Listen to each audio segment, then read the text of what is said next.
canteen, mini market, and tutorial corners.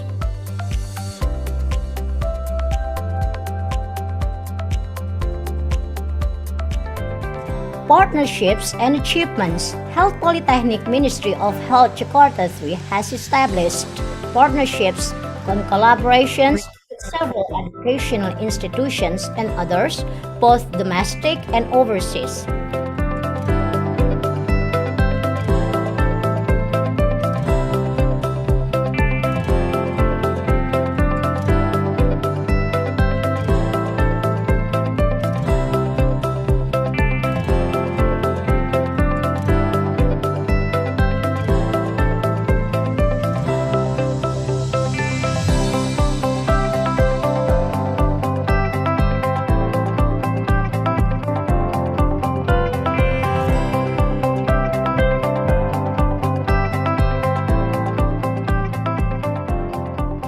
Awards are also achieved from the students' competitions in academics, arts, and literature, both for the national and international competitions.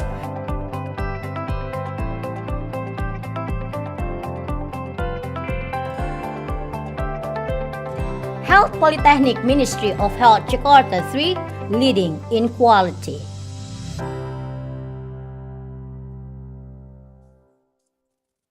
Good morning, ladies and gentlemen.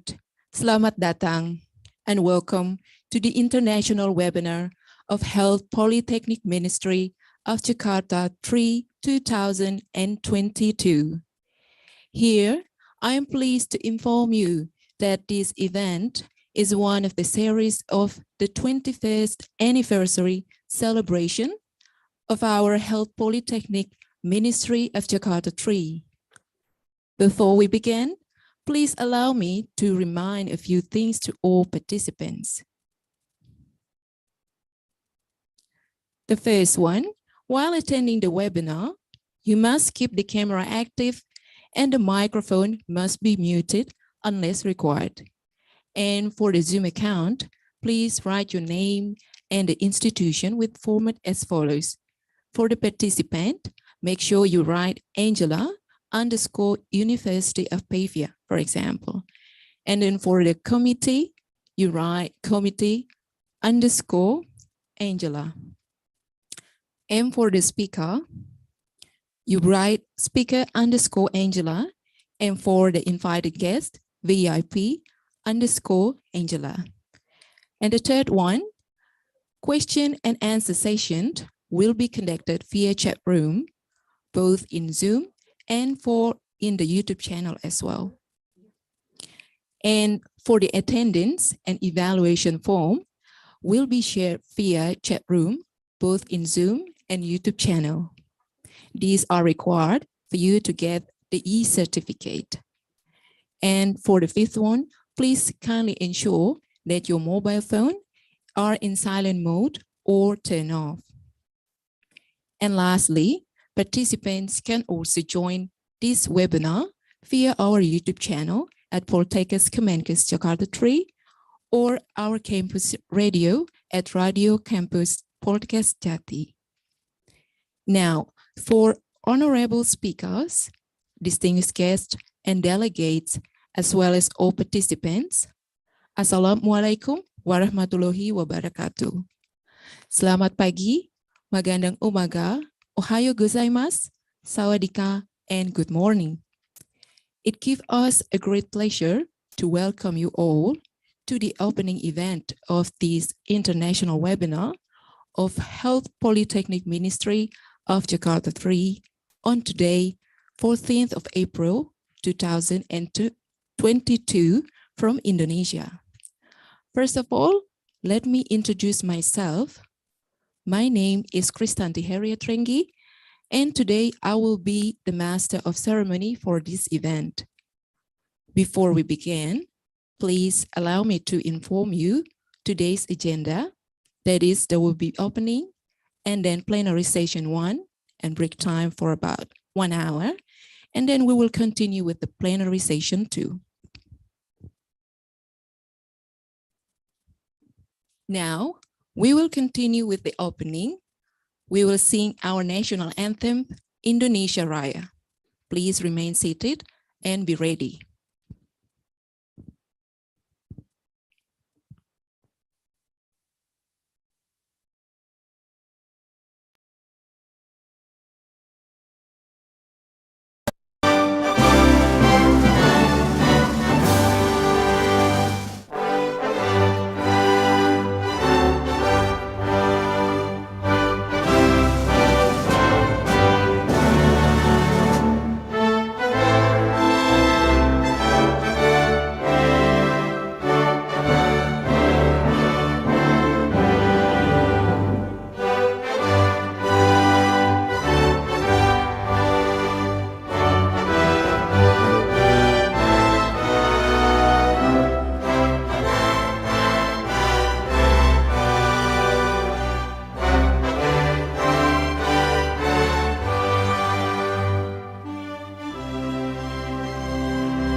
Now, coming to our next agenda is a welcome speech from the Director of Health Polytechnic Ministry of Jakarta 3, to Mrs. Yupi Supartani, SKP, MSc.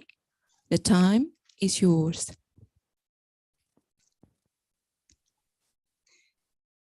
Thank you, the Master of Ceremony.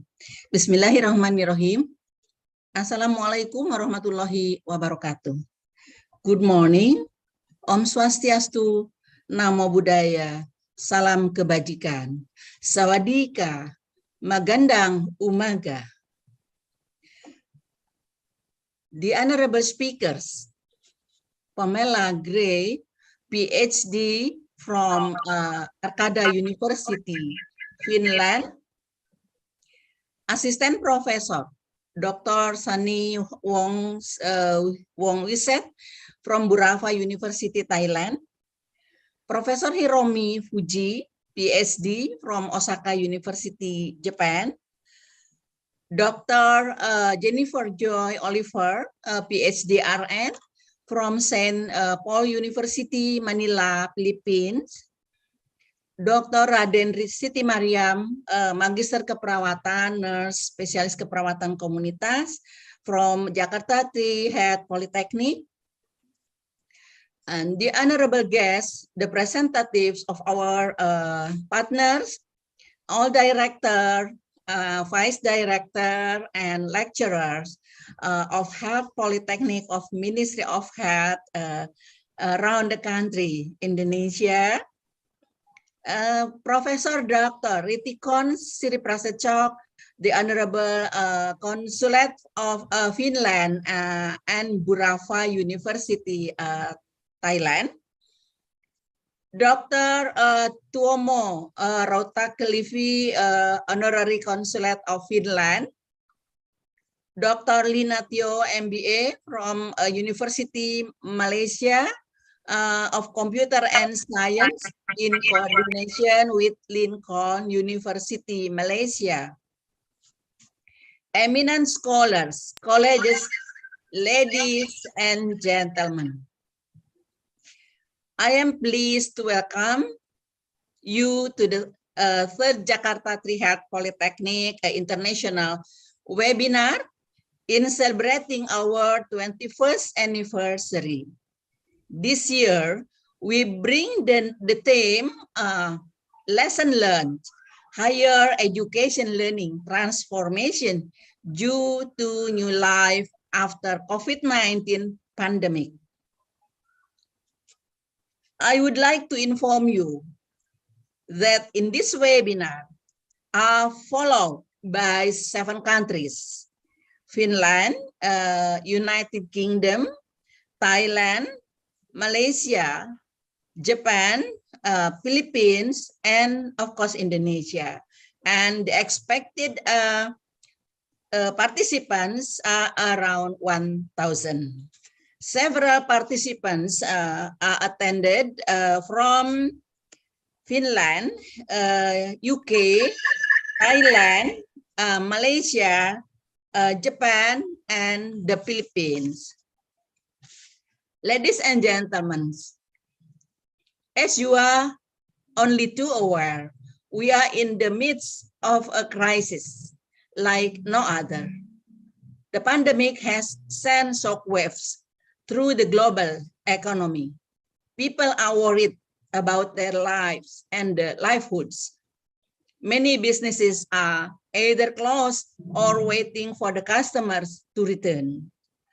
Governments are stretching their spending capacity, and the stability of the financial systems is threatened.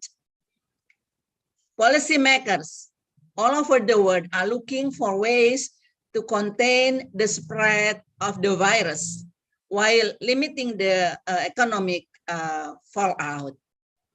And this is a truly global crisis. The COVID-19 virus does not stop at borders.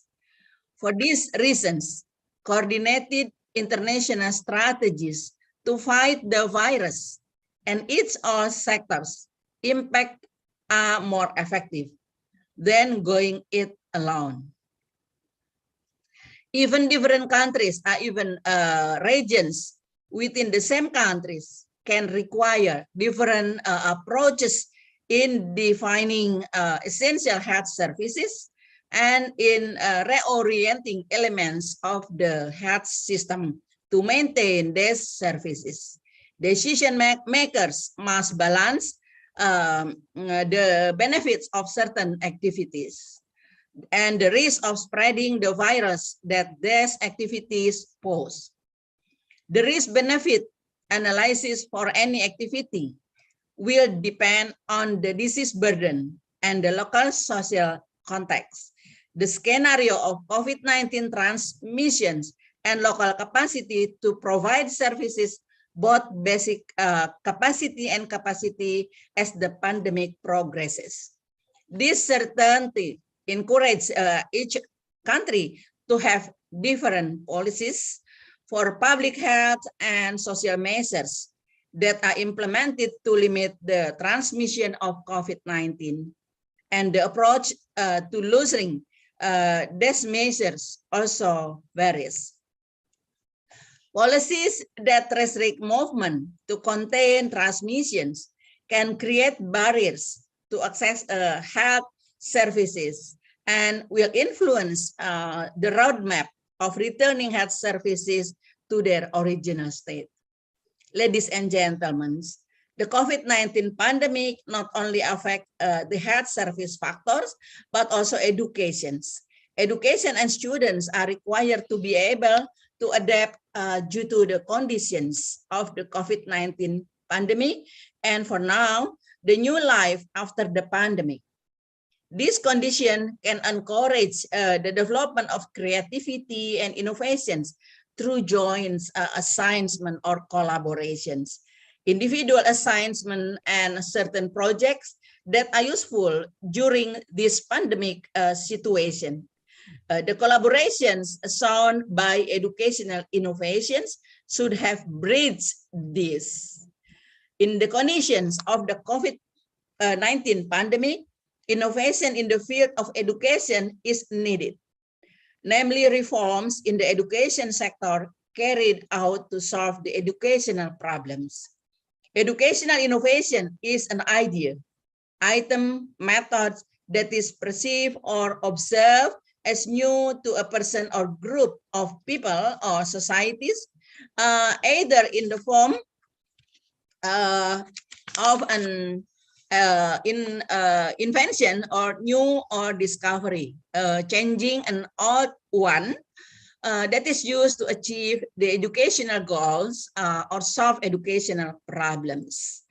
Ladies and gentlemen, this international webinar such as this provide valuable opportunities for the academic scholars, health providers, specialists, and decision makers to share their experiences.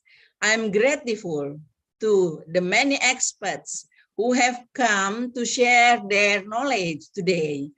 I also welcome the many representatives of governments, health provider associations, and scholars who have joined us. I'm sure you will have fruitful and rewarding exchange today.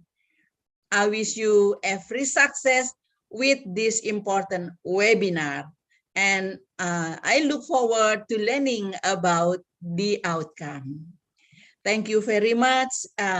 Salam sehat dan sukses untuk Bapak Ibu sekalian.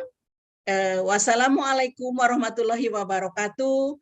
Good morning, Om Santi Om. Namo Buddhaya, salam kebajikan. Sawadika, magandang umaga. Thank you.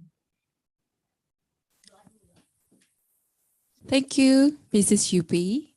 It was an inspiring welcoming speech.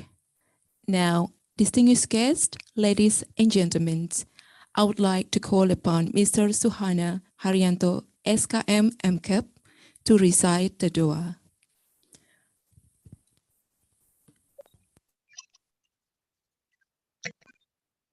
Bismillahirrahmanirrahim. Assalamualaikum warahmatullahi wabarakatuh. Ladies and gentlemen, let us bow our head for a moment. Pray to God, Allah Subhanahu wa Ta'ala, so that our international webinar can be precious to all of us. I will lead this prayer based on the teaching of Islam and those who are not Muslim. You are pleased to pray according to each of your belief. A'udzubillahi minasyaitonirrajim. Bismillahirrahmanirrahim. Alhamdulillahirabbil alamin. Wa bihi nasta'inu ala umuri dunya waddin wa ala alihi washabbihi. Allahumma ighfir lana dzunubana wa li walidayna warhamhum kama rabbayana shaghira wa li jami'il muslimin wal muslimat wal mu'minin wal mu'minat al ahya'i minhum wal amwat innaka sami'un qaribun mujibud qawli hajat. Allahumma inna nas'aluka salamatan fid din wa afiyatan fil jasadi wa ziyadatan fil ilmi wa barakatan fil rizqi wa taubatan qabla al-maut wa rahmatan indal maut wa maghfiratan ba'dal maut. Allahumma hawwin 'alaina fi sakratil maut wa nyadatina wa fa'ina sad. Rabbana la tuzigh qulubana ba'da idh hadaytana wa hab lana min ladunka rahmatan innaka antal wahhab. Rabbana zalamna anfusana wa lam taghfir lana wa tarhamna lanakunanna minal khasirin. Rabbana hab lana min azwajina wa dhurriyyatina qurrata a'yun waj'alna lil muttaqina imama. Rabbana atina fid dunya hasanah wa fil akhirati hasanah wa qina adzabannar. Wabillahi taufiq wal hidayah. Assalamualaikum warahmatullahi wabarakatuh.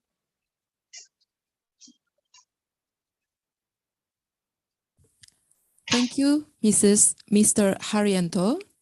Now, before we are going to the plenary session, we might spend a little bit time to play for our profile video of Health Polytechnic, Health Ministry Jakarta 3.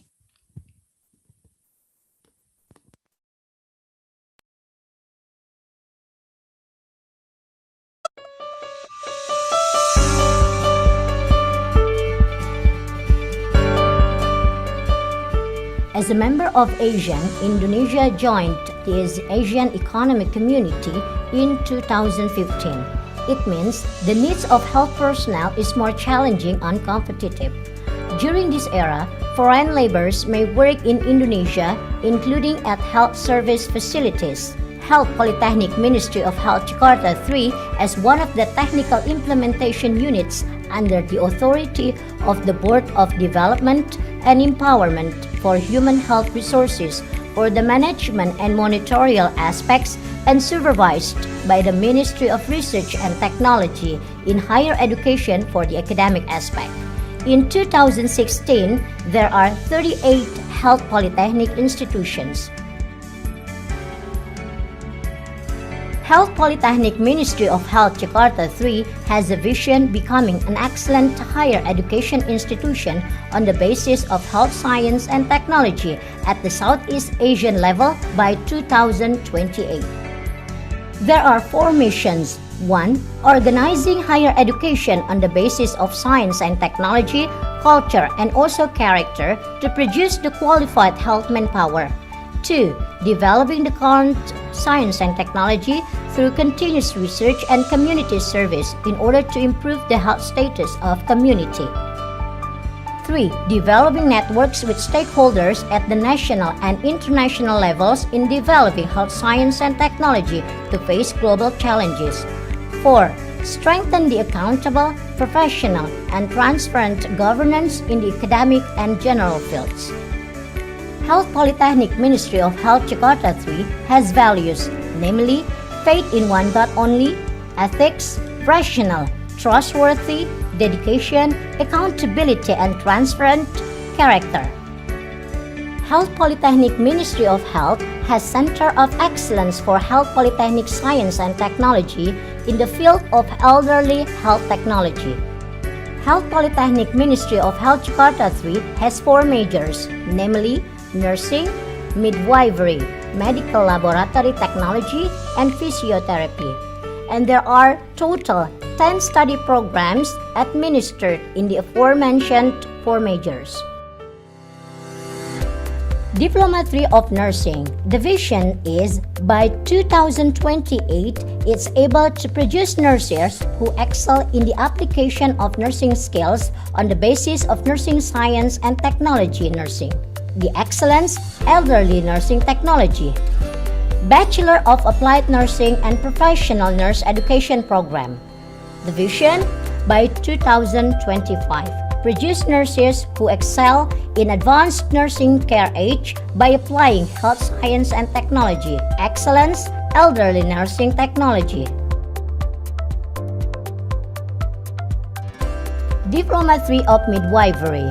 Vision: produce the midwifery associate graduates who excel in midwifery care on the basis of gender-responsive approach with the effective technology by the year 2025.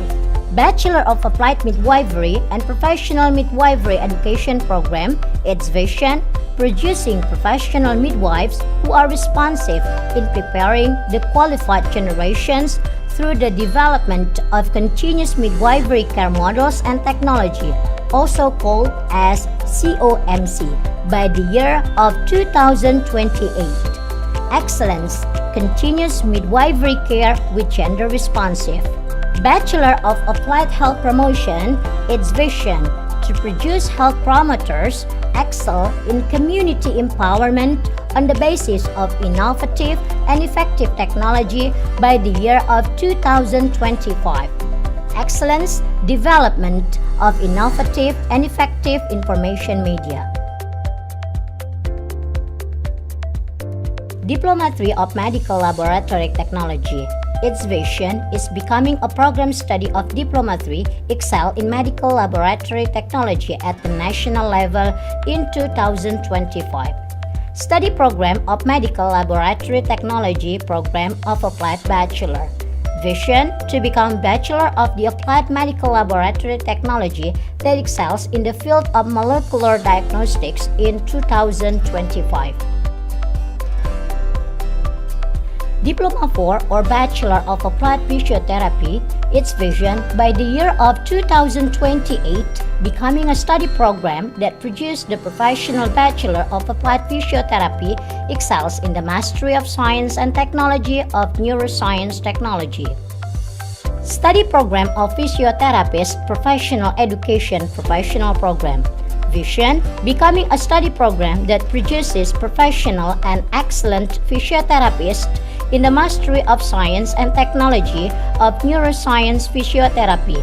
Health Polytechnic Ministry of Health Jakarta 3 upholds three pillars, namely education and teaching, research, and community service. Health Polytechnic Ministry of Jakarta 3 is equipped with several excellent facilities such as integrated laboratory, library, language instruction laboratory, computer-based test laboratory, informal meeting garden, playroom, canteen, mini market, and tutorial corners.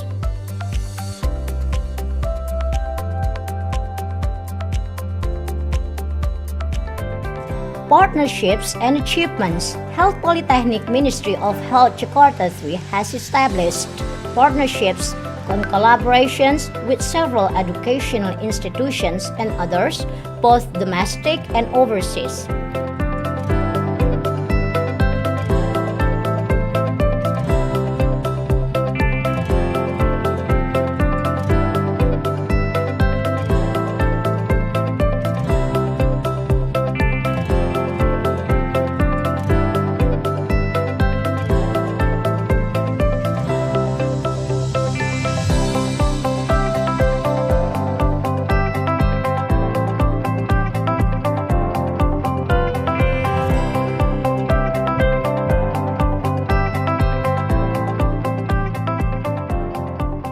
Awards are also achieved from the students' competitions in academics, arts, and literature, both for the national and international competitions.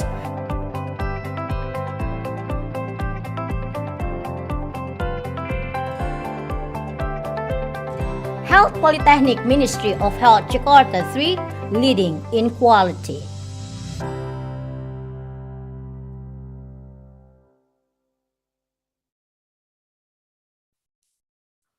Okay.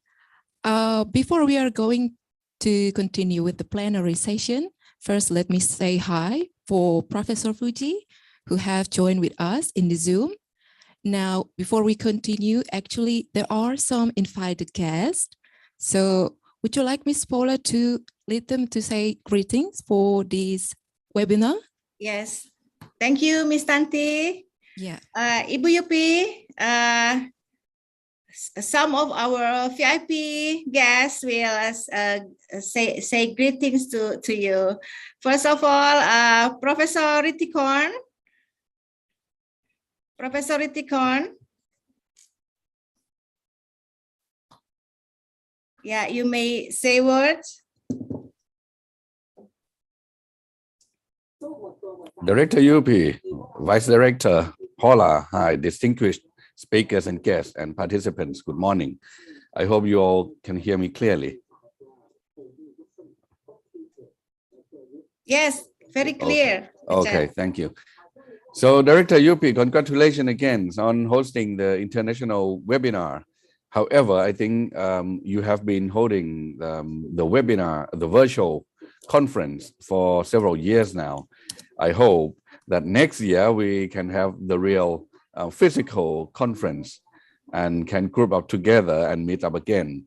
However, for all along many years, what I can see is a great development in terms of academia and management and leading towards your vision and strategic goal. So I am very delighted, I am very glad to be invited to participate in this webinar. And I wish you all the greatest success on the webinar. And I hope that all the speakers and all the sharing of academia viewpoint will lead to the advancement of the training and teaching and learning, and also bringing Jakarta 3 Health Polytechnic closer and closer to the strategic goal. And I hope that all of us have already learned to transform to live in the post-COVID era. So enjoy the webinar all, and see you along the day. Thank you. Yeah.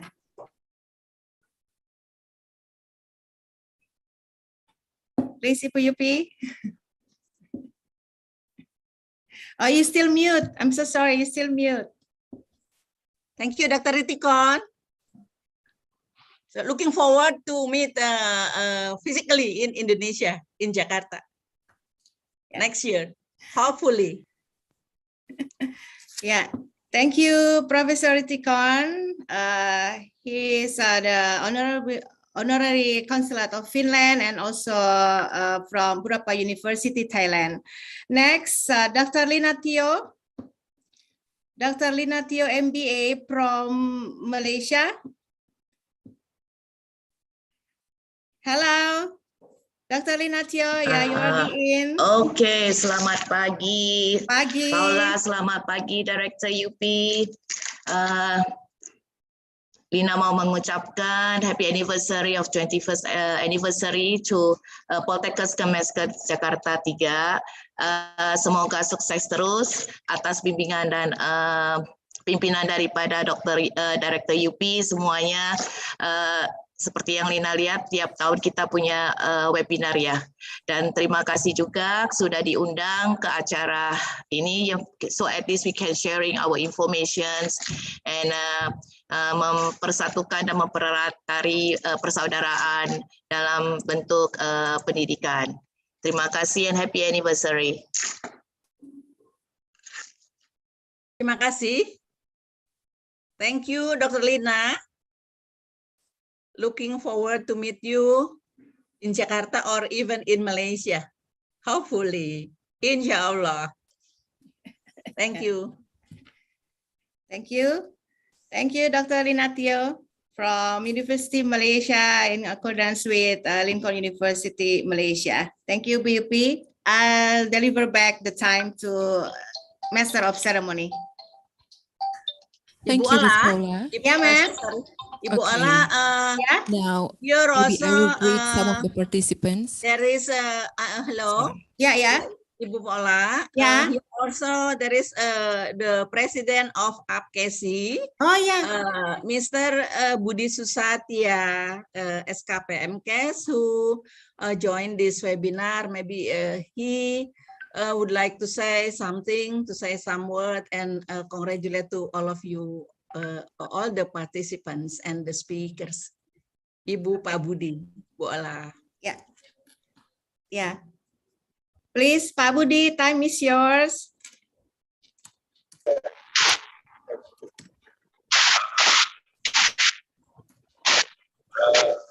Nama saya Satya.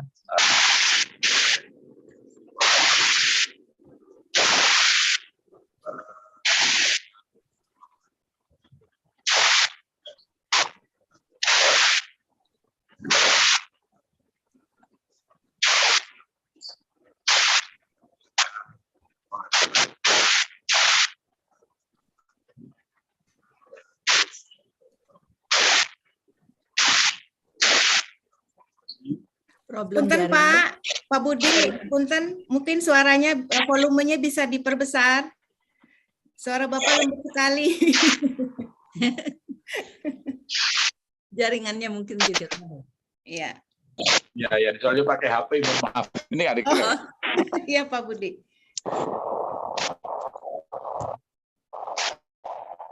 J.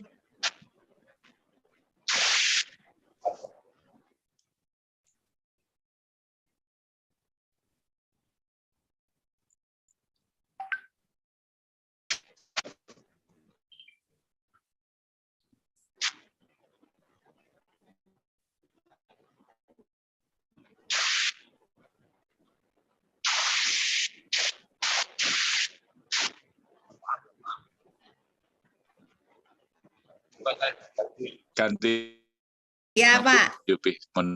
Ya. Ya, ini sudah jelas, Pak, suaranya. Sudah jelas, Pak. Ya, it's already clear.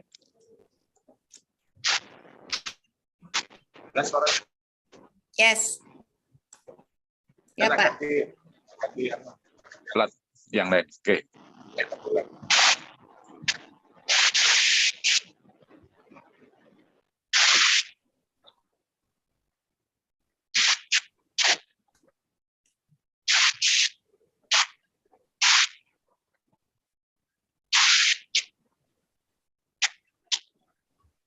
Sudah.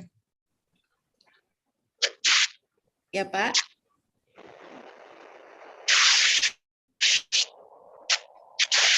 Monggo, Pak Budi. Belum connect. Sudah. No aja Bu, tak ganti Ya, ini. sudah Agak rewel kedengaran, ini. Pak.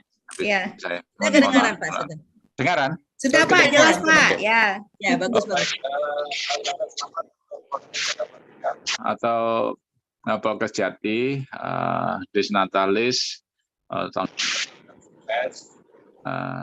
dan transformasi untuk Poltekkes yang lebih baik dan terus bisa mengembangkan Poltekkes.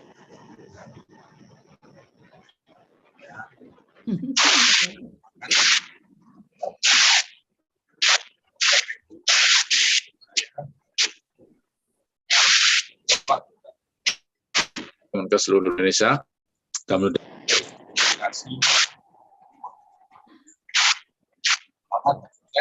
Bu Yupi dan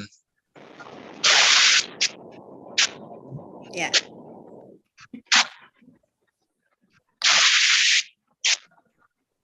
Ya, thank you. Thank you, Pak Budi. Bu Yupi. Ya. Ya, Terima kasih sepertinya banyak. sudah. Terima kasih banyak Pak Budi. Thank you for the words.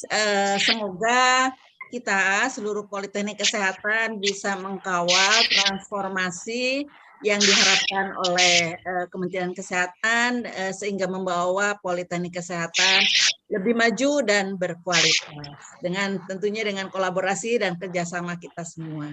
Terima kasih Bapak Ketua Apkesi, maju terus Apkesi ke depan mengkawal kemajuan Poltekkes. Terima kasih, thank you very much. Yeah.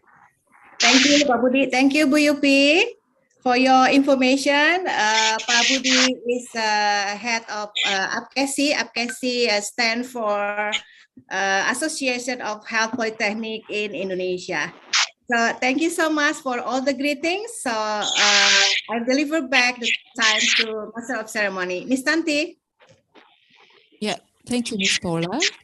Okay, thank you for all the greetings from the invited guest. Well, some of you might wondering why there is greetings from so many guests.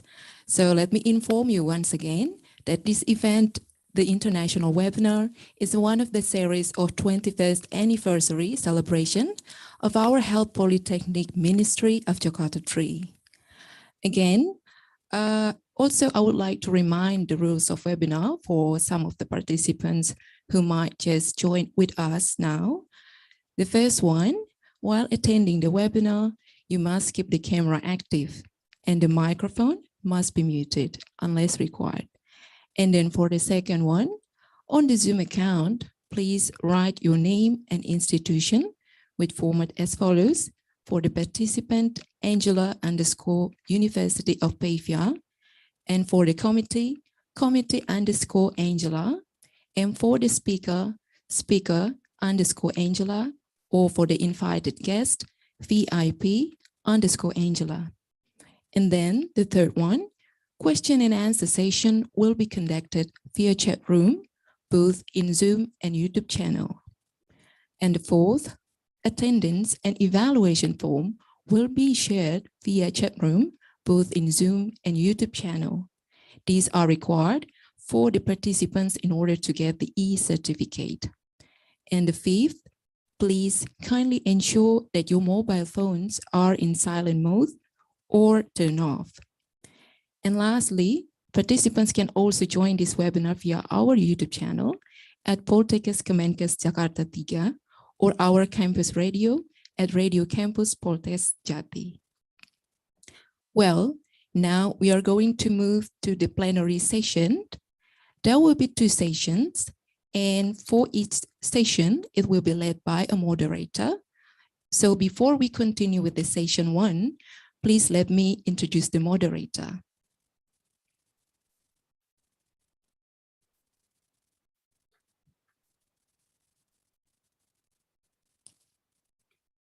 Okay, now the moderator who will lead us in the plenary session 1 is Mrs. Willa Folona from Midwifery Department of our Health Polytechnic Ministry of Jakarta 3.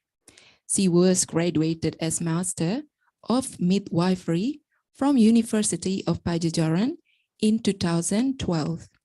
And now she works as lecturer for Diploma 4 in Midwifery in Health Polytechnic Ministry of Jakarta 3 and has published several articles and books in the field of midwifery as seen in her CV shown on the screen. Now, please welcome Mrs. Willa Folona. Thank you, Mrs. Kristanti. Is my voice clearly? Okay, thank you. I will say hello to Professor Fuji. Hello, Professor. Hello. Thank you. Good morning, Professor Fuji. Good morning. Hello. Good morning, Ohayo gozaimasu, Professor. Ohayo gozaimasu. Good morning. Yes, thank you for joining us with us. This is the first time we meet, yeah. Yes, hopefully we can have a lot of discussion today. Okay, can we start now, Professor? Yes, of course. Okay. All right, the honorable speakers, distinguished guests and delegates, as well as all participants, thank you very much for coming to join our webinar. According to the topic of today's webinar, namely, lesson learned, higher education learning transformation due to new life after COVID-19 pandemic, there will be speakers who will present materials with related topics in this first session. The speakers are, the first is Dr. Hiromi Fuji, registered midwife, DNSC, professor from Faculty of Global Nursing, Otemai University, Japan. And the second will be Dr. Suni Hongwiset, associate professor from Burapha University, Thailand. The third is Jennifer Olivar, PhD from St. Paul University, Manila, Philippines. For that, I will be the moderator guiding the discussion this morning. The session that will be held today consists of a 30-minute presentation of material by each speakers and followed by a 50-minute question and answer session. All right. We will start the first session with Professor Dr. Hiromi Fuji from Otemai University. First, I will read her curriculum vitae. Hiromi Fuji lives in Otemai, Chuoku, Osaka, Japan. She completed her doctoral education in nursing, Kobe City College of Nursing, Kobe, Japan, in 2011, with dissertation title, The Study of Interactional Relationships Between Lesbian, Bisexual Women and Their Healthcare Givers. She has a number of working experiences. For now, she is an assistant dean and professor in Faculty of Global Nursing at Otemai University. She also professor in Faculty of Nursing and Medical Care at Keio University from 2019 until 2020. And from 1999 until 2007, she works as independent midwife at Uno Maternity Home. She had her midwife qualification in 1999, and in 1998, she had been a registered nurse. So many publications that Professor Fuji had, such as maternity nursing books and forensic nursing books, which published in Tokyo. Okay, Professor Fuji, are you ready? Yes. Yes. Can I share the screen of myself? Okay. Yes, you can share your screen. Yes.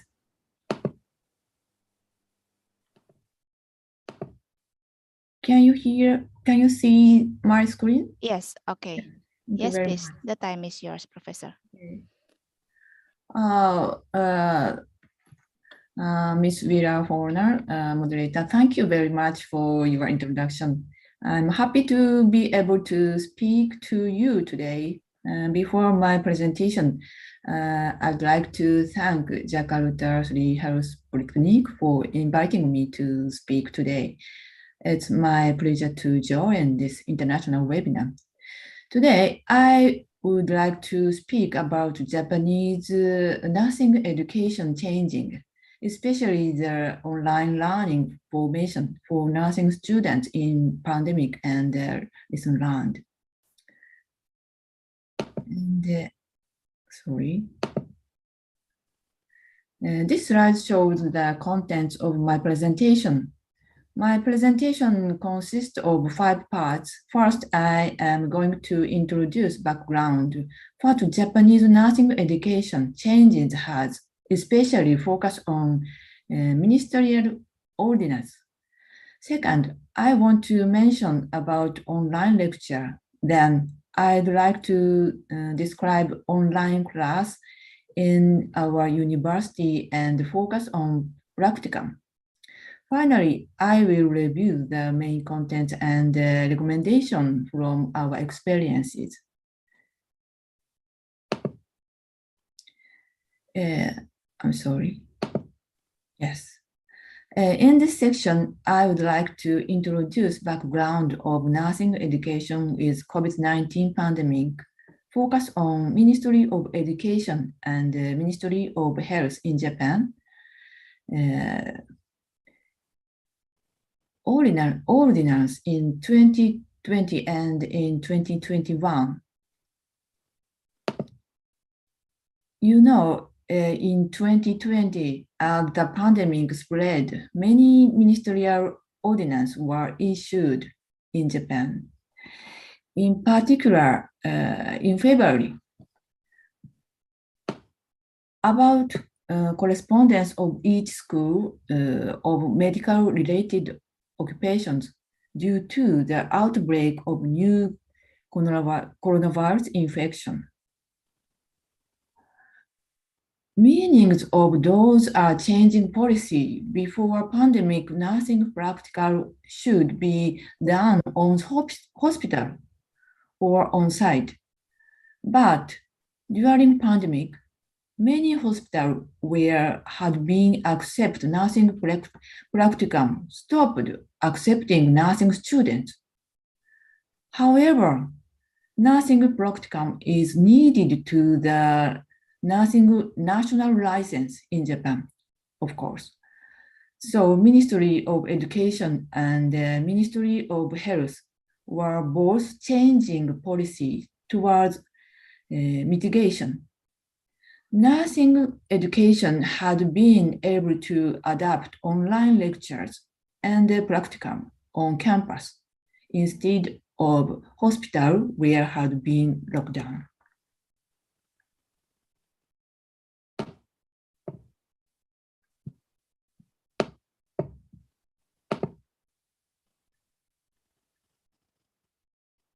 And in June, this administration regarding the handling of clinical training at nurse training center due to the outbreak of new coronavirus infection has been issued by Ministry of Education. This ordinance had led to medical education changes all over Japan. So to speak, it was breakthrough for the education in the pandemic era. This slide shows ministry ordinances in 2021.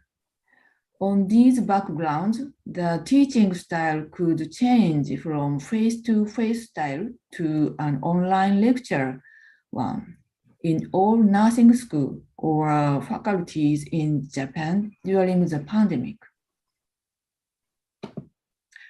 By the way, this slide shows the ministry ordinance, by the way, I introduce our planning.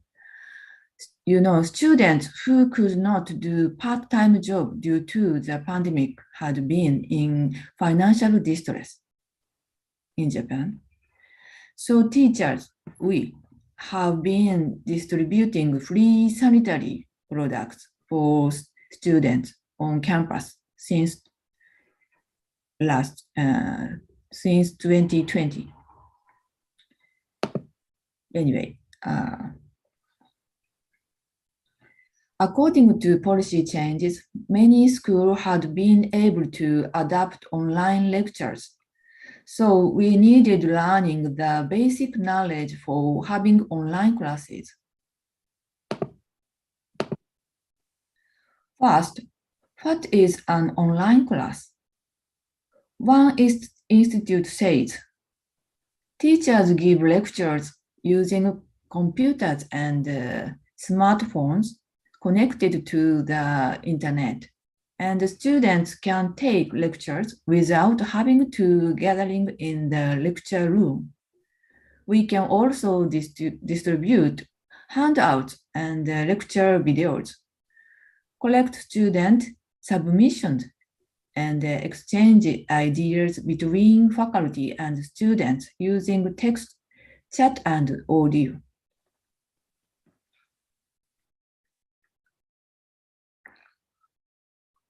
Of course, the Open Universities attempt even before the pandemic. However, nursing education have faculty futures. Nursing education focuses on learning of practical knowledge, you know, and so many teachers thought what we cannot learn or teach nursing without face-to-face, touching care or recognizing atmosphere. Then, we learned there are diverse types on online classes. Simultaneous diverse, deliver type, bidirectional type, on-demand type, hybrid type, and hybrid type included some subtypes. Blend type is combining several face-to-face meetings and several online class lessons. High flex type is classes with the same contents conducted face-to-face and online at the same time. Distributed is students take lesson in distributed manner with different content taught face-to-face and online at the same time. You know, for example, group A is online, group B is face-to-face, and each group's options changes by every week. In other words, we can use properly according to resources, purpose, and educational content. This is me. I want to talk about the details of each types. They are simultaneous delivery type or bidirectional type. This slide shows features of this type from the point of when, who, what. Students and teachers can usually study and educate at the same time during regular class hours. Students can attend the class from their homes. Teachers give lectures from lecture rooms, laboratories, and their homes. They watch and teach on PC, smartphone, iPad, and any digital device. On-demand type has 3 features. Students can watch it anytime, not just during class. There are both cases where the viewing period is set and cases where it is not set. Teachers set up handouts by the designated class time. And the students can watch them at their homes or everywhere. Teachers record, create, and distribute handouts in lecture rooms, laboratories, and their homes. Watch or download and distribute on PC, smartphone, iPad, etc. It's very convenient. In hybrid type,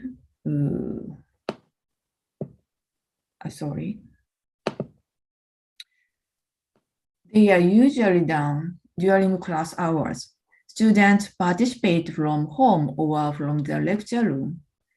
Teachers give lectures from lecture room and hospitals and from anywhere, face-to-face or by PC, smartphone, iPad, etc.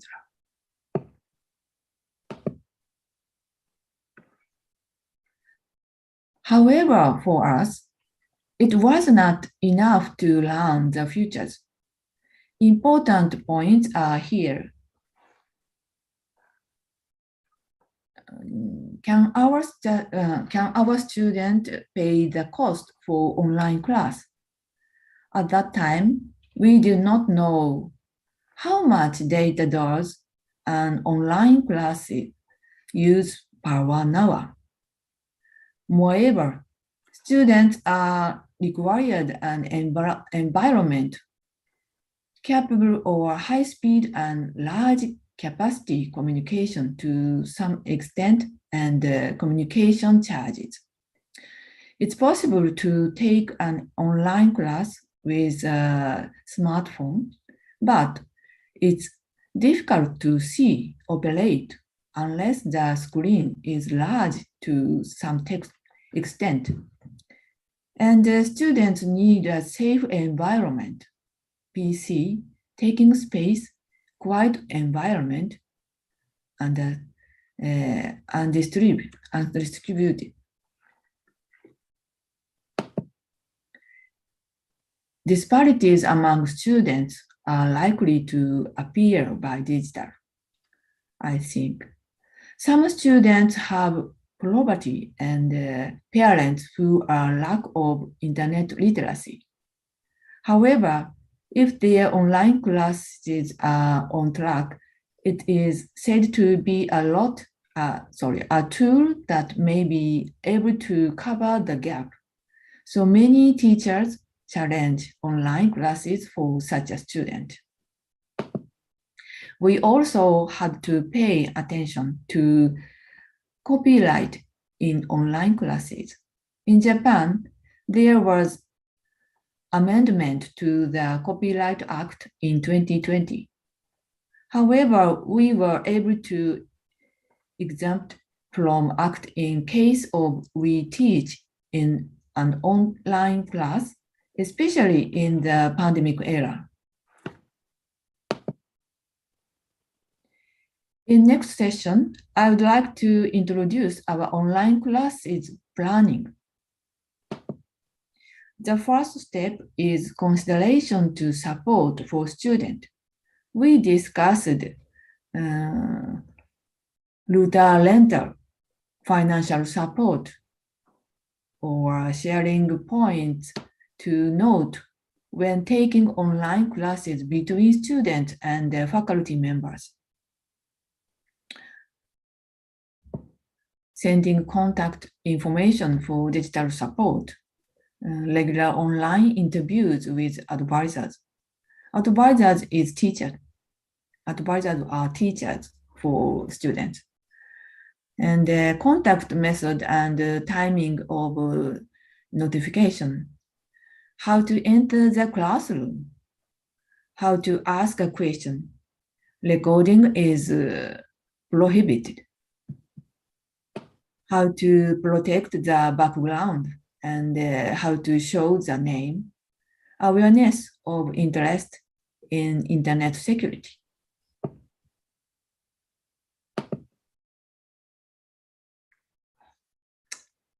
In the second step, we find out what types of supports our institute has.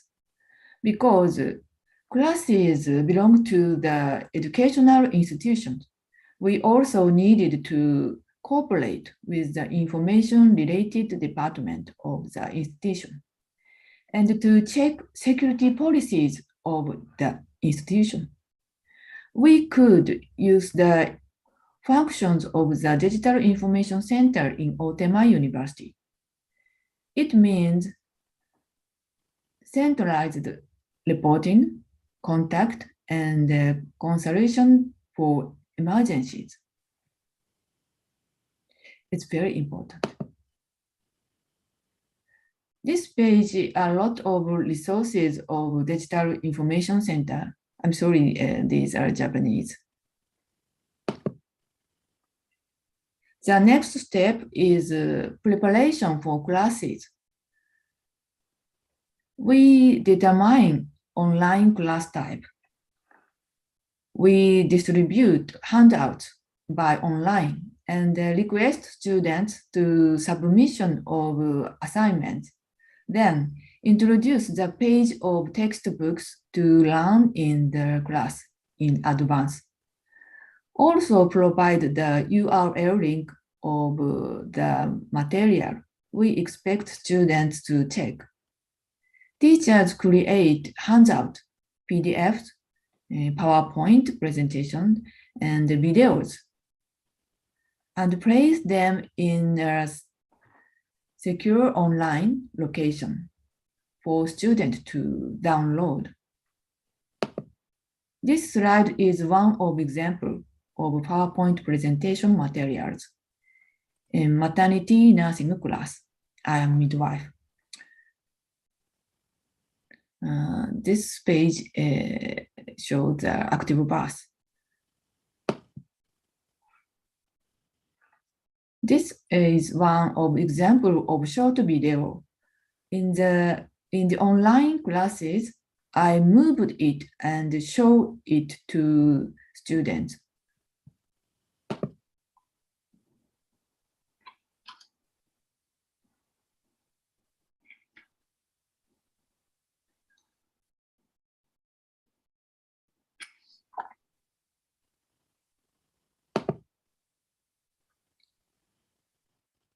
All faculty members can safely distribute teaching materials using the function of the university digital system, like this page. Student submissions are also able to operate within this system. And the step 4 is still in preparation. We have to test our digital device to use in an online classes. This is my office. I check the operation of the requirement. It's good to monitor what your students look like on your sub-PC or a smartphone. Of course, we should pay attention to how that looks. Decide the angle of the camera so that the lighting will hit well. I think it is often more convenient for teachers to teach at a laboratory or university than at home. Then I do an online class, but I would like to show the example of actual online class on next session. In this session, I want to mention behind online classes. After classes or during classes, we take feedback from students within our digital system. There are many types of feedbacks. For example, form type report, field attached report, questionnaire, and discussion.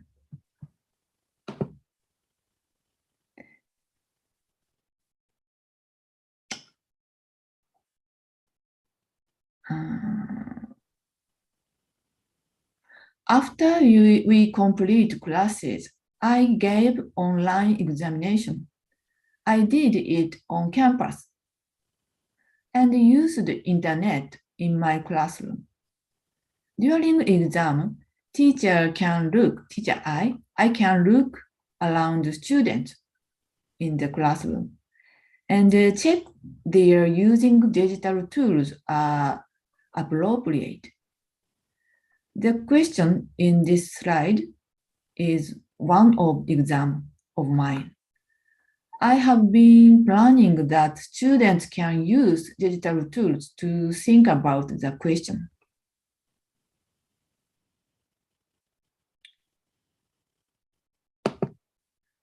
That's all I have to talk about preparation. Next, I'd like to talk about our nursing practicum on campus in last year.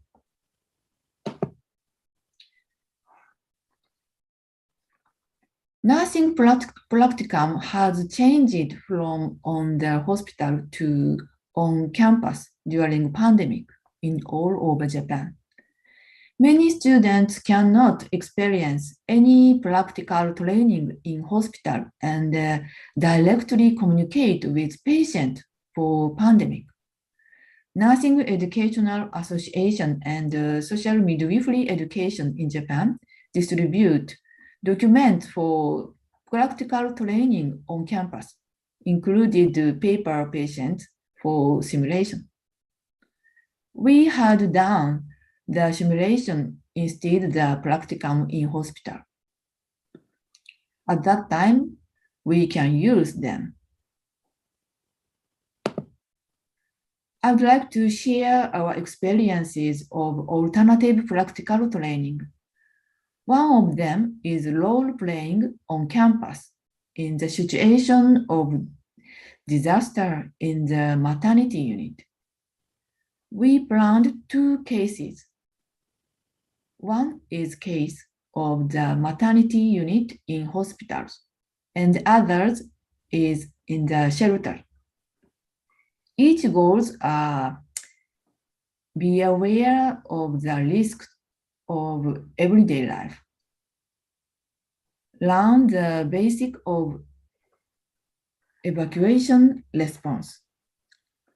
Learn the importance of seeing from the perspective of mother and child. Check often carry out bag and the local hazard map. And after role playing, students discussed about the roles as a nurse in the situation of the disaster.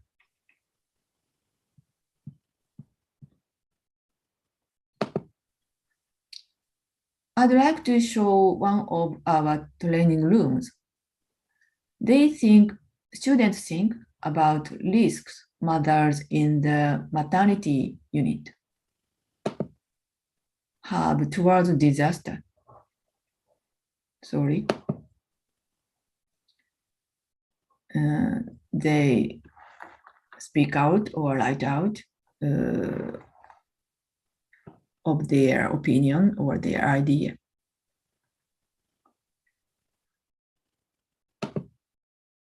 Sorry. Students think about the essential goods for helping mothers in disaster.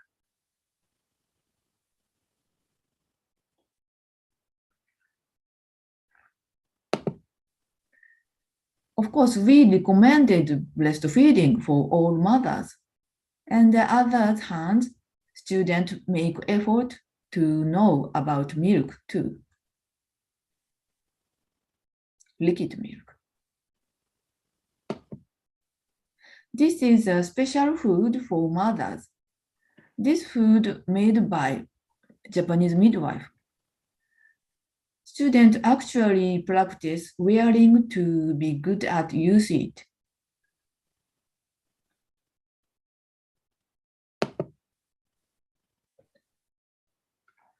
These photos show process of making easy bed in shelter.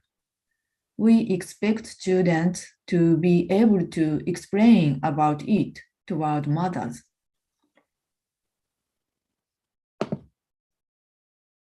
Next,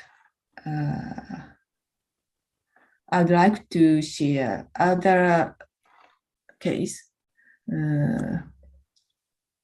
other practical training at our university, neonatal cardiopulmonary resuscitation, NCPR, and simulation of management of mother's critical bleeding.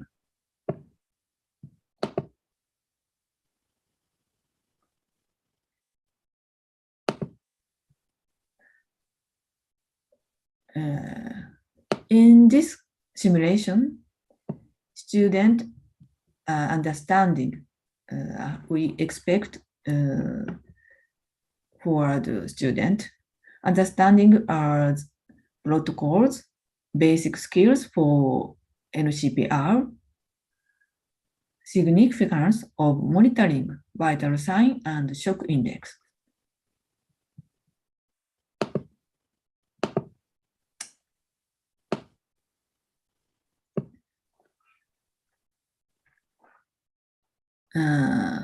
This is the scene of NCPR. Two students were cooperating to help babies.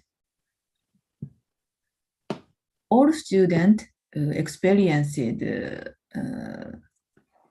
protocol in this class. To tell the truth, at that time,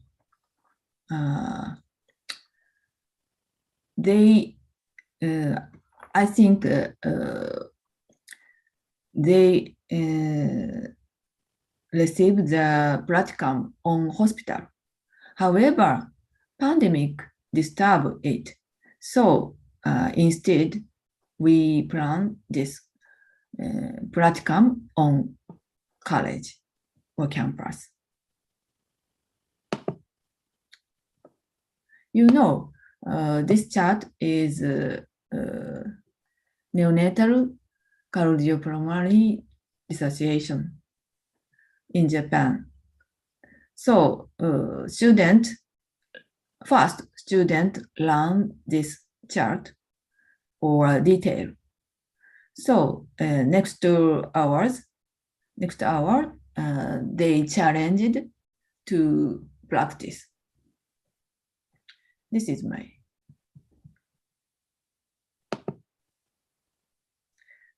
summary. We want to deliver education to remote areas, students who cannot come to the classroom. We want to use ICT, Internet Communication Technology, to provide more effective education than face-to-face lessons. We want to change new educational techniques that incorporate Internet Communication Technology. It's requested by educational institution and society. I'm sorry, these are Japanese. This means online merit or demerit of online classes. The top of them to learn and everywhere. This.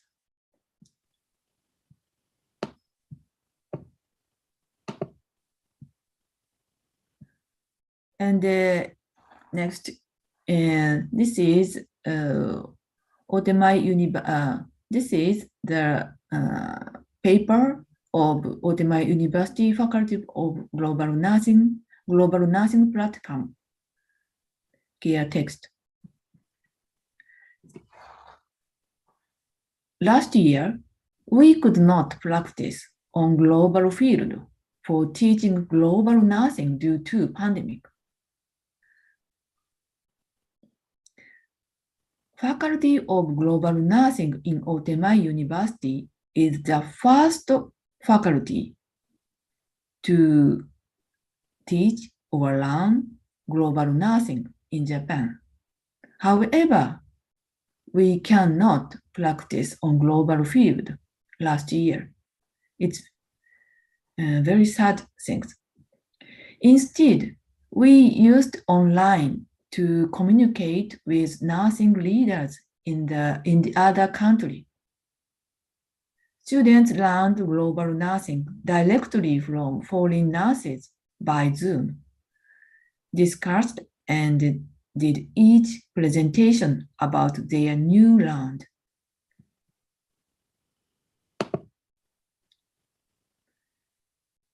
So, by making it easier to record, it became easier to share the contents between students and teachers in online classes. The distance factor has become no barrier for teaching global nursing. So I think lesson learned below. Students find it easy to compare quality of education than before. Teacher can be easy to respect for student diversity with support by digital tools. The fallout from the pandemic is promoting global collaboration in nursing education. Thank you very much. That's all my presentation. Sorry. Okay.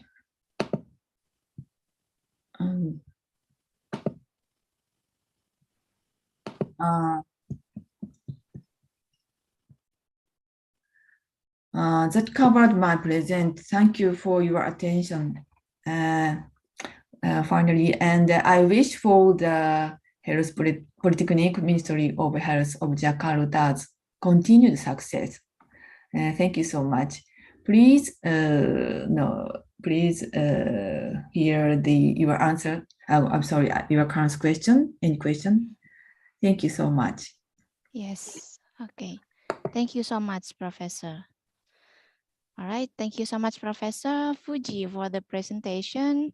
It's such an interesting lesson learned from Otemae University. Next, we will have a discussion. And here we already have some questions. Maybe Tim can share. Yes.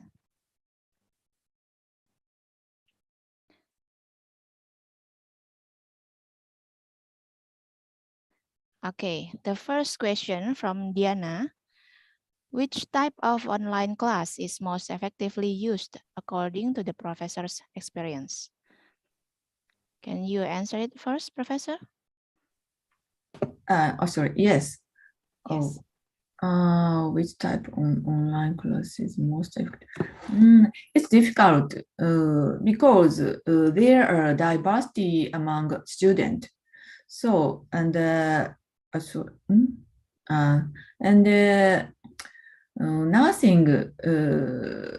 nursing science included many topics or many sides. However, I think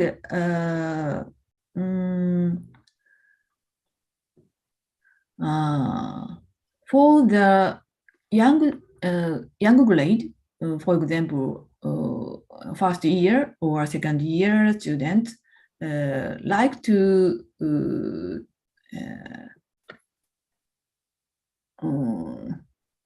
don't like hybrid class, I think, because it's important to get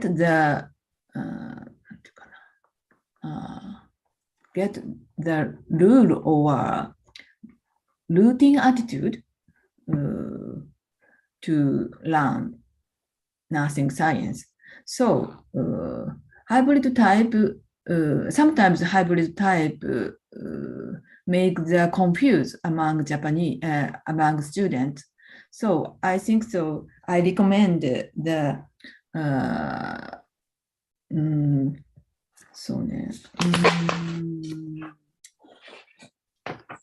I recommend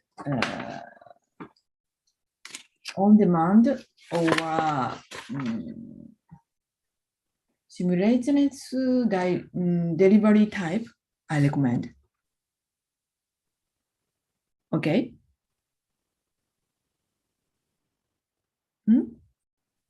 Yes, yes, Professor. So, you in your presentation, there are three types, three types of online class, Professor. Simultaneous on-demand type with movie or text, and then hybrid type. Yeah. Okay. Yeah. Sorry, I cannot hear your voice. I'm sorry. Oh, I'm sorry. Now, okay. Oh, yes. Yes. In your presentation, you say that there are three types of online class. Yes. Simultaneous delivery type, on-demand type with movie or text, and then hybrid type. Yes. Which one the most effective for your students? Yeah. I think diversity among students, especially first year or second year students, like to have tend to likely like the on-demand type and simulational delivery type. They cannot accept hybrid type because that makes the confused situation. Yes. The student have to come to the campus, right? Yes. Yes. So the simultaneous delivery type is the effective way. Of course, I think nursing education is the best way, or the best way of nursing education is face to face. I think. Yes. To tell the truth. However, under the pandemic, some students afraid of coming to schools. Yeah, because they want to avoid the influence. So yes. Yeah. So I think teachers should think about safety among students. So, of course, most effective method is face-to-face.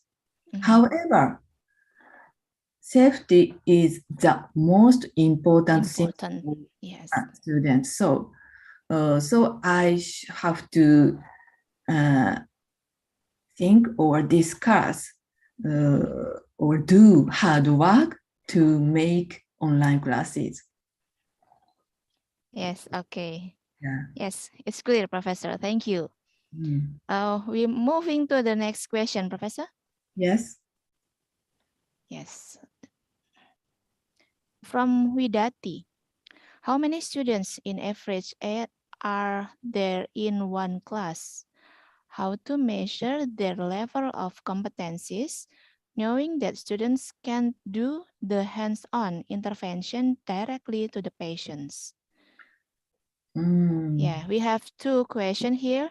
How many students in average are there in one class? So how many students in one class you have? And the second is how to measure if they are can do the hands-on intervention or not. Yeah. Yes. Yes. Many students in Japan under the pandemic era cannot do the hands-on in hospital. So in Japan, the problem lies on, for example, young nurse, not student, young nurse. It's difficult to communicate with their patient for among young nurses because within about 2 years recently, almost all of students cannot enough training in hospital. So it's difficult. I don't have answered. I'm sorry. That is very big problem, I think. Oh, okay. So maybe I can explain again. If you have an online class, so how can you examine your student if they can do the practicum or not? Because you are in another side of the students, maybe like that. How can you examine the student? You said about examine? Yes, examine. Yes. Yeah. If the student have test, maybe. Yeah, to tell the truth, in Japan, exam season is determined. So at that time, pandemic is little increase. So some examine change the method from examine to report paper report. So yeah. Change method with paper, right? Okay. Okay. Okay. Yeah. Yeah. So the test or the examine using report paper, whether they cannot going to the hospital or laboratorium. Yeah. Yes. Okay. Anyway, and in Japan, many company made the simulation system for nursing student. Yeah, and I think that is very high cost, expensive. However, yes, of course. Yes. So many nursing association or midwifery association distribute make a simulation paper simulation system. So however, they cannot make a digital tool. So and some hospital and nurse the administration office in hospital makes the simulation system for young nurses in their own hospitals. So sometimes university cooperate with the hospital administration. So that system, we sometimes we can use that system in from hospital. Okay. Yes. Okay. It's clear, Professor. Thank you. Thank you. Tim, let's continue to our last question, I mean. Yes. Yes, it's come from Rustam Aji.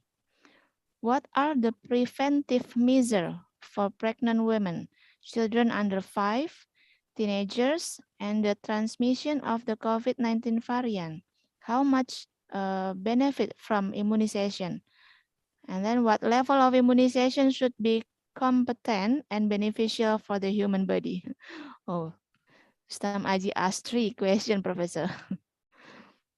What are the preventive measures for pregnant women, children under 5, teenagers, and transmission of the COVID-19 variant? Yeah, I'm sorry, I cannot answer.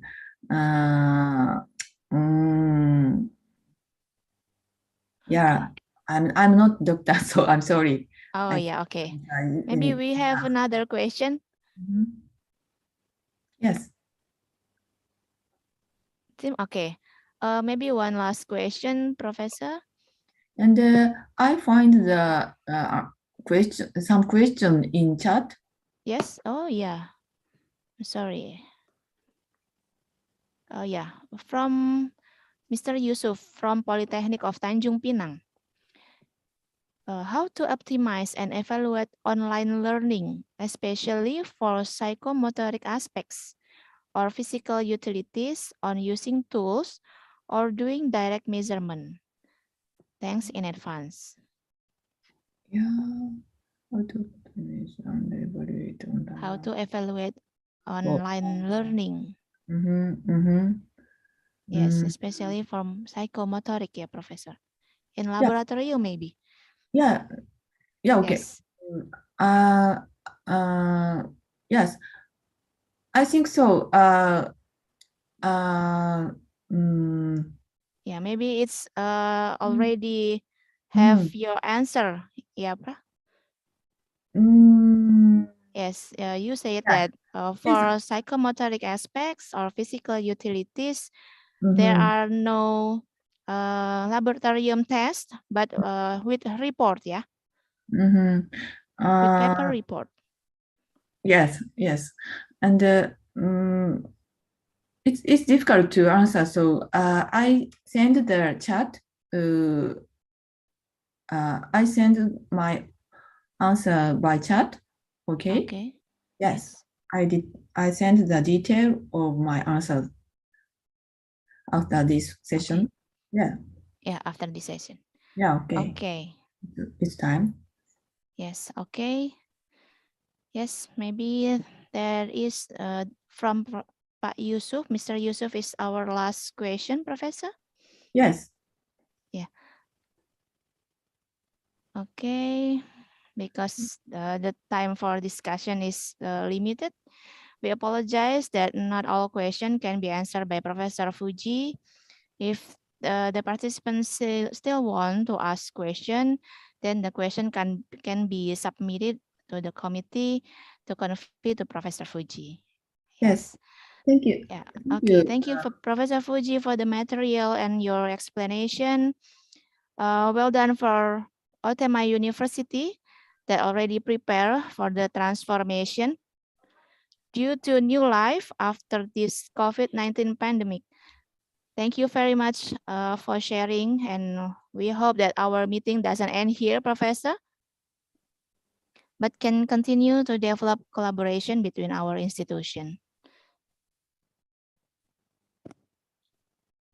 Okay, before we go into the next speaker, we will give a certificate for Professor Fuji, and it will be given by Mrs. Yupi Supartini, SKP MSc.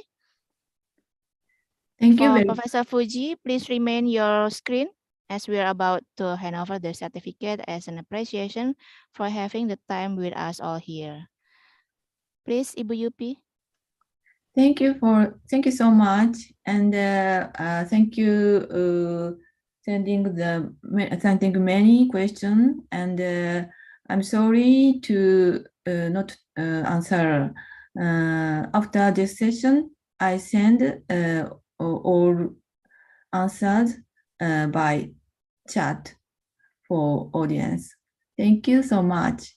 Yes, thank you so much.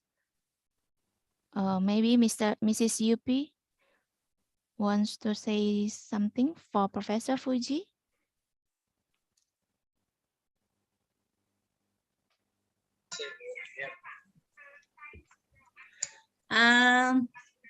We are very pleased to have you, Dr. Hiromi Fuji, RMW DNSG, for your valuable knowledge and experience that have already shared to the participants. So thank you very much for your time and knowledge has been said. May God bless you always, healthy and safety everywhere you are. Thank you again. Okay. Thank you, Mrs. Yupi Supartini. Thank you, Professor Fuji, for your coming to our webinar. Yes, maybe we can continue to our next speaker. Is it Dr. Suni already here? Yes. Oh, yeah. Hello, Dr. Suni. Welcome. Yes, welcome you too. Thank you for joining here. Thank you so much for inviting me. Okay. Can we start, Dr. Suni? Yeah, I would like to share the screen, please. Oh, yes. First, I will read your curriculum vitae. Okay. Yes. Okay. Okay, ladies and gentlemen, distinguished guests and international webinar participants. Now we will move on the second speaker. She is Assistant Professor, Dr. Suni Hong Wisset. I will read her CV. Dr. Suni is a lecturer in Faculty of Management and Tourism at Burapha University, Thailand. Her experiences are in public and private sectors, strategic management. Dr. Suni completed her Doctor of Philosophy, Public Administration, Public and Private Sectors Management at University of Burapha, Thailand in 2019. Now she is executive and lecturer at Bachelor and Master on Faculty of Management and Tourism, Burapha University, Thailand. And she also a committee of the Doctor of Philosophy program in Management of Faculty of Management and Tourism, Burapha University, Thailand. Dr. Suni have so many research. The latest one is research and development on job role and job description, which being held in 2021 until 2022. All right, Dr. Suni, the time is yours. Do you want to share your screen or Yeah. I will help you? Yeah, I will share my screen. Please. Okay. Yes, please. You hear my voice clearly or not? Yes, it's clear. Okay. Okay. Thank you for my introduction, and I appreciate and honor to speak with a webinar. Okay, and today I will to the mention direction in my university and train in Thai educational. Okay.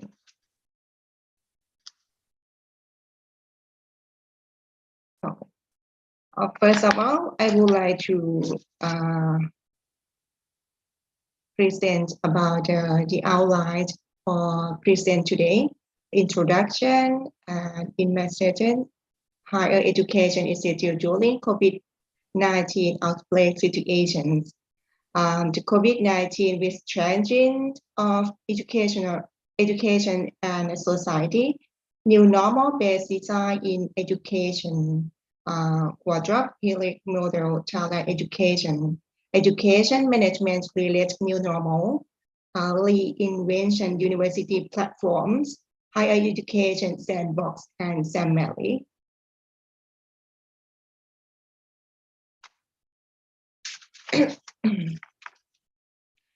Okay, is this point of the topic for I getting because I think that in the world or the world university, all of these the point of the topic like this, social distancing, and in Thai for COVID-19 has impact various industry worldwide or university together, including the education sector.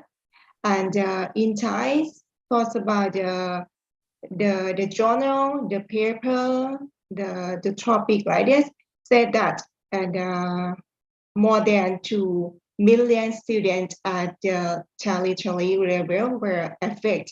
Learners are still struggling with the accessibility of technology, so that in the mention first about the students already go back to the classroom, but it will realize that they need to be more alert and they need to be more adapt to change.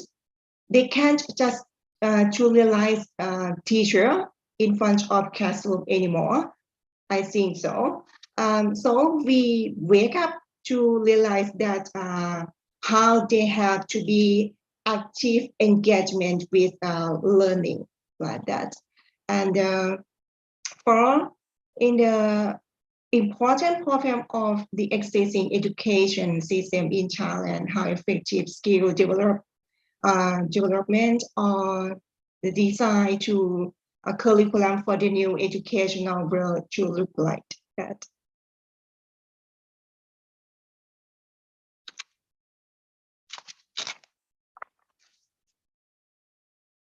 So it's a topic for the COVID with changing of education and society. First, for the period of this education study using the online and so on, teaching and learning model. And I would like to say that ready to receive change that occur to the basic education level, vocational education level, and university education level, and with a variety of formats to choose from, both online format and the classroom learning to be adapted to suit the context of the area in each school. And the second in the website adjustment in schools, and the working for procedures must be flexible and is conjunctive to working for operators by like applying the principles of space and time and a physical distance of the person or social distances to be used in conflict management like that. And third, for providing knowledge and understand for anything and to student and educational person, and in living in educational institutions and society, as follows, such as teaching and a learning side should increase the availabilities of learning in a mixed form, both in the core systems, in the classroom, and the online in parallel decisions on alternatives, using more online methods as well as changing conversation size. Fourth, budget management in the field in a new normal, in a new formal, in the future COVID situation. I think that at this point, would like to prepare, not prepare only that to the planning for the budget management for. I think that to the providing or like a proportion of a budget that focuses on education, social, and human development level, and budget distribution to be to the local government organization that has a higher proportion to help solve the problem of trouble at the family and community level, something.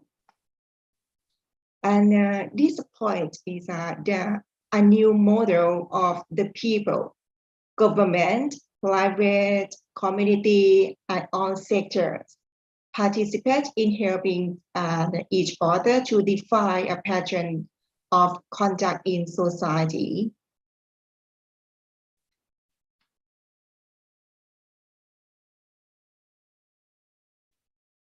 So the new normal based on deciding education, and I see I saw that the model, I think that is good in my opinion, because from the model adopted from Tuan Tong Kao 2022, and now in my class, I think that through the thinking for this is important. And first impact new normal, the new normal based design in education.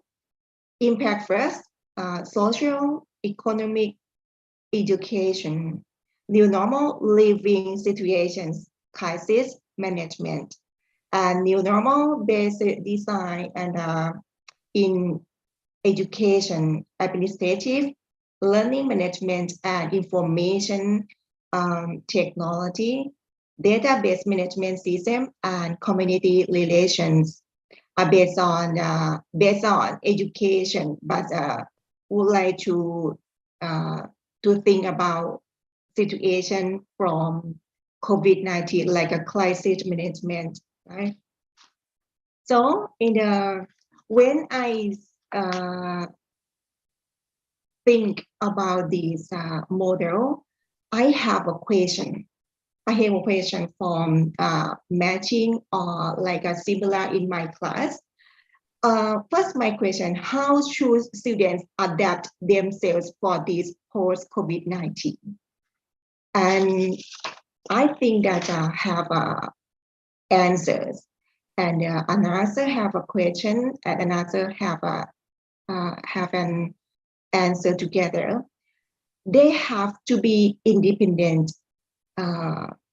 in the class, in the learning, in the educational, and they have to be respectfully of diversity of learning, and they have to strike the balance between relying on themselves and listen to other people, because the opposite extreme of being independent is not going to be conducive to learning. So they have to also learn to respect the communities and listen to the diversity of out there. I think that the COVID-19 learning better like that.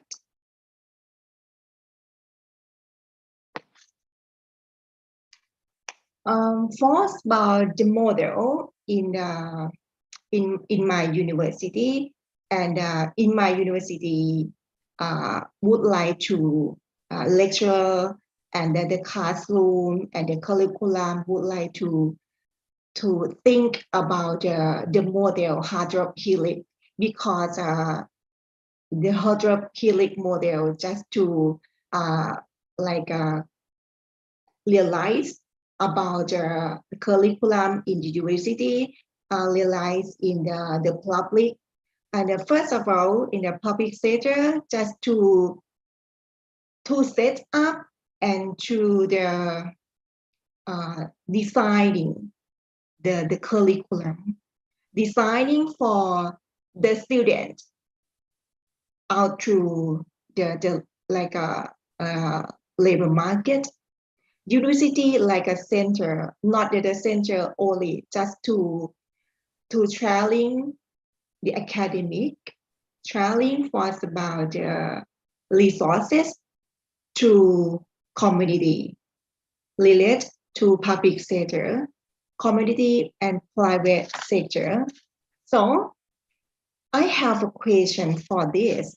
And what is it crucial to ensure that there is continuous education during this trying time?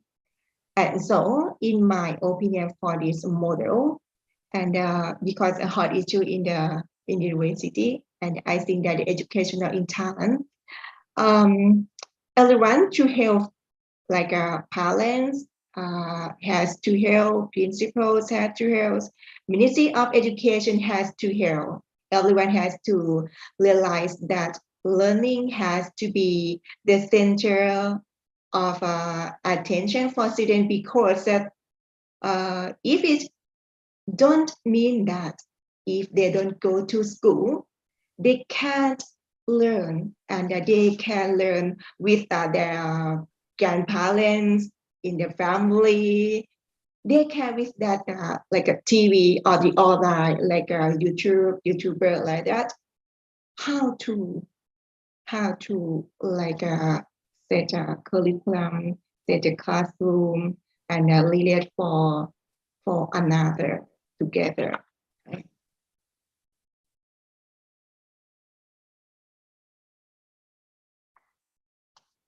So, and this point, education management related new normal, I would like to mention about the opportunity for change.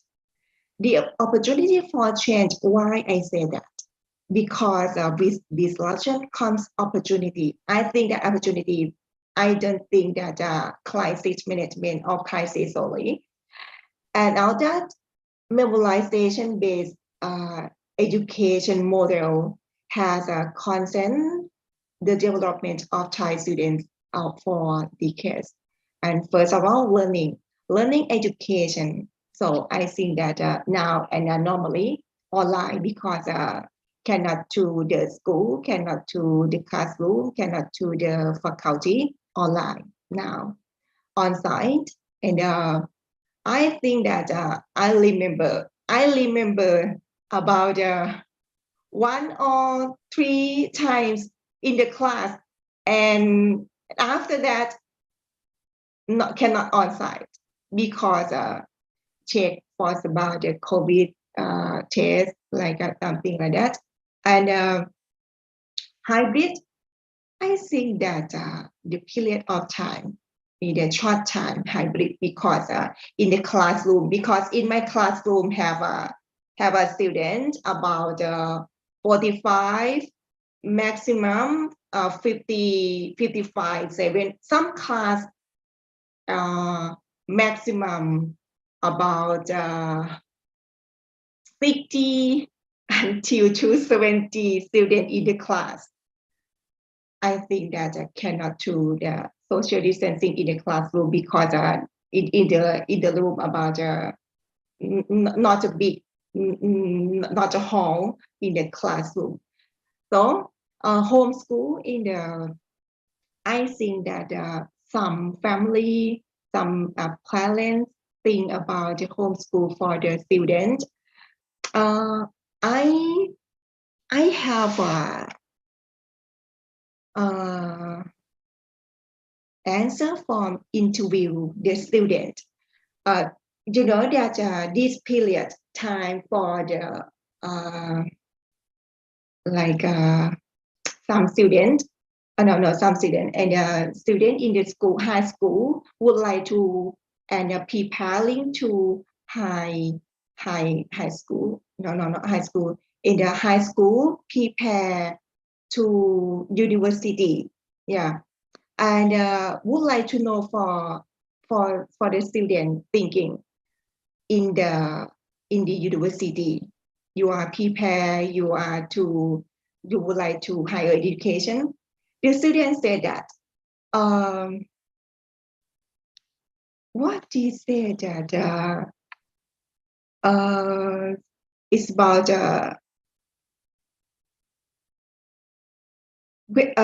first student said that the online learning has the advantage that we can learn at any time, and it offers beyond what learning in the classroom can do. Maybe better learning in the classroom. And second student said that learning in the classroom, learning does not just happen in the classroom. Learning does not just happen in the classroom, but learning can happen outside of the classroom. The student, high school, prepared to university, think that learning, second, learning education, teacher teaching to facilitator, thinking first about the teaching, how to teach, because after all post-COVID-19, you just like to the same time before, right? You just to change for the, not for the new model. I think that the student would like to see, would like to like a change first about the class, front of in the class, right? Learning management to lecture training. Just to, I think that not an old curriculum like 5 or 4 years ago cannot use this period, right? Hard skills, soft skills for smart technology, because I think that new student would like to see like a metaverse, would like to learning about like a high education, high technology, high for respond with the teacher, right? First, administrative program with administrative program focus on students' diversity. I think that diversity from all students would like to see in the classroom, but would like to see the student, because some students have a professional more than teacher in the class. When you are explain first about the technology, some topic like that, lecturer and students collaborate and design internal classroom. How to get that? How to think that? Curriculum development based competency, like that in university, in my university, in my faculty would like to like realize the student, realize the classroom, realize the curriculum with new student. New student mean that competency in the student would like to see, would like to like outcomes, result, or the feedback. All and last one, dispatch, feedback, teacher, parent, student, and community, like hearing teacher to define policy and planning, safety, work environment, social mind and emotion of teacher and student. Like mind and emotional, you see that. Okay, when you are a coach, think that you are COVID disease. What do you think? And social distancing. How about social distancing? Okay, this far, it is far from here, not far from the table. My teacher, it cannot in the classroom. You cannot. You not use the mask. You cannot. Like mind and emotion for the teacher and the student. How to collaboration together within the class, and then feedback the teacher, feedback community. When I suppose that last time the parents like direct to me. Teacher, open in the university, what time, how I can go, because my student cannot go before, because my student afraid, because my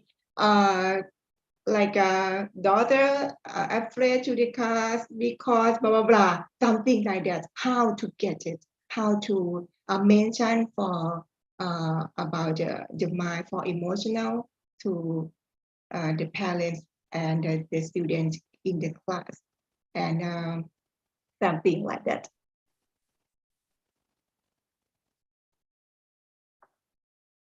Number 5, resources, new management and priority, working system. Working system, not working the lecture only, just like to the workers in the faculty, workers in university, just like to have a system, how to get it. And like to the students would like to contact the officers, how to social distancing to get it. And this time, when the student would like to contact workers or the officers, cannot, because just to the online only, like a request paper, something was about the checklist, checklist one was about the subject choosing, something like that. Curriculum development and online learning, providing teaching equipment for online effectiveness and homeschool. I think that homeschool, because in Thai have a homeschool, and I think that increasing for about the parents, new parents would like to a solution for about the student or the daughter or the baby. Feedback, teacher, parents, students, and community. Hearing teacher to define policy, planning. Oh, no. Okay. I think that's okay. I think I've talked it already. Thank you. Sorry. And next part, reinventing university platforms, manpower, brain power, global perspective, research and innovation, engagement. So in my opinion, because I collect was about the point from the paper from the problem in the university. And I think that the manpower, brain power, global, and until to engagement, in my opinion, and parental involvement become more increasingly important for education in Thailand. But that doesn't take away the role of universities as centers for exchange. But danger of cross that exchanges can take place online, but it's really hard to replace face-to-face learning. And would like to share this idea, because I think that I suppose that research and innovation, when the lecturer in the university, in my university, would like to set the research or innovation, just like to see in the curriculum, just like to relate for that. And like a global perspective, just like to, not Thai students only, just like to worldwide in the class, worldwide in the students come to sit in the class.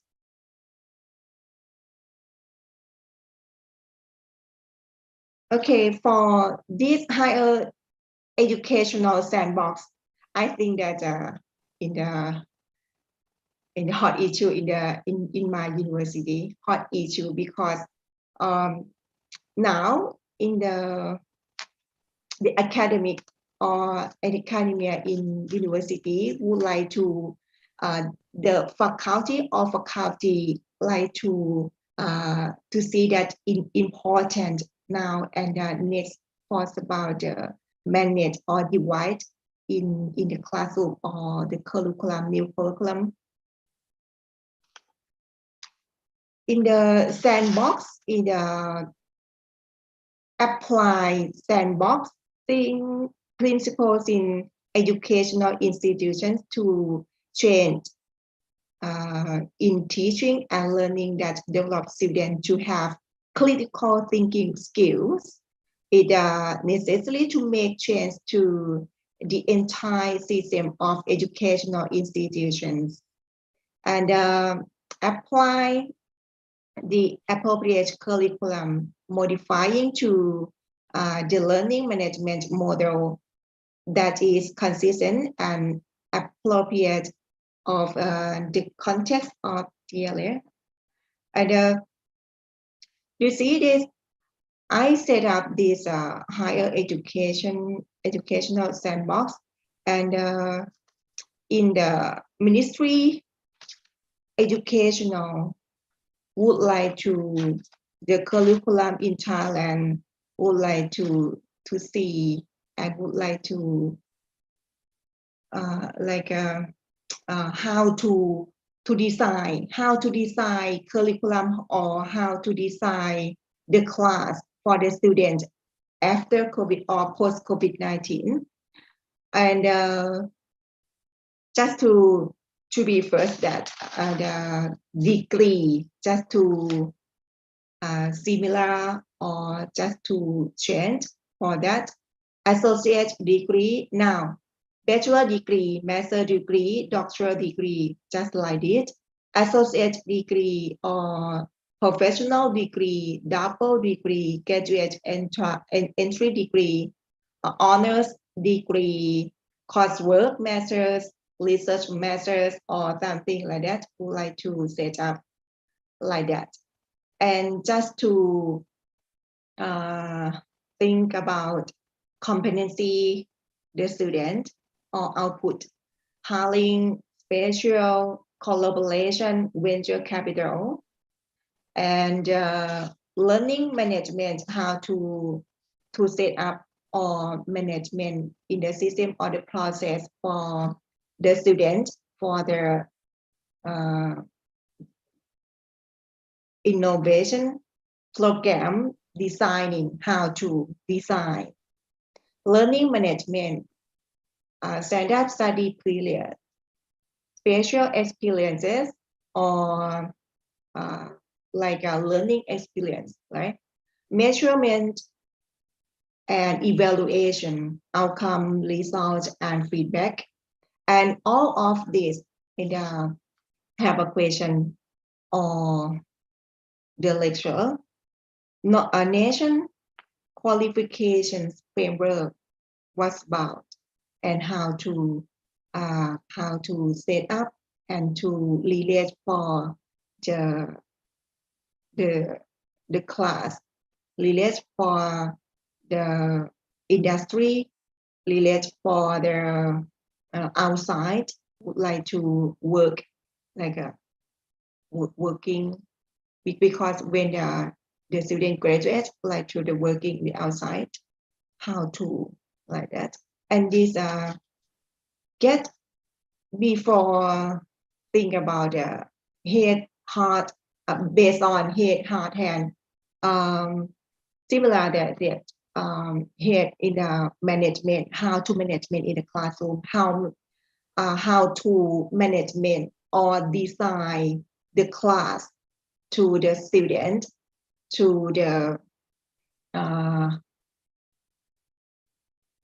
like a heart, like how to prepare the student, how to prepare, not prepare, how to know first about the problem, the student, some student, all students, or individual students, and hand like a practical, and higher education sandbox just to practical to all.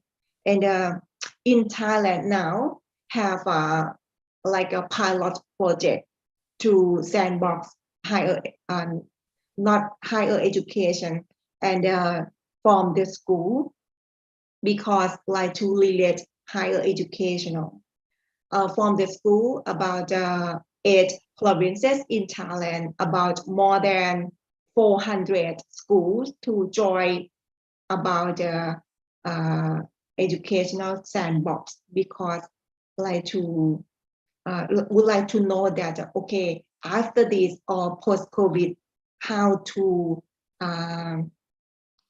like problem solving educational in Thailand, problem solving for about education systems, like a solution for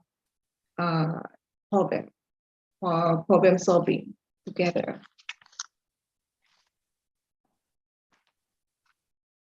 And in educational sandbox, in the a little for the teacher, I mentioned the teacher because if teacher or curriculum set up for like a prepare the student, I think that a teacher develop themselves to have a knowledge, understanding, analytical thinking, or problem solving skills, modify learning management and teaching learning science, providing learning materials that are suitable for learners, modifying assessment methods that are consistent with learners. I think that the learners are free explore that their life and interest in by using learning technology, participating in teaching activity and educational innovations that intend development, analytical thinking skills, and problem solving together, and like assembly together.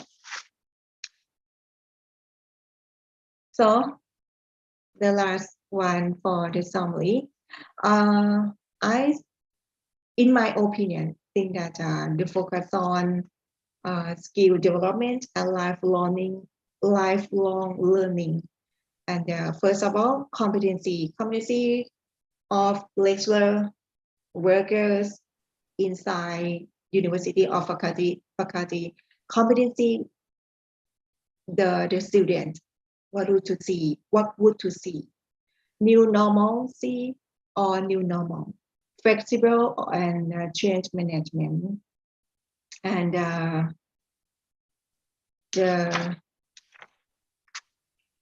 recently I think that the greater understanding of their need to have an education themselves, because I think that the world is changing so fast. The jobs of the future, the opportunities of the future relies upon them sharing higher degree of skills. So I think this can play a very special role in teaching them now. The challenge is to make sure that they have got resources, the internet access, and the handheld devices to be able to utilize these all. Okay. Thank you so much. Okay, thank you for your attention. And a little bit first word from John Dewey. Education is not preparing for life. Education is its life. It is itself. Okay, thank you so much. Okay, thank you so much, Dr. Suni. Education is not for preparation for life, education for itself. Thank you. Okay, Dr. Suni, thank you very much for the presentation. It's a very interesting lesson learned from Burapha University. But since we have limited time, we are going to answer only one question. Is it okay? We will answer the question from Health Polytechnic of Palangkaraya from Mr. Marcelinus. Dr. Suni, Sawadika. สวัสดีค่ะ What are the impacts for your university in situations where social distancing is running around the country, including the hospitals, health centers, and etc., to your student doing practices directly to improving psychomotoric skills, as we know that they need to practice directly to patients rather than practice only in the laboratory? What steps are conducting or taken to do so? Thank you, Dr. Suni. Okay. Please, Dr. Suni. Okay. First question, running around country, including I think that similar another university, right? And social distancing is running around the country, and I think that not social distancing knocked down for everything, because I cannot go in the university, cannot go inside in the classroom. I went to go to the faculty just to test COVID, like a test kit before, and just to manage in the class, manage class online only, full, and like a online person, right? And in the hospital, because in Budapest University have a hospital, Budapest University together, and hospital center is I think that Budapest University Hospital and manage good for about the center for the manage about the COVID-19 situation, for about the disease center for the control, because I suppose that when the students in the dormitory have a disease caused about the problem, just to manage caused about the like a logistic to the student, logistic for about the area outside Budapest University or the neighbor hospital. And students doing practices that is improving psychomotor skills. Oh, I asked the lecturer for about the nursing and lecturer for the doctor in the hospital before, because I walk into like take a dose in the hospital in Budapest University, and in the class, and don't have the class in the practice, like the student some class to in like important for about the practice, just to okay like on site, and if the student like first year, second year, like lecture from the online, right? And I'm not sure about cover first about the answer, because I so many. What steps are conducting and taking to do so? What does mean the conducting for the technique? Conducting is step. What does mean? Step. Yes, I'm sorry. It's the steps to implement the practice in your university. Practice was about the student for the class, or was about the hospitality? In the hospitality. Hospitality. Yes, yeah. Yes, hospital. Okay.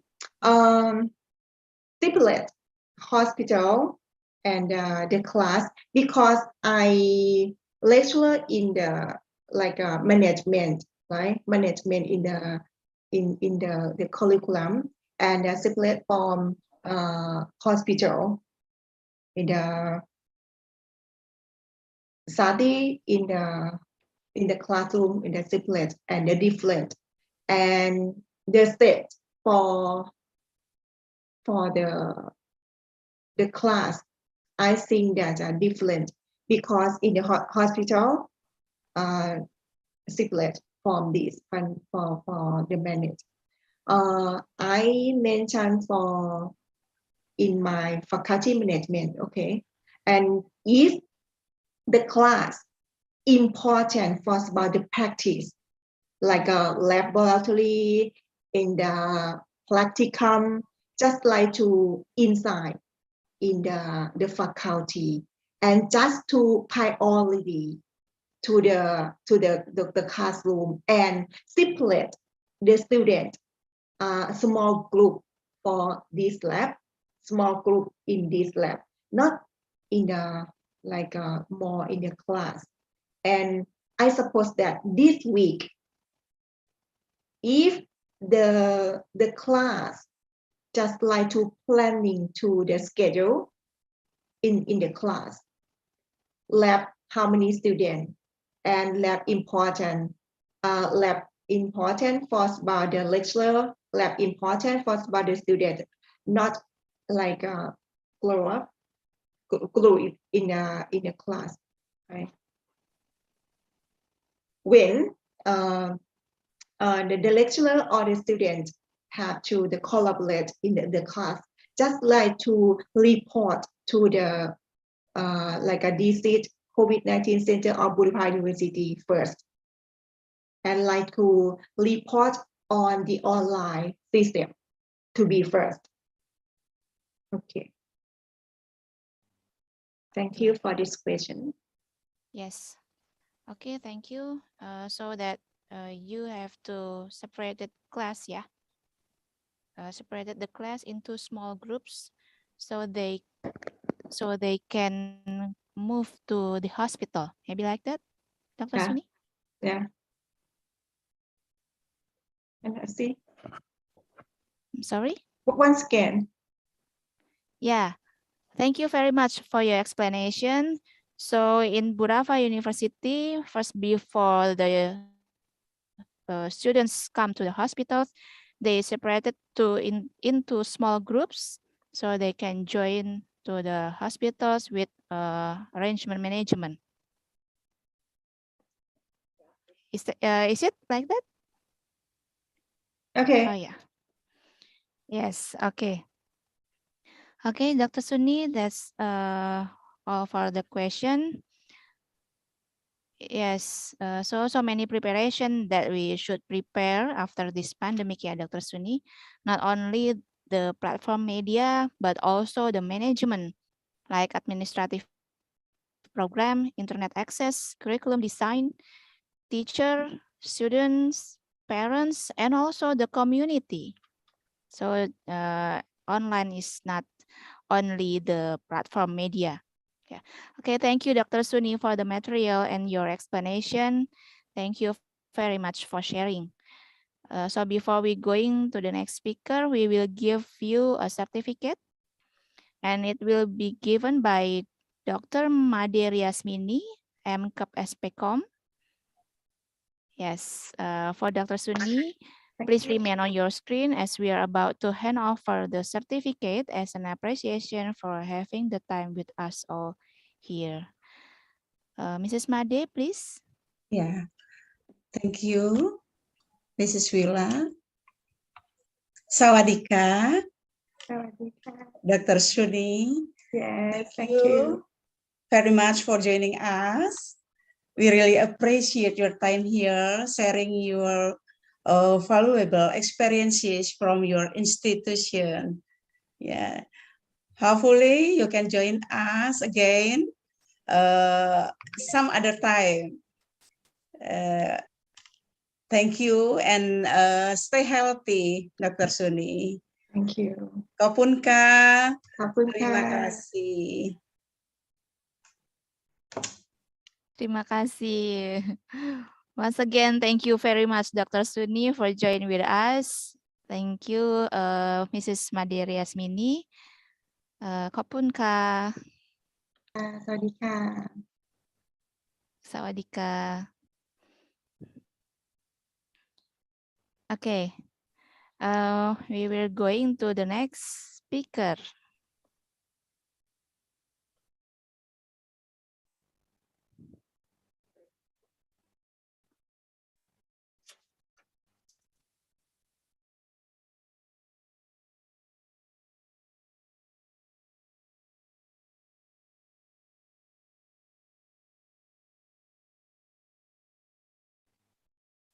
Okay, we will going to Mrs. or Dr. Jennifer. Dr. Jennifer, our third speaker, are you already here? Good morning, selamat pagi. I'm here. Good morning, Dr. Jennifer. Selamat pagi. Thank you for coming. The pleasure is mine. Yes. We will start. First, I will read your CV. Dr. Jennifer is a dean in College of Nursing and Allied Health Sciences at St. Paul University, Manila since 2016 until now. And she also a professor in College of Nursing and Allied Health Sciences at St. Paul University, Manila from November 2004 until now. Dr. Jennifer completed her Doctor of Philosophy in Nursing Education on 2015 at St. Paul University, Manila, and Master of Arts in Nursing major in Academic Management 2008 from St. Paul University, Manila also. Okay, maybe Dr. Jennifer, please, the time is yours now to do your presentation. Thank you, Willa. Let me just share my screen.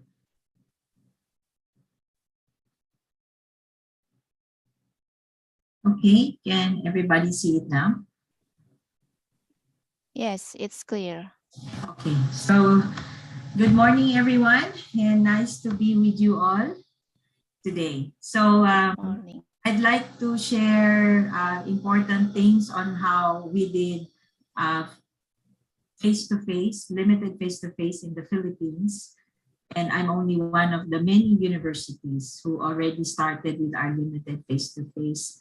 I would just like to, what the other speakers have said is correct, but let me just add some other points that you may consider as you prepare for the limited face-to-face.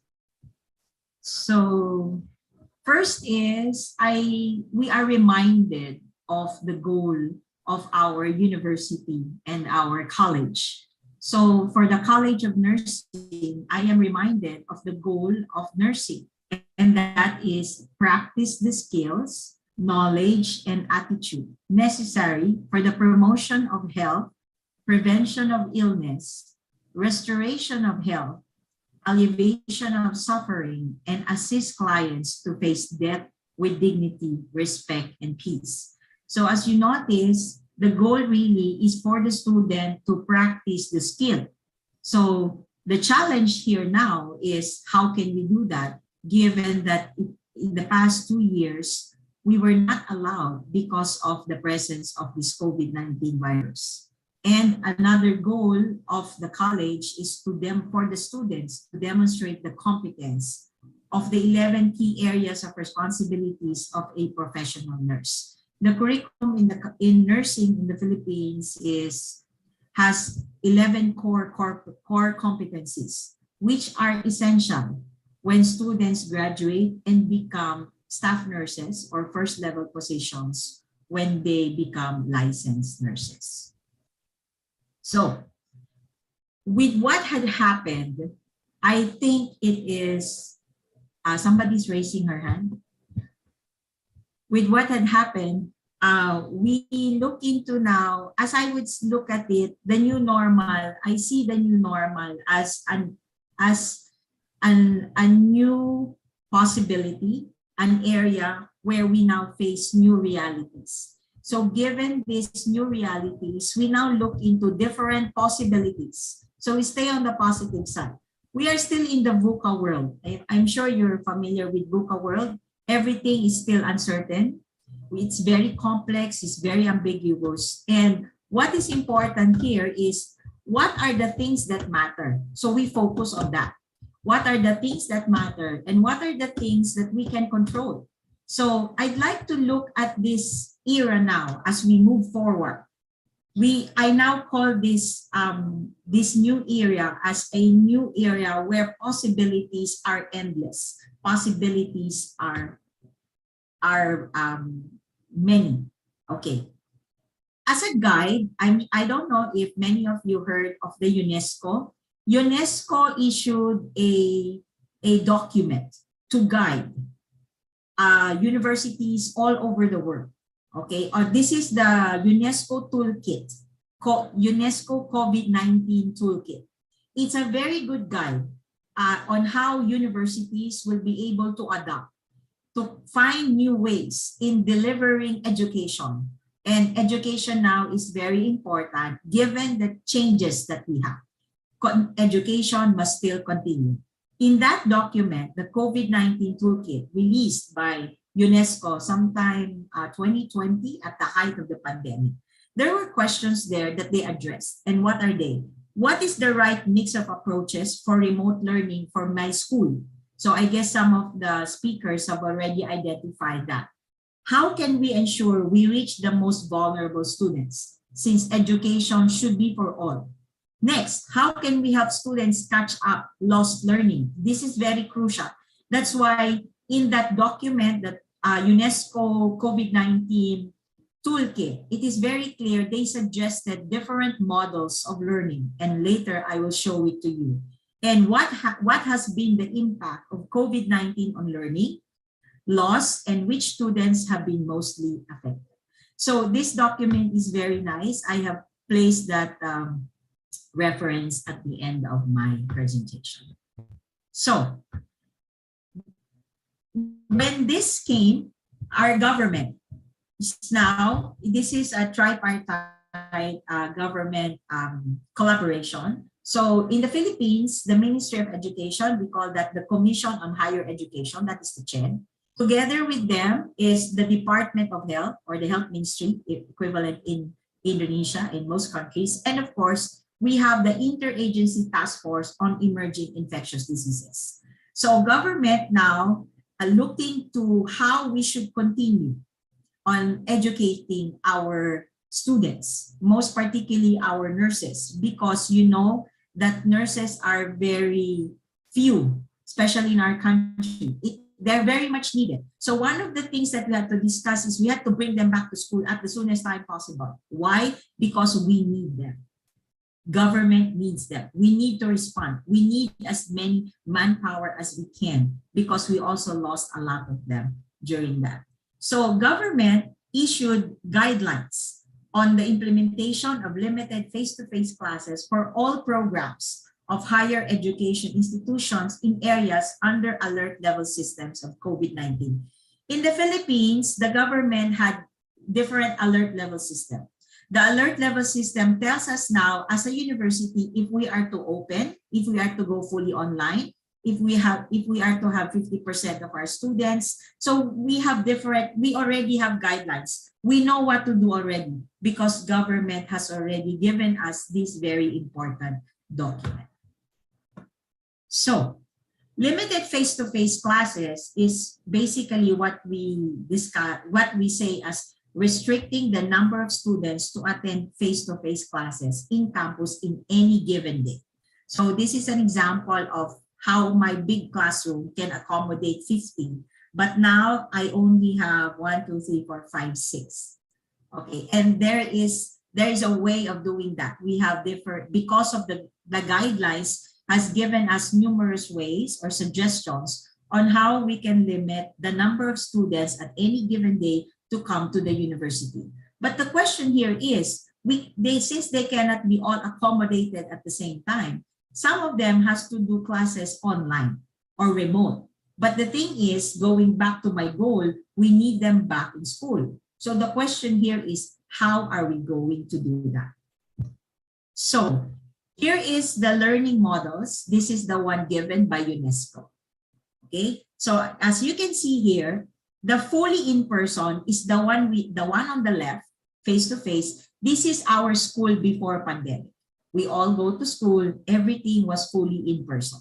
Then suddenly, we went virtual. That is fully online, okay? The fully online, we cannot go to school because of the threat of the virus. We have to adjust. In a matter of months, we had to shift immediately. Just imagine from fully in-person to fully online. So what did the document say? The document said there are different ways, there are different models that learning institutions can now adopt based on the situation. So the first, let's go first on the left side. So if this is fully in person, there is now what we call the blended learning. So what is blended learning? Blended learning is primarily face-to-face, in-person classes. However, there is now the incorporation of technology into the face-to-face instruction. So the addition of the online technology, that is where our online tasks are. It can be online synchronous or asynchronous to augment the face-to-face. I hope you understand that. So the sample of the blended is the flipped classroom. So if you're familiar with that. So basically, the blended is a face-to-face plus online asynchronous for most. Okay, since it is still mostly on that line. Now, the second to the blended is what we call the online plus. That's beside the fully online. So the fully online is nobody goes to school, everybody is online. Now, the online plus is, according to UNESCO, is an enriched virtual. So primarily online learning plus on-site when desirable. So what does it mean? Most of the classes are still online. However, if there is a need, there is an important need for the student to go to school, it is desirable, then that student needs to go to school. And what are these desirable on-site classes? These are our library facilities when the student needs to access. Second is the laboratory, okay? And one of which is doing examinations. Okay, so the student can just come and take the examination. So that's the online plus. With the online plus, since it is still on the fully online, the greater part of the online plus is still online. So the student only comes to school to take the exam. You can schedule that when there are laboratory classes. Okay, when the student needs to use library facilities, or in most cases, this happens also in the Philippines when technology is not accessible for all. The student who does not have technology, who does not have Wi-Fi access, can be granted permission to go to school so that learning can continue with that student. Because it is a fact that not all students are capable of buying or procuring or securing their own Wi-Fi. So that's also, so that is online plus. So next is what we call the hybrid. Okay. I heard this earlier from some of our speakers. The hybrid is a more strategic combination of face-to-face and remote learning to enhance learning. So it is a balance between online and face-to-face. So hybrid is more flexible and it is basically learner-based. Okay, it is now on the side of the learner. Teacher chooses the mode considered most suitable for effective depending on the topic or the instructional method. And the students can seamlessly shift. So from online to face-to-face. Okay? Learning in these two models are now becoming readily available. So meaning, if the students, because we come from different regions, in the Philippines, we also are divided in provinces. So if we have students from far-flung areas and there are problems or concerns for her to come, then she can choose first primarily the online. And then when the situation gets better, then she now comes to school and does now the face-to-face. So basically, it's a combination between face-to-face and online, okay? And then we have, next is the hybrid high flex. This is the flex learning. flex learning. This is the high flex or the blend flex. This is St. Paul. We use the flex learning. Okay, this is our model, the high flex or the blend flex. We also use hybrid, but for the College of Nursing, I choose the flex learning. Okay, what is high flex? High flex is on-site or online mode of participation. Like I said, it is the student's choice. If the student's choice to come, then she comes on-site. Okay, the blend flex is the student is assigned to groups, rotations for on-site classes. That's why you saw a while ago, my 50 classroom seater, I only occupied for 9 students, okay? Because we go now on rotation. And this is also very, very important when we went back to the clinical area, our practical. My students are now back in the hospital, and we are also adopting this blend flex. So what is blend flex? It is the flex learning is a combination of online asynchronous, online synchronous, face-to-face, in batches by groups, okay, and online synchronous as well. Okay, so we have, and this is what we have. So in the document sent by UNESCO, there are different ways to flex. Okay, there are different ways. What are the different ways to flex? You can flex. You can go all online synchronous or asynchronous. You can do an on-site plus online synchronous. You can also do on-site, online, or all on-site hybrid. It's up to you. So that's the beauty of the flex learning. And in the flex learning, we're also guided by our curriculum, by our syllabus. Okay, and that we choose. That's why for St. Paul in the College of Nursing, we choose the flex learning. Okay, so given that flex learning, we had now to do cyclical student shifting.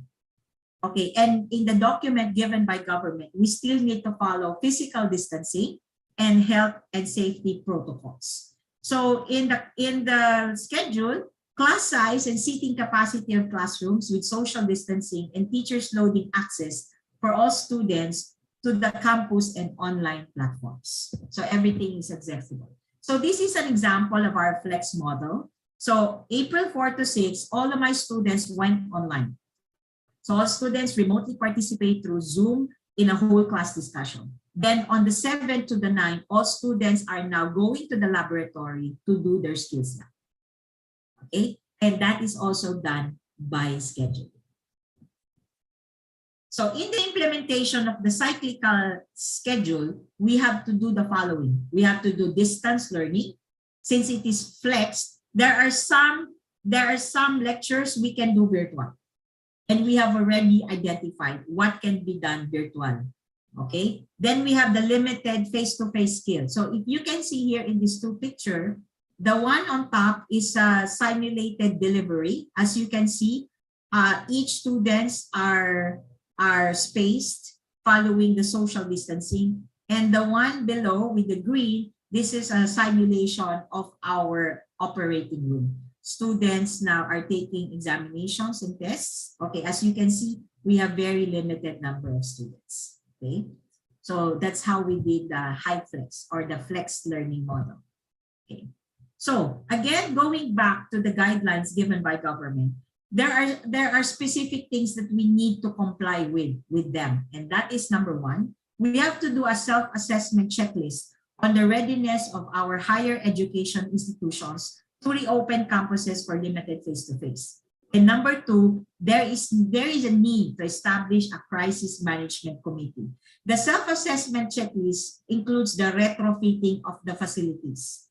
We have to rearrange, we have to re-engineer the entire campus to fit the social distancing, to meet the education requirements that is suitable for us to be able to have at least two meters apart, things like that. And each university was asked to have a crisis management committee. The head of the crisis management committee is our president, Sister Evangeline Anastasio. The members of the committee are, of course, our safety officer. We have our engineers. We have our school health physicians, nurses, deans, and so on. Okay, so And there is an important role that the crisis management committee does. Okay, so to ensure physical distancing, as you can see, all our classrooms are retrofitted. And here you see someone cleaning. There, after each class, there must be somebody to disinfect the classroom. It is very important that disinfection happens. The one here with Sister Evangeline, see, even our meetings were not together. This is the visit of our local government unit. This was done February 17, and after their visit, we were already given the safety seal to open the university to our students. Okay. Included in limited face-to-face are protocols of partner-based hospitals in addition to the guidelines. Now, as you can see, August of last year, we already started consultative meetings with our hospital partners. This is very important because one of the things that needed to be discussed is the safety of all our students. That's the very first thing why the consultative meeting happened. So we started duty only this March. So we started consultations, collaboration meeting as early as August. So the preparation took months for us. Okay, so it is a result of very good planning.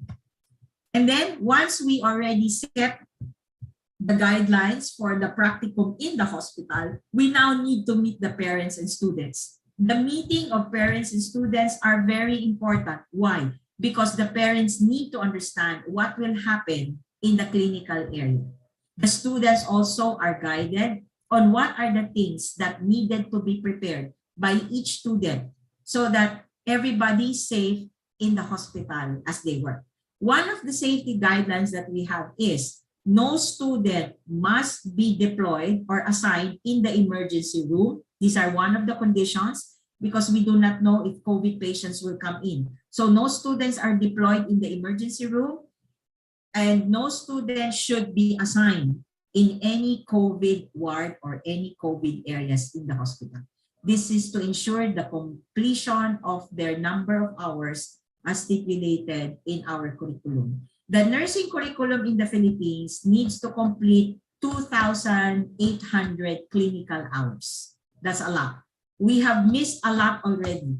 That is why when the memorandum circular came out, I am one of the first hospitals to apply already and prepare because we need to have a catch-up plan. Because in the Philippines, you cannot take the nurse's licensure examination without completing the total number of practicum or internship hours. That is very important in our curriculum. So it's very important that we bring them back to the clinical area. So meeting with students and parents regarding what is going to happen is very important. So all affiliates, our students and clinical instructors should be clear from any health protocols relevant to COVID-19 set by the hospital and our government, the local government before affiliation.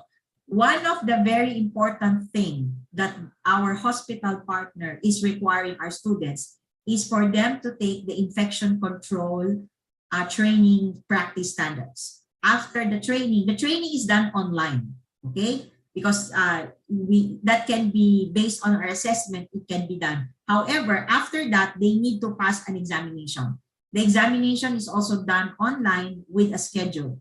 Now, why is this important? If the student does not pass the examination for the health protocol standard on infection control, the student cannot go for practicum in the hospital. You see, that's really one of the adjustments. That's why we need to prepare our students very well for them to pass the examination so that this will not get in the way of them completing their clinical duty.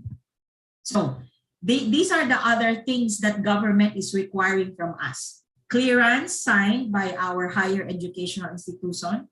There is a health declaration form that we, the university, the dean, is ensuring that all our students are safe, healthy, for them to go back to the hospital. We have also our health insurance. The health insurance is to ensure that the student, if there will be signs and symptoms, there will be a health insurance who will cover that, the expenses of the student. And another thing that they require from us before the student goes for duty, there should be a negative RT-PCR test results. We need to have health monitoring checklist weekly, and we need to ensure them a medical certificate. For the health monitoring checklist, our students are not allowed to go back home. What we did is we housed our students inside the dormitory university. They stay there. So if they are on duty for 2 weeks, they have to live inside the dormitory for 2 weeks, and they're not allowed to go out. We provide everything for them. This is to ensure that they will not go around places so that they will not get any infections. So those are the things that we needed to adjust. Additional safety things that we needed to adjust is each student have their personal hygiene kits. It is mandatory for them to bring that. Okay, what is inside the personal hygiene kit? Their mask, their soap and water, alcohol, gloves, so everything they need. Next, we always tell them you have to stay home when not feeling well. They are not allowed. So if they are in the dormitory, we have our school physician, we have an isolation room to take care of them. Classrooms and laboratories were retrofitted. Everything is a one-way traffic, so more walking for us. Okay, there should be adequate ventilation. Like as you saw earlier, our students have their own seat. There is a name. They cannot transfer to another seat. So each student are seated in that seat forever. Okay, and that's why after that, we disinfect that. We have also regular disinfection, and since our students are housed in the university, we bring them to the hospital. So you see, that's how we control things to ensure that everybody is safe. So as to library, there is a time in and time out. This is the contact tracing guidelines that we need to follow from government. Everybody must observe that, and strict observance of social distancing is very vital. We are required by government to submit a weekly COVID-19 monitoring. Even if there are no cases, we still need to submit. We also submit to government the list of faculty members who are in campus, the list of students who are in campus, so everything is there. It's really quite a work, but we have to follow certain government regulations because this is also to ensure everyone's safety. And what are the challenges as we were preparing for the implementation of the limited face-to-face? Number one, concerns from parents on the safety of their children going back for clinical duty. And that is understandable. That is why, how did we address this concern? We address this concern by constantly meeting our parents, our students, and our hospital partners. It's very important that collaboration meeting is happening as often as we can, so that we can see possible problems that may arise. Second, preparation of the physical setup of the school. As I said, we are not going back from the way we teach before, no more. So like I said, what COVID-19 did to us gave us new possibilities, new realities that we have to face. So therefore, the school now is totally different from what it looked like pre-pandemic. So our school has been retrofitted. There are changes to adapt to this current situation.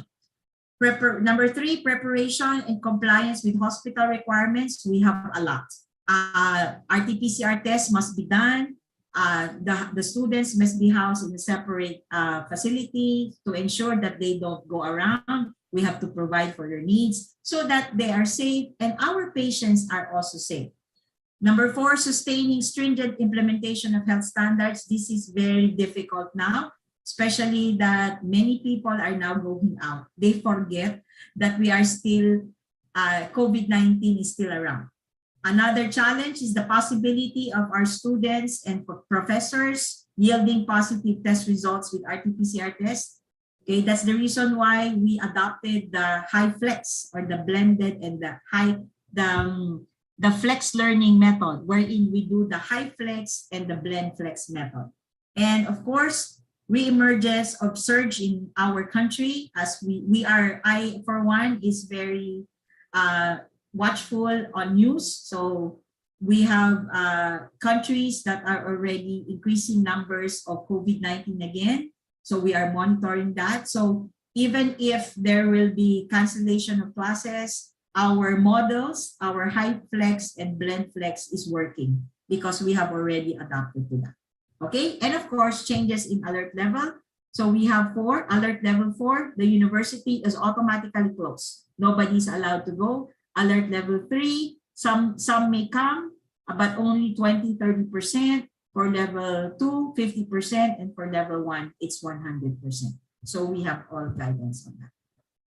So to end this slide, I'd just like to end with this saying, we were created to overcome every obstacle, to rise above every challenge, not just to survive, but to thrive in these times. So terima kasih. And I think I still have time. I'd like to share with you our video on how we opened our university for face-to-face. So this is just 12 minutes. I hope I still have time. Here we go.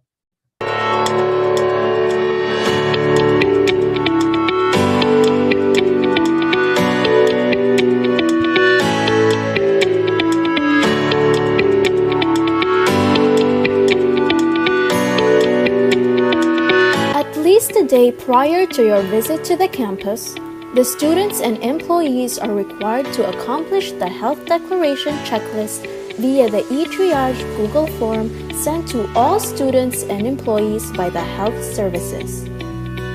This aims to screen for symptoms of COVID-19 as well as history of exposure and travel for the last 14 days.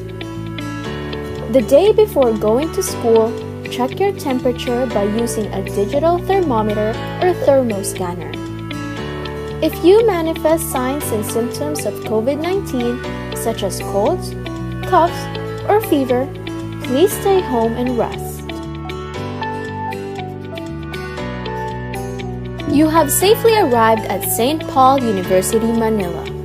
Let us be guided with the following upon entering the Pedro Hill Gate. All learners, teachers, personnel, and visitors are required to wear a face mask upon entry to the campus. The no mask, no face shield, no entry policy shall be implemented at all times. Cloth masks may be used for asymptomatic individuals with no risk factors.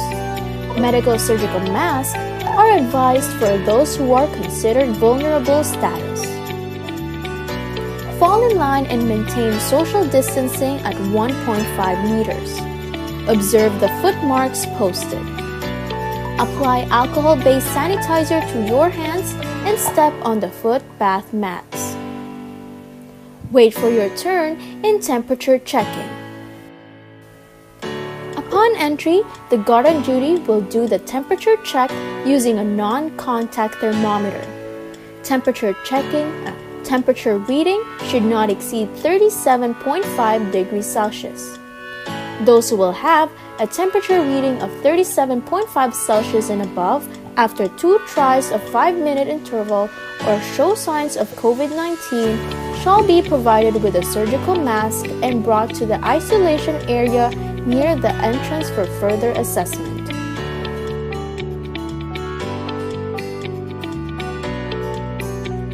In going to your classrooms, you will use the stairs. Always follow the guiding arrows and foot markings posted on the floor as well as the safety guidelines on the walls.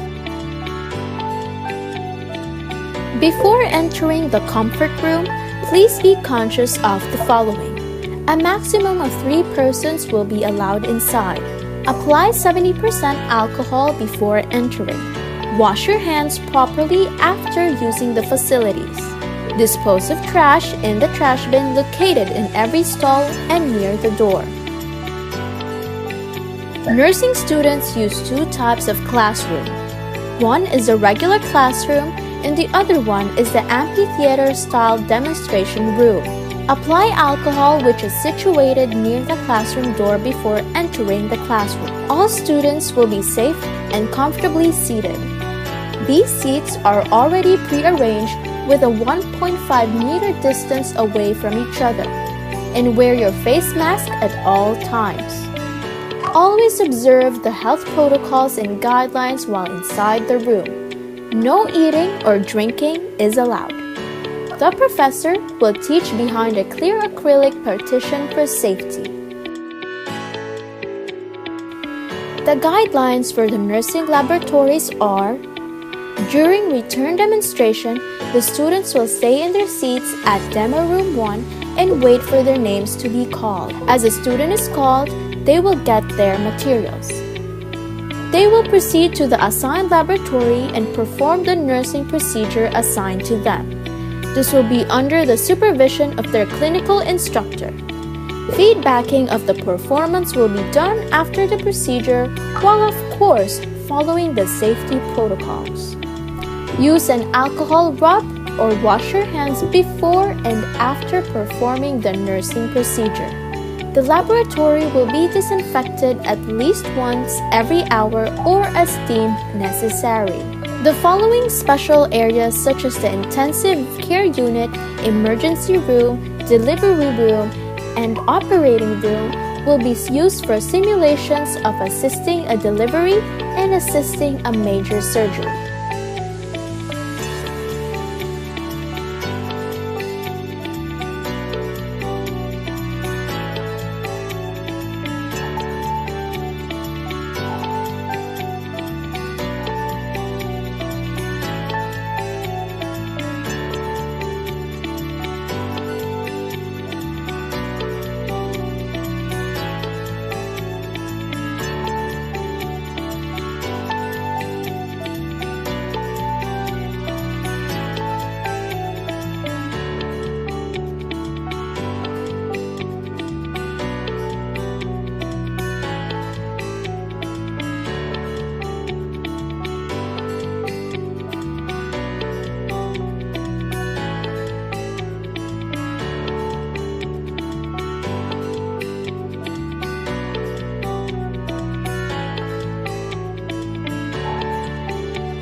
If a student feels or presents COVID-19 symptoms inside the campus, they will be evaluated and isolated in the school's designated isolation rooms. For other health concerns unrelated to COVID-19, they will receive treatment in the school clinic. There will be a clear acrylic partition to ensure the safety of the students and the healthcare team. To care for the mental health of the students, the guidance counselor is available during school hours. Meetings will be done virtually, except in special cases, or, in other words, for those who will request a face-to-face session. For face-to-face sessions, the guidance counselor will be behind a clear acrylic partition to ensure safety. Use the provided alcohol sanitizer upon entry.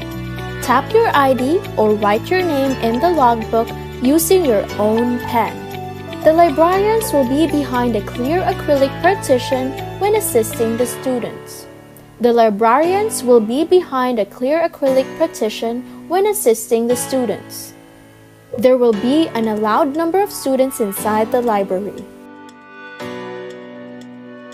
In using the school canteen, students and employees must observe the following guidelines. It is open from 11 in the morning to 2 in the afternoon. A canteen staff is present to assure the students and employees for its number of occupants in the canteen. Students may remove their mask and face shield upon eating and immediately put back on eating. Put the mask in the mask case while eating.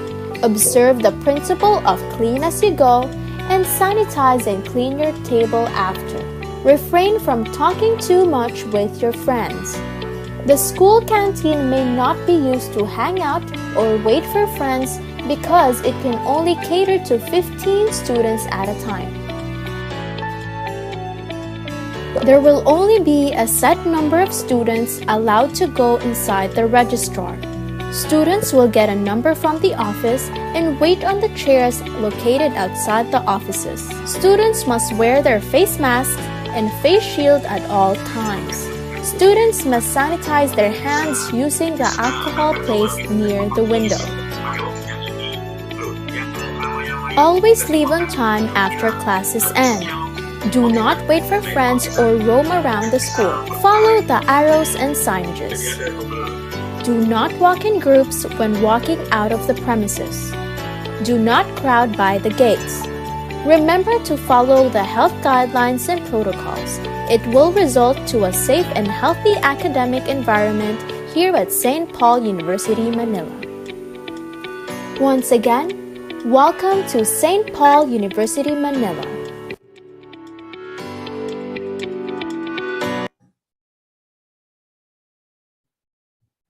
Okay, so as you can see, our university has changed. We had to do physical changes for us to be able to bring our students back safely into our campus. So with that, good morning to all. Okay, good morning. Thank you so much, Dr. Jennifer, for the presentation. It's a very interesting and meaningful lesson learned for us you have given. We conducted various methods during pandemic, especially with the video. It's very interesting. The next session is a question and answer session. And now we'll read the question. Maybe Tim can share screen. Yes. Okay. The question is from Dewi. In your presentation, you mentioned about parents' involvement. In what ways do you involve parents in your learning? Okay, maybe you can answer, Dr. Jennifer. Yes. We involved the parents when we were consulting their about their children going back to clinical duty. The government issued a circular memo that says it is not mandatory for students to come back. Okay, so that's one. That's already something that we need to discuss. So meaning the parents can still decide if their children would like to come to school or not. It is still their decision because not all parents are ready with it. So with that, we already give the parents options on what is the best way for their children to learn. However, since we are nurses, it is important that we explain to the parents that their children need to come back for the physical duty because it is required for them to complete the total number of hours for them to take the licensure examination. But we don't impose on this immediately. We wait for the parents to decide. So we are happy that after we have consulted them several times, all of them have agreed that they would like to send their children back. You know, it was really the students who really like to come back to school because most of them, they don't like to learn online anymore. They like to learn more with their classmates, with their peers. You know, in nursing, human interaction is very important. And that is why we have to slowly bring them back. Actually, we started clinical duty already last March, and I'm happy to say, so far today, from the day we started duty last March, all of my students are safe and they are enjoying. They're back into the hospital. They missed it. And the parents, we just keep the parents updated on their condition. We inform them of their duty hours. So what we did, since we need to catch up 2,000 hours plus, instead of going a regular 8-hour duty, my seniors, the graduating, we did a flexible plan wherein they are on duty for 36 hours for 3 days. So it's a 12 to 12, it's a 6 to 6 shift. So why was this possible? Again, this was made possible through constant meeting and collaboration with our partner hospitals. So since we had 3 days of duty, so that's already a complete 36 hours. So Thursday, Friday, we put them on rest. During the rest, they are on quarantine. We do self-monitoring. We check if there are signs and symptoms, and if there are none, they go back for duty again for another 36 hours.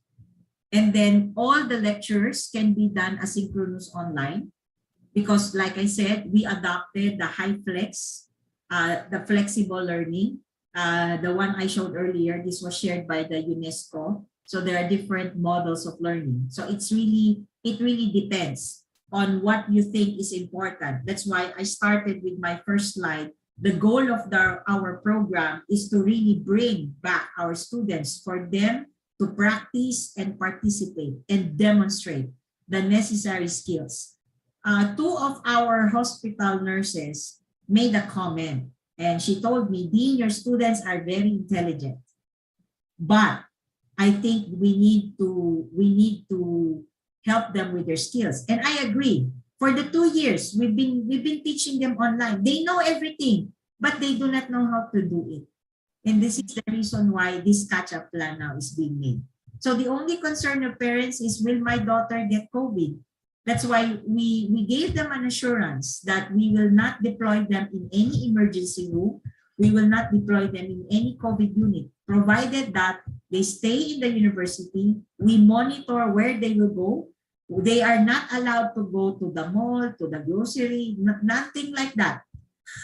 So we also controlled their environment to ensure that they are all safe. It's very difficult, but with everybody's cooperation, and that's where the parents were involved. We need to explain to them that there are days that they cannot see their children. And if their children are now ready to come home, we always tell them to have 1 day quarantine period, okay, before they can take their children back. So to date, we are very safe, no cases, which is very good for us. Oh, okay. Do you find difficulties, doctor, for this parent involvement and for this method? No, the parents were very cooperative. Okay. The parents are very welcome, and they also like their children to go back to school. Yes, because Children stayed too long already in their house. That's what they like the idea of that their children going back, because it's also part of their mental health. and develop. They want to, have a different environment to them. So the parents are very welcome. We did not have any problem with parents. Because they know that their children is safe. Yes, that's why we walk them through. We show them the video. This is how it's going to happen. We let them see the dormitory facility where their children will be housed. Are separated from the girls. We will provide meals for them. So everything is needed for them, including the transportation to the hospital. Everything is provided for them. We all provided it for them. Also the transportation. Yes, yes. Just to ensure that everyone is safe. So even our drivers, they have to wear these face masks. So everybody. So that's why up to now we have no cases. Okay. Oh, it's interesting. Okay, maybe we can move to another question. Oh, okay. Oh, we have only one question, Dr. Jennifer. Okay, that's good to know. Okay, to all participants giving question, hopefully the speaker explanation has answered your question. Maraming salamat po, Dr. Jennifer. Yes. Is it correct? Is it correct? Yes. Maraming Yes. salamat po. Maraming salamat po. Thank you very much. And thank you very much for your explanation and sharing. Yes. Yes. Before we end this session, we will give a certificate for Dr. Jennifer Oliver. To give the certificate, we would like to invite the head of Center for Research and Community Service, Jakarta 3 Health Polytechnic, Dr. Yudia Fratidina MKes. Please, Mrs. Yudia, the time is yours. Okay. Hello, Dr. Jennifer. Okay, nice to meet you, and thank you very much for speaking in our webinar. We really appreciate, and hopefully you can join us again some other time. Okay, thank you and stay healthy. Maraming salamat po. Thank you. Thank you. So, yeah, thank you. The pleasure is mine. Thank you. See you again, Dr. Jennifer. Okay, thank you, Ibu Yudia. Thank you, Dr. Jennifer Oliver. Yes, ladies and gentlemen, that was the first plenary session. We thank all of 3 speakers who have shared their material. It was such an inspiring material. And let's give applause emoticon to our excellent speakers.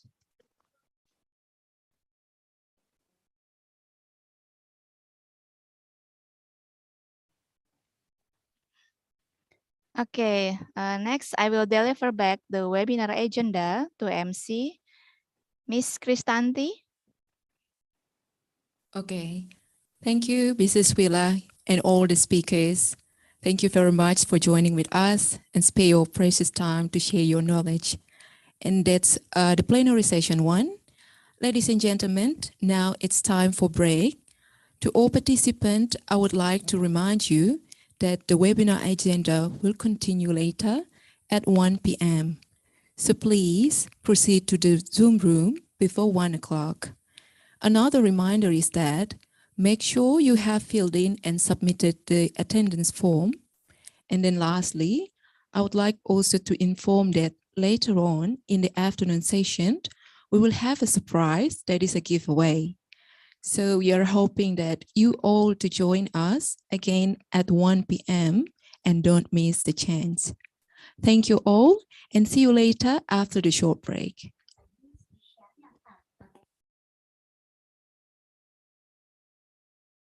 Oh, and one more. For the attendance form, it will be shared later at the plenary session too. Okay, that's all.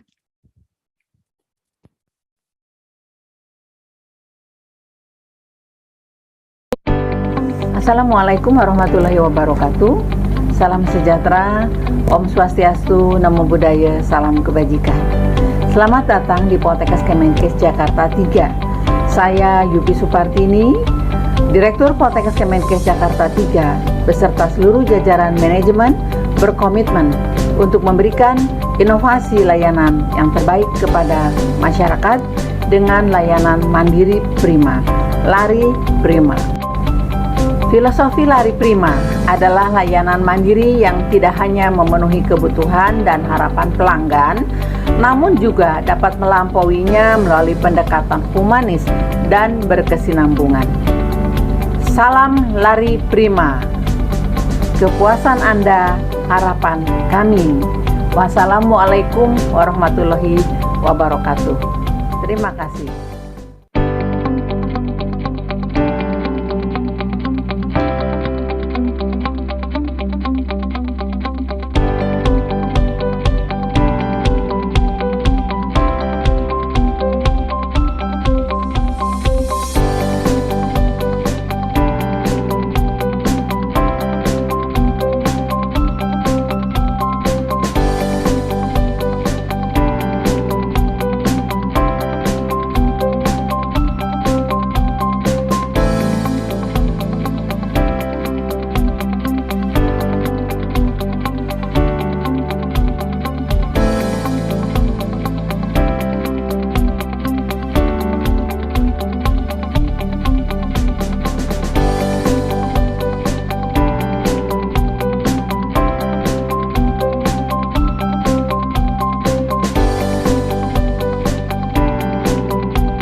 jurusan D3 Kebidanan tahun 2006. Dan pelayanan e-legalisir yang saya dapatkan dari portal alumni sangat cepat dan tepat, sehingga dengan pelayanan yang cepat, saya dapat tetap bekerja di tempat saya bekerja sekarang. Terima kasih Polytechnic Jakarta 3, maju terus. Assalamualaikum warahmatullahi wabarakatuh. Perkenalkan, saya Jaya Mentari sebagai mahasiswa dari jurusan Kebidanan di Polytechnic Kemenkes Jakarta 3.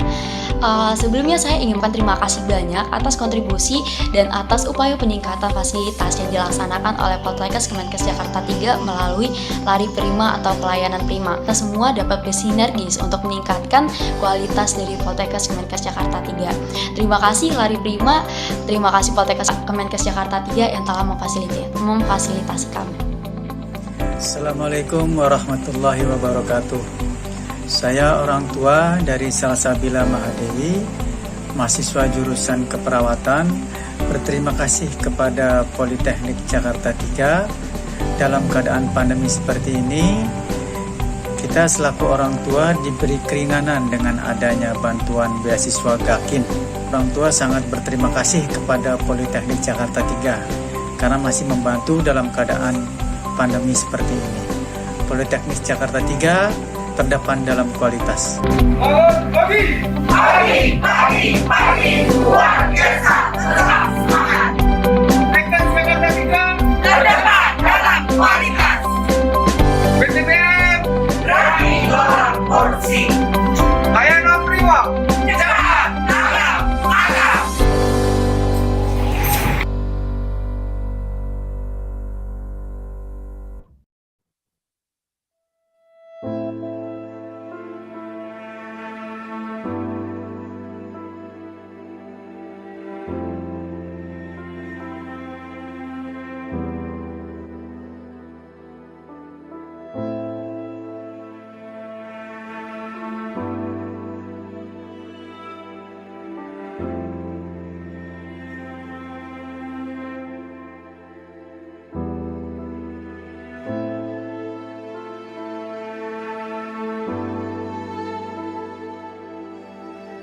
Masalah kesehatan ibu dan anak di Indonesia masih sangat memprihatinkan. Hal ini terlihat dari morbiditas dan mortalitas ibu dan bayi di Indonesia yang saat ini masih sangat tinggi. Menurut data dari Survei Penduduk Antar Sensus atau SUPAS, pada tahun 2015 angka kematian ibu sebanyak 305 per 100.000 penduduk dan angka kematian bayi pada tahun 2017 sebanyak 24 per 1.000 kelahiran hidup. Selama ini kita hanya berfokus pada penyebab langsung kematian ibu, seperti perdarahan, hipertensi, eklamsi, dan infeksi. Akar masalah yang sebenarnya adalah pada 4 terlalu dan 3 terlambat, yaitu usia ibu terlalu muda, terlalu tua, melahirkan terlalu sering, dan jarak kelahiran yang terlalu dekat, serta pada 3 terlambat. Terlambat mengambil keputusan, terlambat merujuk, dan terlambat mendapatkan pertolongan medis. Selain itu, tanpa disadari, masalah kesehatan ibu dan bayi yang dialami juga sangat berkaitan erat dengan ketidaksetaraan gender. Ketidaksetaraan gender ditunjukkan dalam data SDKI tahun 2017 yang menunjukkan bahwa pasangan suami istri yang ingin membatasi jumlah anak sebanyak 50%, penggunaan alat kontrasepsi pada istri sebanyak 62%, kondom dan senggama terputus masing-masing 2%, dan sterilisasi pria kurang dari 1%. Fakta ketidaksetaraan ini menunjukkan bahwa masalah kehamilan, persalinan, dan nifas serta KB masih dianggap urusan perempuan semata. Dukungan dan peran kaum laki-laki maupun masyarakat masih sangat kurang. Perempuan seringkali menjadi korban kekerasan, pelecehan, beban ganda pada perempuan seperti harus bekerja dan mengurus rumah tangga, stigma, stereotipe, serta diskriminasi. Kondisi ini tentu harus disikapi dengan serius. Maka dari itu, jurusan kebidanan Poltekkes Kemenkes Jakarta 3 berkomitmen untuk mengatasi masalah ketimpangan gender dalam pelayanan kesehatan ibu dan anak melalui pengembangan kurikulum pendidikannya yang mengangkat permasalahan dan isu gender sebagai salah satu poin penting pendidikan kebidanan. Karena bidan adalah yang paling dekat dengan wanita pada seluruh siklus hidupnya.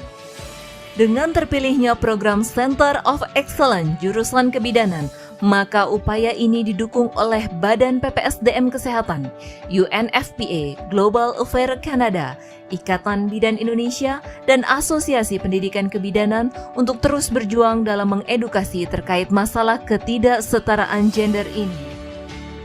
Untuk mewujudkan tujuan tersebut diperlukan kerjasama lintas bidang dan lintas sektor, mulai dari institusi pendidikan, fasilitas pelayanan kesehatan, dukungan stakeholder hingga pada akhirnya dapat diimplementasikan ke dalam pelayanan kepada masyarakat.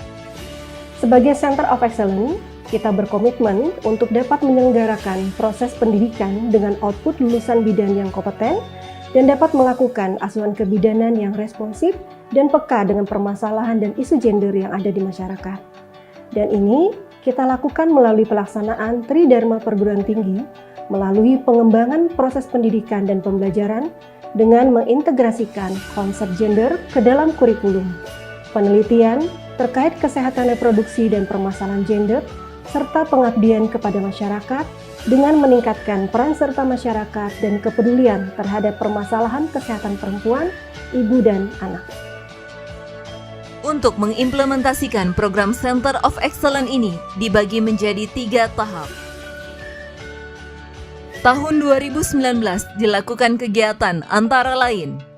Pertama, seleksi Center of Excellence. Kedua, kick-off meeting implementasi Center of Excellence Pendidikan Kebidanan. Ketiga, kick-off meeting dan penyusunan rencana kerja. Keempat, penguatan kapasitas SDM integrasi konsep gender pada pendidikan bidan. Roadmap dan kegiatan pada tahun 2020 antara lain: yang pertama, workshop value clarification attitude on sexual reproductive health and right. Kedua, workshop social analysis on gender issue in community. Ketiga, workshop penyusunan model pembelajaran terintegrasi gender bagi dosen tahap 1 dan tahap 2. Roadmap dan kegiatan pada tahun 2021 antara lain: pertama, pelatihan preseptor mentor responsif gender. Kedua, pembentukan wahana praktik peduli kesehatan reproduksi dan responsif gender. Ketiga, sosialisasi program wilayah peduli perempuan dan gender. Keempat, pelatihan kader kesehatan reproduksi. Kelima, peresmian wilayah binaan peduli perempuan dan kesehatan reproduksi. Berikut testimoni dari mahasiswa, kader, tokoh masyarakat, dosen, dan preseptor mentor. Saya merasa bangga menjadi mahasiswa dan belajar di Prodi D3 Kebidanan Poltekkes Kemenkes Jakarta 3 karena melalui pendidikan ini saya lebih percaya diri dalam memberikan asuhan kebidanan dan lebih peduli terhadap perempuan serta mendorong saya ketika turun kepada masyarakat untuk mengakhiri isu-isu terhadap ketidaksetaraan gender yang dihadapi oleh perempuan di Indonesia. Sebagai seorang mahasiswa, saya sangat berterima kasih terlibat dalam program Center of Excellence ini karena saya disiapkan oleh kampus untuk menjadi seorang bidan yang lebih aware terhadap isu-isu kesehatan yang terkait permasalahan gender. Program Center of Excellence ini tidak hanya meningkatkan awareness saya terhadap ketidakadilan gender, namun juga sebagai seorang individu yang menjalankan fungsi sebagai makhluk sosial. Saya merasa cukup beruntung dapat terlibat dalam program Center of Excellence ini.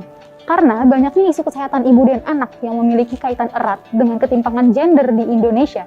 Dan saya diberikan kesempatan untuk belajar dan merasakan kurikulum pembelajaran yang berpihak pada saya serta teman-teman untuk menjadi seorang bidan dan individu yang lebih sensitif terhadap isu ini. Terima kasih disampaikan kepada Poltekkes Jakarta 3 yang sudah melakukan pelatihan pembinaan kepada kami masyarakat kader RW 06 Jatiwarna dalam rangka kesehatan reproduksi wanita Ya, mudah-mudahan dengan adanya pelatihan kami bisa melakukan sosialisasi sekaligus pemahaman kepada masyarakat terkait dengan kesehatan reproduksi. Jadi mudah-mudahan dengan adanya pelatihan ini kami selalu bisa sinergitas dengan Polytechnic Jakarta 3. Terima kasih atas bimbingannya selama ini. Kegiatan ini dalam hal ini cukup bermanfaat bagi masyarakat kami, sehingga ini bagi sarana pembelajaran dan pembinaan. Manfaatnya cukup besar, dalam arti kata tidak hanya sekedar di bidang pendidikan, artinya hanya sekedar di kelas, tapi bermanfaat juga untuk ibu-ibu kader kita. Program responsif gender yang diperkenalkan Polytechnic Jakarta 3 kepada kami, Puskesmas Kecamatan Kramajati, memberikan manfaat yang luar biasa. Center of Excellence ini semakin memantapkan pemahaman kami sebagai seorang dosen, terutama tentang konsep gender, bahwa kita harus berpihak kepada pemenuhan hak-hak perempuan, lebih peduli dan peka terhadap isu-isu gender, tidak melakukan diskriminasi, tidak menghakimi, dan kita selalu menerapkan kepada mahasiswa, sesama dosen, karyawan, termasuk kepada masyarakat umum lainnya. ICM telah menyatakan bahwa profesi bidan adalah profesi yang bermitra dengan perempuan atau yang dikenal dengan partnership with women. Oleh karena itu, tentunya konsep ini harus diimplementasikan di dalam pendidikan kebidanan supaya nanti implementasinya betul-betul terlihat kemitraannya dengan perempuan. Oleh karena itu, saya sangat mendukung pelaksanaan kurikulum yang berbasis gender ini, sehingga nanti kita akan menghasilkan bidan-bidan seperti yang diharapkan oleh kita semua, khususnya oleh ICM. Saya Yuki Supartini, Direktur Polytechnic Kemenkes Jakarta 3, sangat mendukung implementasi kegiatan Center of Excellence di Polytechnic Kemenkes Jakarta 3, yaitu asuhan kebidanan responsif gender. Kegiatan ini merupakan salah satu bentuk implementasi dari komitmen Polytechnic Kemenkes Jakarta 3 sebagai salah satu institusi pendidikan tinggi kesehatan untuk memberikan kontribusi terbaiknya bagi kesehatan ibu, perempuan, dan anak di Indonesia. Harapannya dengan adanya Center of Excellence ini dapat menjadi wadah bagi institusi pendidikan tinggi, pelayanan, organisasi profesi, dan stakeholder lainnya dalam bersama-sama meningkatkan kesehatan masyarakat di Indonesia, khususnya kesehatan ibu dan perempuan. Goals Launching Women Reproductive Health Center, adanya pusat informasi, bimbingan konseling terkait kesehatan reproduksi dan isu gender yang dapat dimanfaatkan oleh sivitas akademika dan masyarakat, serta menjadi pusat kajian serta kesehatan reproduksi perempuan dan isu gender. Terima kasih kami sampaikan kepada semua pihak yang telah mendukung terselenggaranya program unggulan pendidikan bidan berbasis keadilan gender dan terbentuknya Pusat Kajian dan Informasi Kesehatan Reproduksi Perempuan atau Women's Reproductive Health Center. Semoga dapat memfasilitasi perempuan dan masyarakat dalam meningkatkan kesadaran, mendekatkan akses, memanfaatkan fasilitas pelayanan kesehatan, meningkatkan partisipasi, serta otonomi atas hak kesehatan seksual dan reproduksinya, dengan harapan tercapainya kesetaraan dan keadilan gender di masyarakat, demi terwujudnya ibu sehat, bayi sehat, bangsa sehat, dan negara kuat.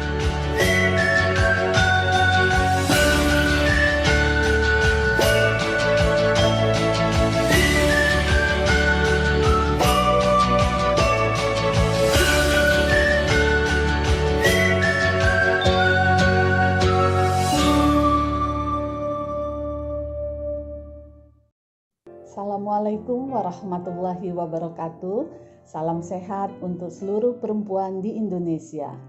Perkenalkan, saya Yudia Pratidina, dosen jurusan kebidanan Polytechnic Kemenkes Jakarta 3. Pada kesempatan ini, izinkan saya memperkenalkan satu layanan kebidanan yang kami kembangkan dalam upaya menurunkan risiko kematian ibu. karena seperti kita ketahui, kematian ibu di Indonesia cukup tinggi. Di samping itu, seperti kita ketahui di masa pandemi COVID-19 saat ini, banyak ibu hamil yang mengalami hambatan dalam mengakses layanan kesehatan, sehingga dirasakan perlu untuk mengembangkan satu layanan inovasi yang mendekatkan akses layanan kesehatan, khususnya pada ibu hamil. Untuk itu, kami mengembangkan satu layanan inovasi yang kami sebut dengan layanan Puan Sejati yang diambil dari Perempuan Sehat Polkes Jati. Layanan Puan Sejati ini bertujuan untuk mendekatkan akses pelayanan kesehatan kepada seluruh ibu hamil di Indonesia, di mana dengan layanan Puan Sejati ini, ibu hamil akan didampingi dan mendapatkan konsultasi dalam merencanakan persalinan dan mencegah komplikasi, sehingga risiko kematian ibu dapat dicegah dan dikurangi. Layanan Puan Sejati dapat diakses oleh seluruh ibu hamil di Indonesia dengan menggunakan HP Android dengan link puansejati.poltekkesjakarta3.ac.id. Kepada seluruh ibu hamil, kami persilakan untuk mengakses layanan manfaat ini sehingga ibu hamil dapat dilayani kapan saja dan di mana saja. Berikut adalah cara bagaimana ibu-ibu hamil bisa mengakses layanan Puan Sejati.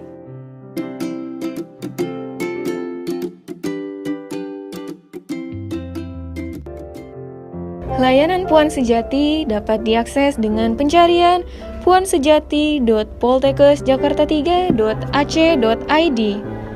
Layanan website ini dapat diakses melalui handphone maupun PC atau laptop. Pada tampilan awal, Bunda akan disuguhkan dengan jendela pembuka Puan Sejati. Untuk melakukan konsultasi, Bunda bisa scroll ke bawah untuk melakukan kuesioner, lalu klik mulai.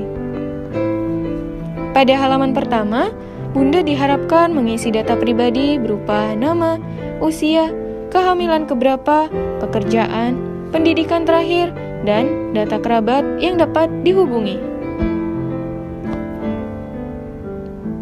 Jika sudah, Bunda dapat klik next untuk ke halaman selanjutnya. Pada halaman kedua, Bunda bisa menjawab kuesioner analisis riwayat kesehatan ibu. Bunda dapat mengisi sesuai data dengan benar. Selanjutnya, Bunda akan mengisi kuesioner analisis perilaku pencegahan komplikasi. Setelah selesai, Bunda dapat klik next.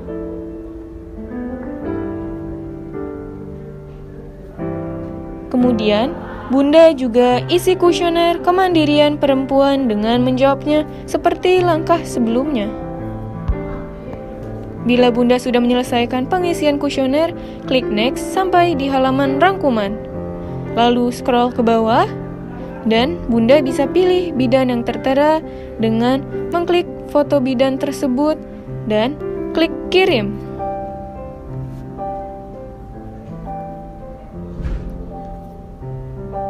Jika sudah, Bunda akan masuk ke aplikasi WhatsApp dan bisa langsung berkonsultasi dengan bidan yang Bunda pilih.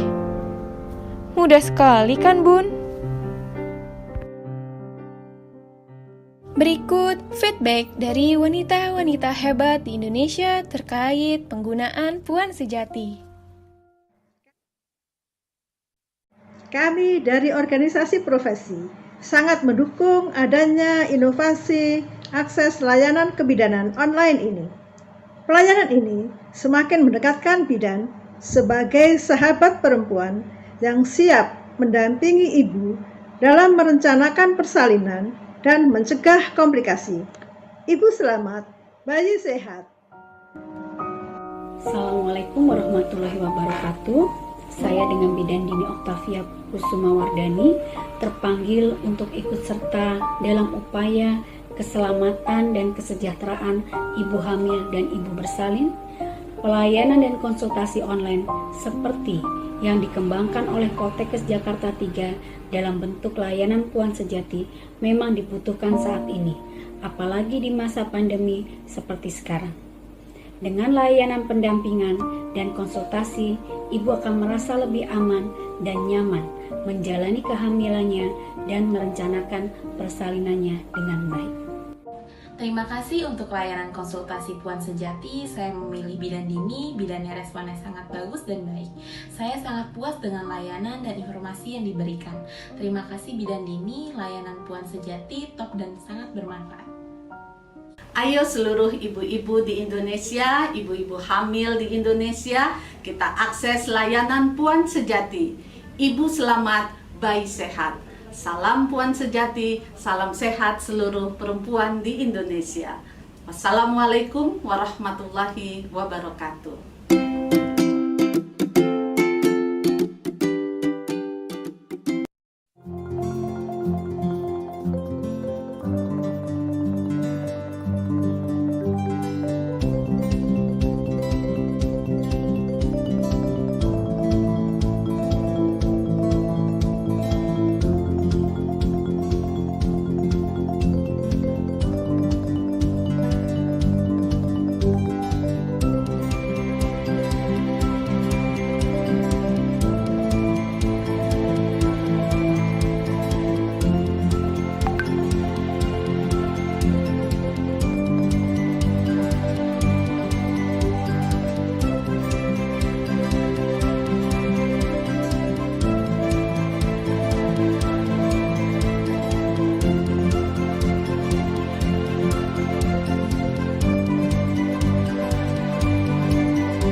Selamat datang di Perpustakaan Polytechnic Jakarta 3. Salam perpustakaan, baca, baca, baca.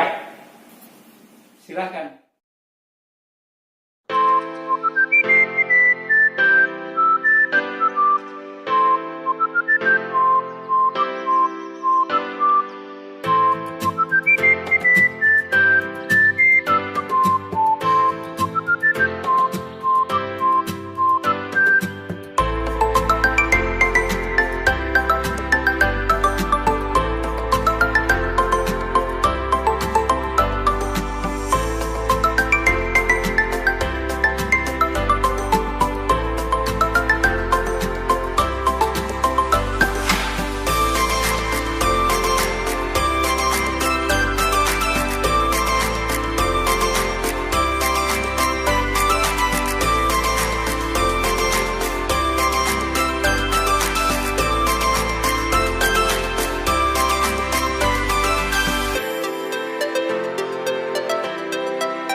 teman-teman yang mau melihat web perpustakaan Polytechnic Jakarta 3, buka browser ya. Kemudian tulis saja perpustakaan.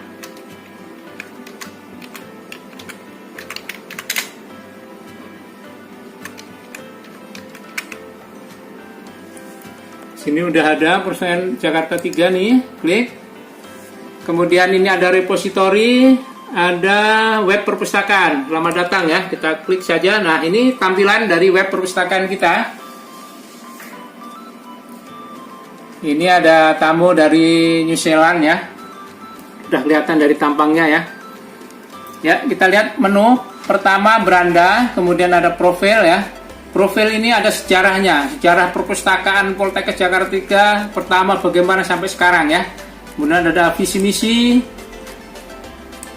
Ini visi misinya menjadi perpustakaan modern, kreatif dan menunjang visi Polytechnic Kemenkes Jakarta 3 ya. Kemudian ada stafnya.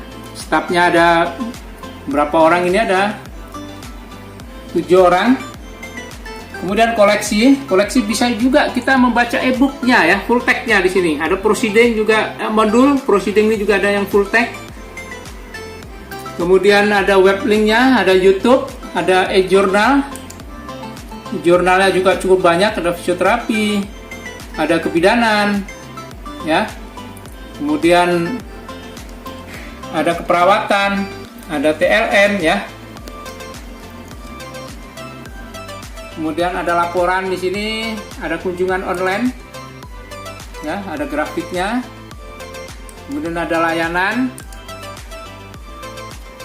Nah, yang terakhir di sini yang paling ditunggu adalah koleksi kita. Ini koleksi perpustakaan yang ada di perpustakaan kita nih. Tinggal ketik aja apa judul yang dicari, atau kalau tahu pengarangnya juga boleh. Bisa balik ke katalog. Nah, saya akan fokus pada repository. Kita klik repository. Kemudian ini hasil karya sivitas. Ada dosen, mahasiswa maupun karya tenaga pendidikan. Penjelasan bagaimana cara mudah akses ke perpustakaan Polytechnic Jakarta 3. Mudah-mudahan bermanfaat. Saya Haryanto, Kepala Unit Perpustakaan Polytechnic Jakarta 3. Mengucapkan terima kasih. Salam perpustakaan, baca, baca, baca. Wassalamualaikum warahmatullahi wabarakatuh.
Masalah kesehatan ibu dan anak di Indonesia masih sangat memprihatinkan. Hal ini terlihat dari morbiditas dan mortalitas ibu dan bayi di Indonesia yang saat ini masih sangat tinggi. Menurut data dari Survei Penduduk Antar Sensus atau SUPAS, pada tahun 2015 angka kematian ibu sebanyak 305 per 100.000 penduduk dan angka kematian bayi pada tahun 2017 sebanyak 24 per 1.000 kelahiran hidup. Selama ini kita hanya berfokus pada penyebab langsung kematian ibu, seperti perdarahan, hipertensi, eklamsi, dan infeksi. Akar masalah yang sebenarnya adalah pada 4 terlalu dan 3 terlambat, yaitu usia ibu terlalu muda, terlalu tua, melahirkan terlalu sering, dan jarak kelahiran yang terlalu dekat, serta pada 3 terlambat, terlambat mengambil keputusan, terlambat merujuk, dan terlambat mendapatkan pertolongan medis. Selain itu, tanpa disadari, masalah kesehatan ibu dan bayi yang dialami juga sangat berkaitan erat dengan ketidaksetaraan gender.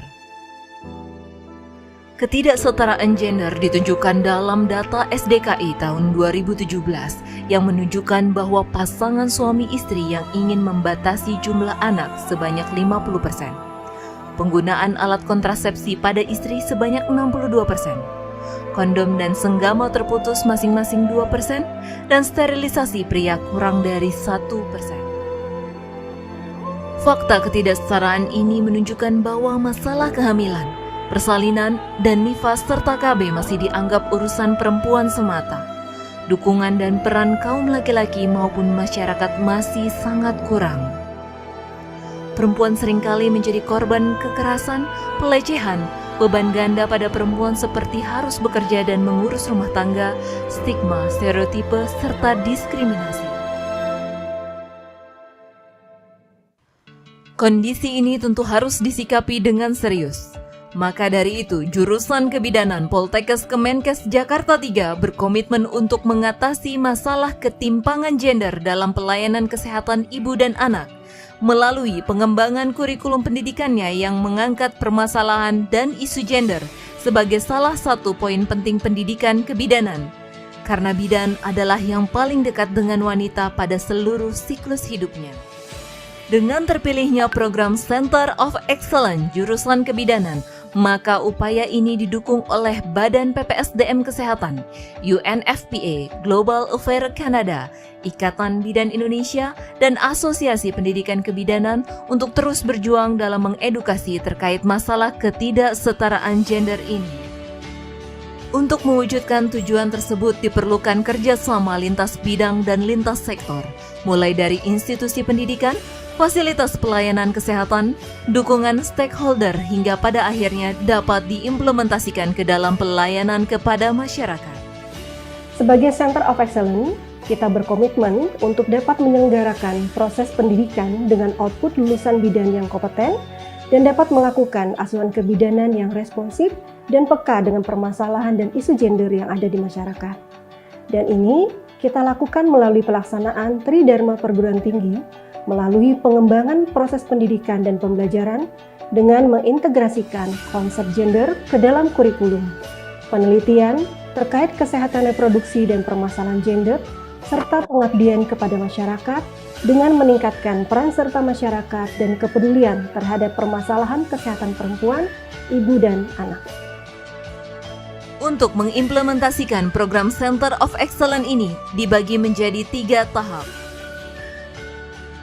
Tahun 2019 dilakukan kegiatan antara lain: pertama, seleksi Center of Excellence. Kedua, kick-off meeting implementasi Center of Excellence Pendidikan Kebidanan. Ketiga, kick-off meeting dan penyusunan rencana kerja. Keempat, penguatan kapasitas SDM integrasi konsep gender pada pendidikan bidan.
As a member of ASEAN, Indonesia joined the Assalamualaikum warahmatullahi wabarakatuh.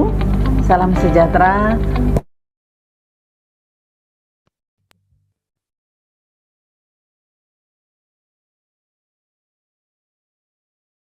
During this era, foreign laborers may work in Indonesia, including at health service facilities.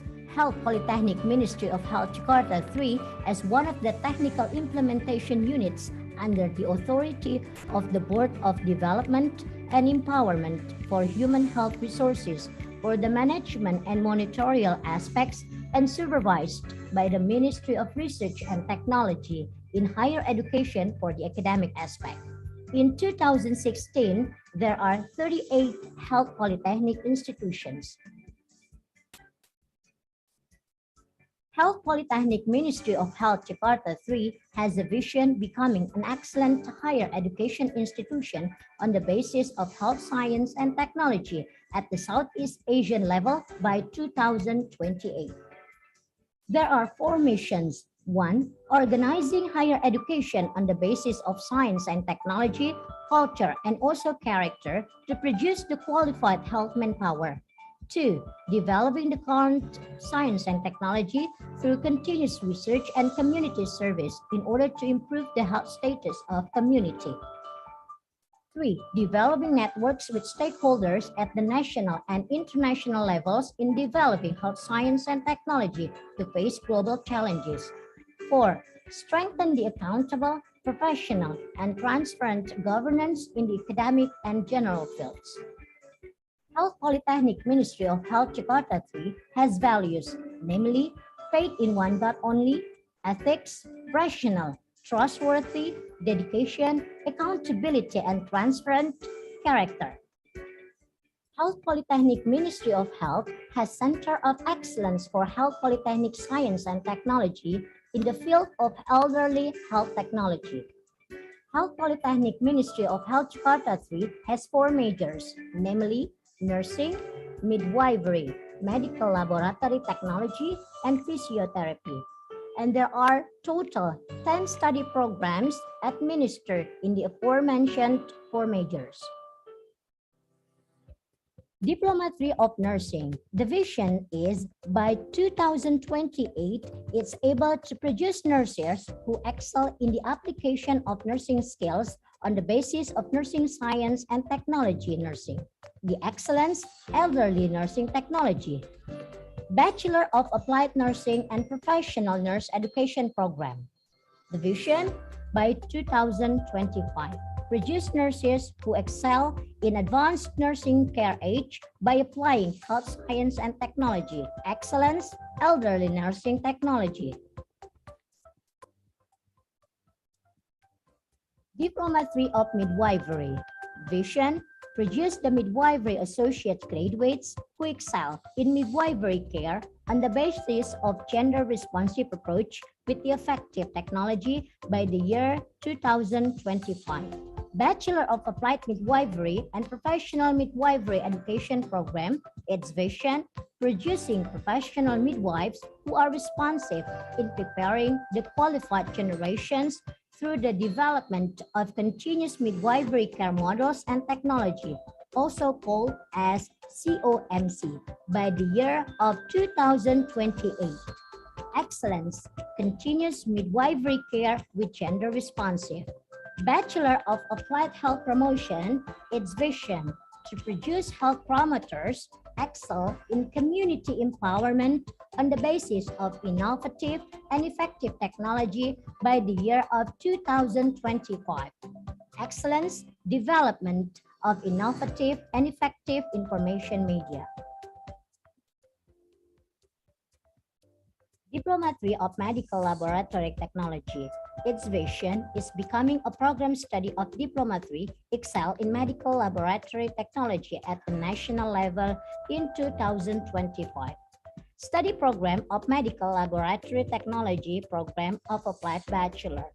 Vision to become Bachelor of the Applied Medical Laboratory Technology that excels in the field of molecular diagnostics in 2025. Diploma 4 or Bachelor of Applied Physiotherapy, its vision by the year of 2028 becoming a study program that produces the professional Bachelor of Applied Physiotherapy excels in the mastery of science and technology of neuroscience technology. Study program of Physiotherapist Professional Education Professional Program. Vision, becoming a study program that produces professional and excellent physiotherapists in the mastery of science and technology of neuroscience physiotherapy. Health Polytechnic Ministry of Health Jakarta 3 upholds three pillars, namely education and teaching, research, and community service. Health Polytechnic Ministry of Jakarta 3 is equipped with several excellent facilities such as integrated laboratory, library, language instruction laboratory, computer-based test laboratory, informal meeting garden, playroom, canteen, mini market, and tutorial corners.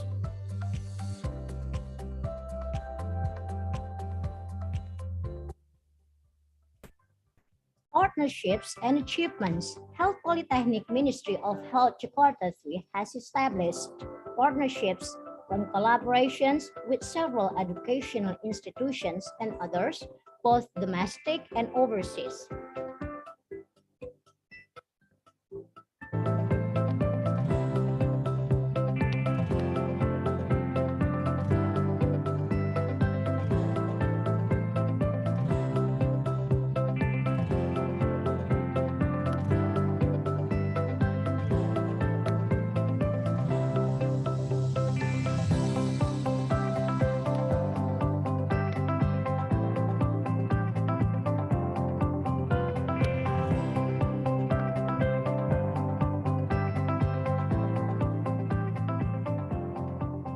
Awards are also achieved from the students' competitions in academics, arts, and literature, both for the national and international competitions.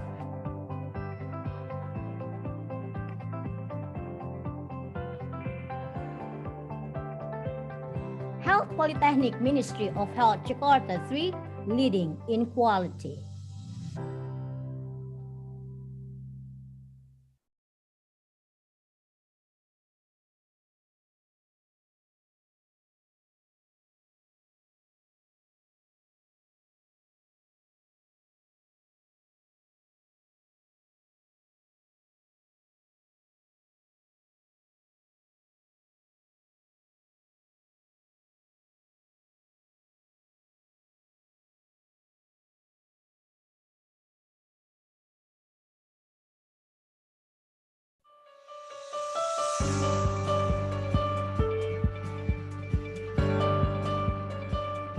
As a member of ASEAN, Indonesia joined the Asian Economic Community in 2015.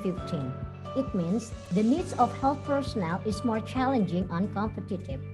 During this era, foreign laborers may work in Indonesia, including at health service facilities. Health Polytechnic Ministry of Health Jakarta 3 as one of the technical implementation units under the authority of the Board of Development and Empowerment for Human Health Resources for the management and monitorial aspects and supervised by the Ministry of Research and Technology in Higher Education for the academic aspect.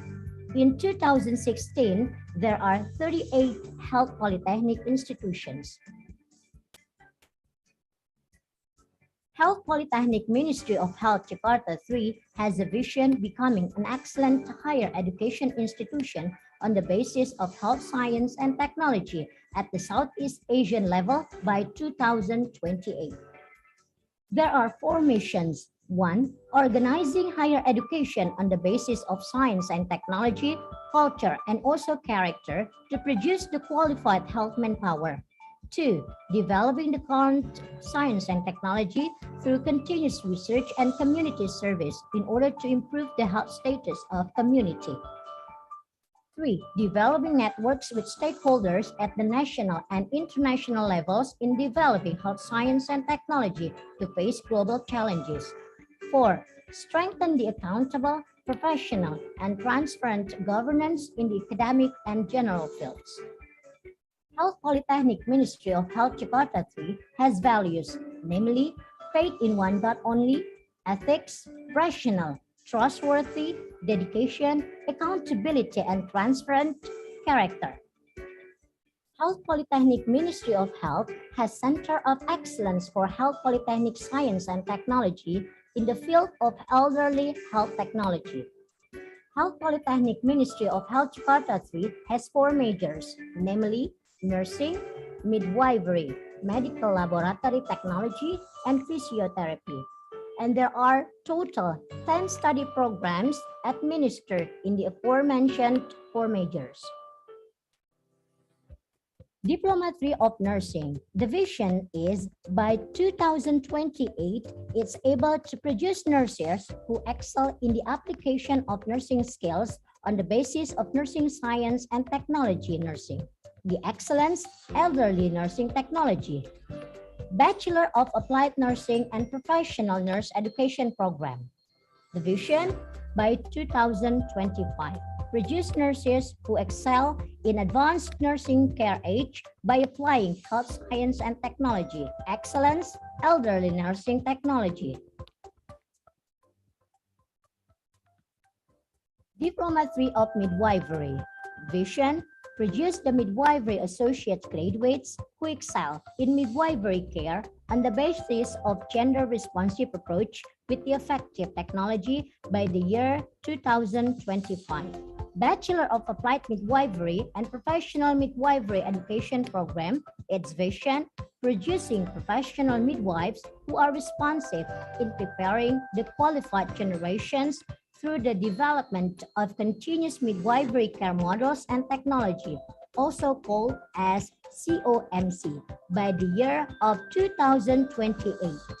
Excellence, continuous midwifery care with gender responsive. Bachelor of Applied Health Promotion, its vision, to produce health promoters excel in community empowerment on the basis of innovative and effective technology by the year of 2025. Excellence, development of innovative and effective information media. Diploma 3 of Medical Laboratory Technology. Its vision is becoming a program study of Diploma 3 Excel in Medical Laboratory Technology at the national level in 2025. Study program of Medical Laboratory Technology Program of Applied Bachelor. Vision to become Bachelor of the Applied Medical Laboratory Technology that excels in the field of molecular diagnostics in 2025. Diploma 4 or Bachelor of Applied Physiotherapy, its vision by the year of 2028, becoming a study program that produced the professional Bachelor of Applied Physiotherapy excels in the mastery of science and technology of neuroscience technology. Study program of Physiotherapist Professional Education Professional Program. Vision, becoming a study program that produces professional and excellent physiotherapists in the mastery of science and technology of neuroscience physiotherapy. Health Polytechnic Ministry of Health Jakarta 3 upholds 3 pillars, namely education and teaching, research, and community service. Health Polytechnic Ministry of Jakarta 3 is equipped with several excellent facilities such as integrated laboratory, library, language instruction laboratory, computer-based test laboratory, informal meeting garden, playroom, canteen, mini market, and tutorial corners.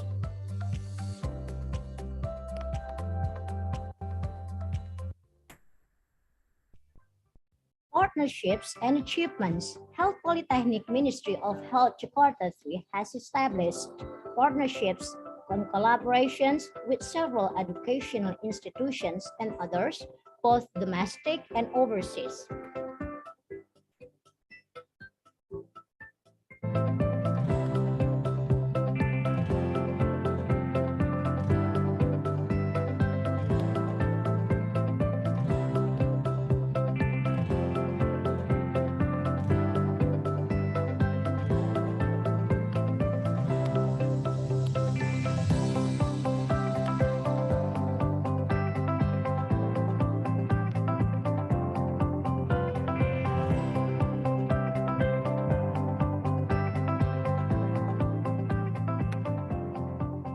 Awards are also achieved from the students' competitions in academics, arts, and literature, both for the national and international competitions.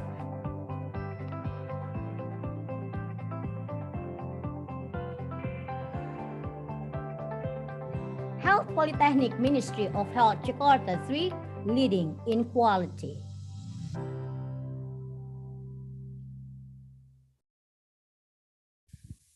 Hello, good afternoon, everyone.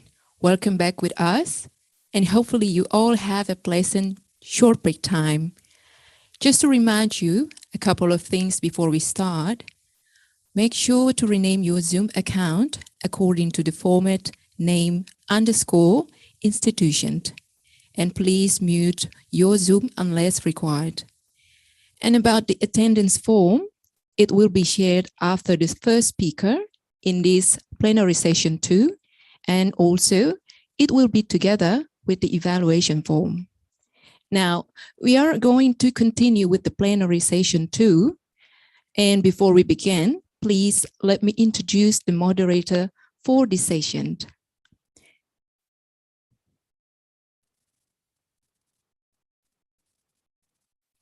Okay.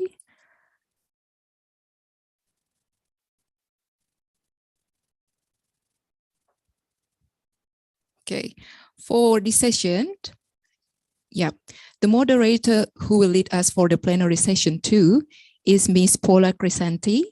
Ms. Paula Crescenti completed her master's degree in arts in health science, social science from Mahidol University in Thailand in 2007. And currently, she works as the head of Education Development Center in Health Polytechnic Ministry of Jakarta 3. She has been active in General Secretary of Indonesian Medical Surgical Nursing Association. And also she holds a patent for the booklet of health education of hypertension regimen on adult, and has published some articles.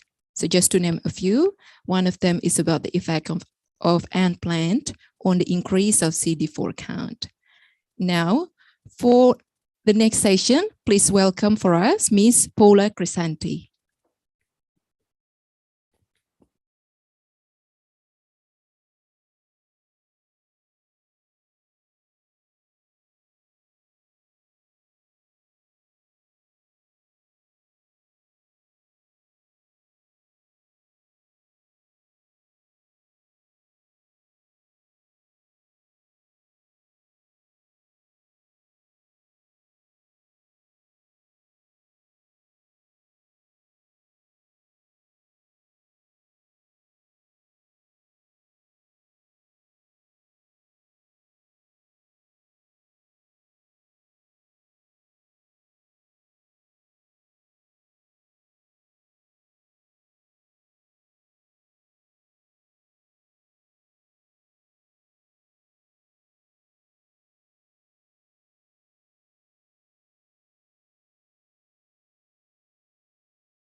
Thank you so much, Ms. Tanti.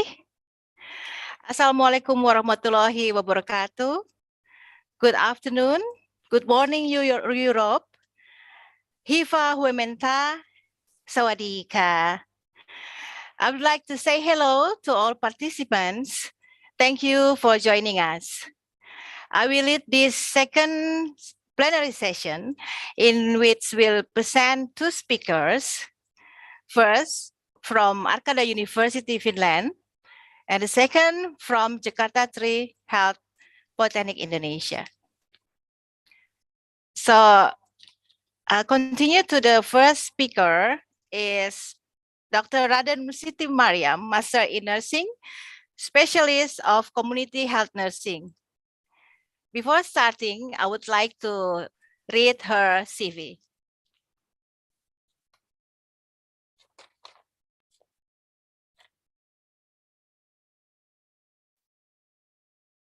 Dr. Raden Siti Mariam was graduated in 2022 from Doctoral Nursing Program, Faculty of Nursing, University of Indonesia. And she followed a lot of organization, and currently she is a secretary of IPGRI, or Indonesian Gerontic Nurses Association. And a lot of intellectual property rights that one will be present today is like based on Android system. Is we call it Caducia RSM. You may see later on her presentations. And she got a lot of achievements also. Currently in 2020, 22 is included in Indonesia top 5,000 scientists ranking from Alpo Dogger AD Scientific Index version 1. So this will be the interactive discussions. Fortunately, Dr. Mariam provides 10 gifts to deliver to you. Very happy. Just stay tuned to follow her presentation, and there will be question from her. And who's the fastest? I remind you again, who's the fastest to answer will get the gift. And there is a question about install the application. Who's the fastest to show on camera the application on his or her mobile phone will get the gift. So stay tuned. Without further ado, Dr. Mariam, time is yours. Okay, thank you, Miss Paula. Let me share my own slide.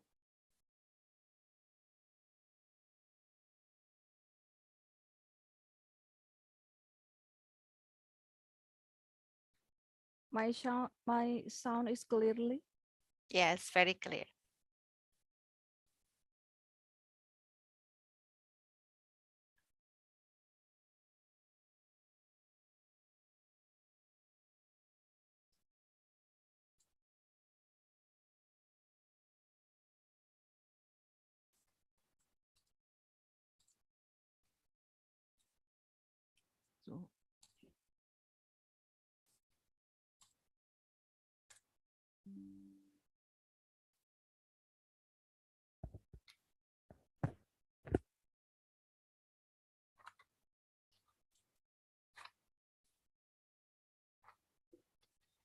Okay.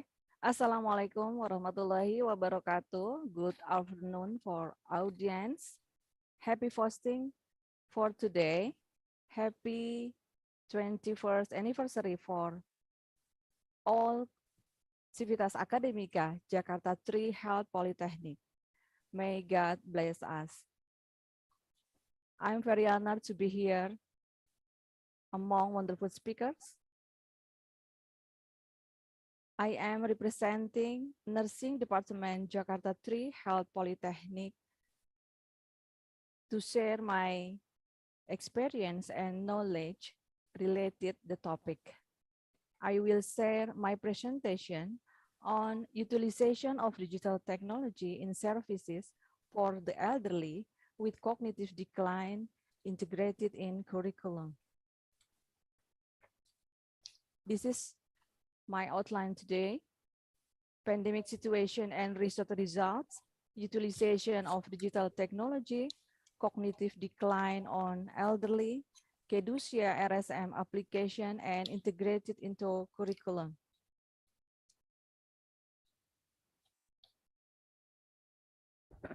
Sorry.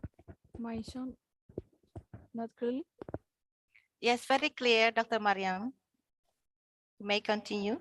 Okay. Seeing a significant, in this slide, we've seen a significant decrease in cases of COVID-19 in Indonesia.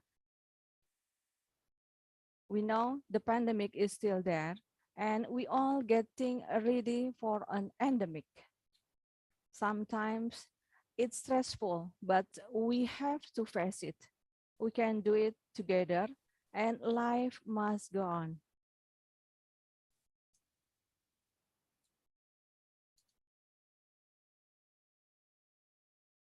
According to a government recommendation about discipline in carrying out health protocol, don't forget 3M, wear mask properly, avoid crowds, and wash your hands.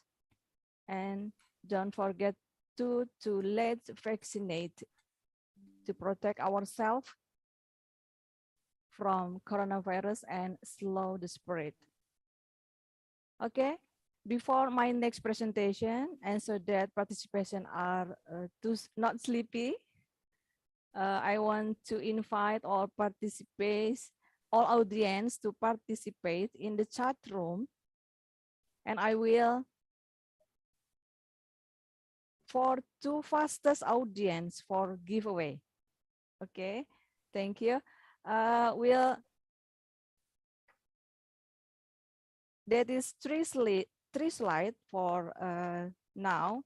I want to our audience to write in the chat room, what do you think about this picture?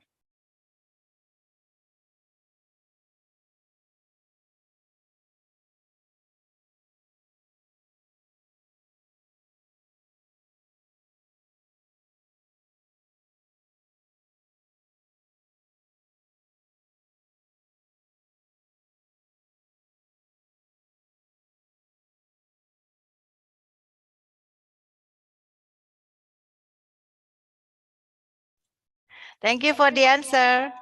We're waiting for others.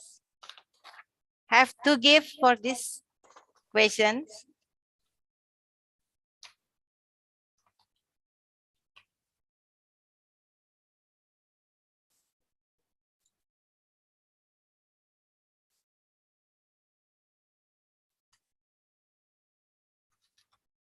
Thank you, Pak Marcelinus. Oh, thank you, Dr. Pamela.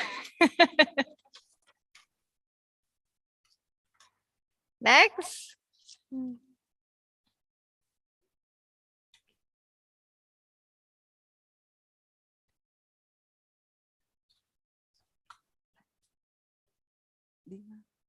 I can see the chat room here. Sorry. Where? It's okay. Sorry. I stopped share. Sorry, I can see the chat room. No, it's okay. I will it.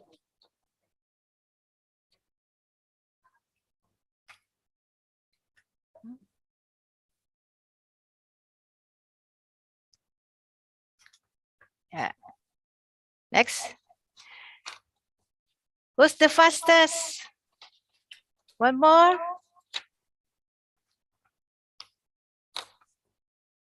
Okay, Dr. Mariam, you may continue your slides.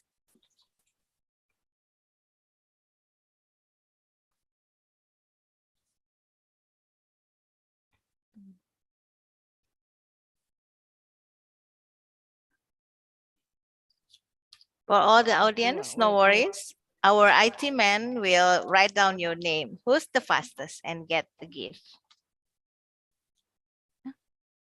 Wait.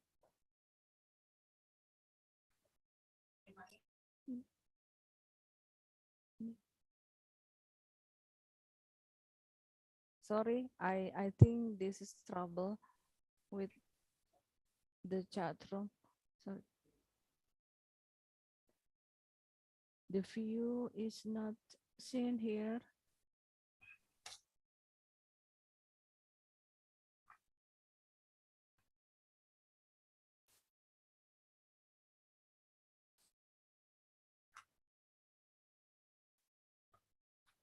Okay, continue.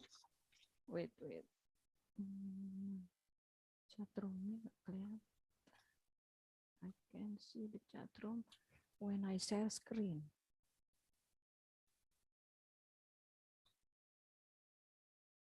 Jadi gimana? Wait.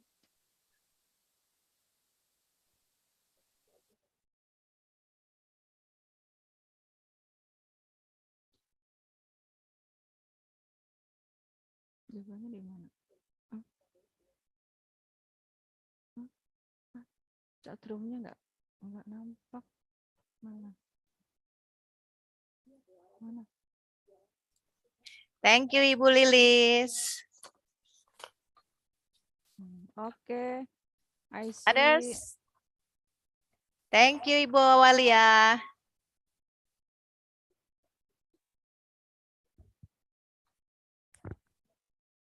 Okay, I think you can continue your session.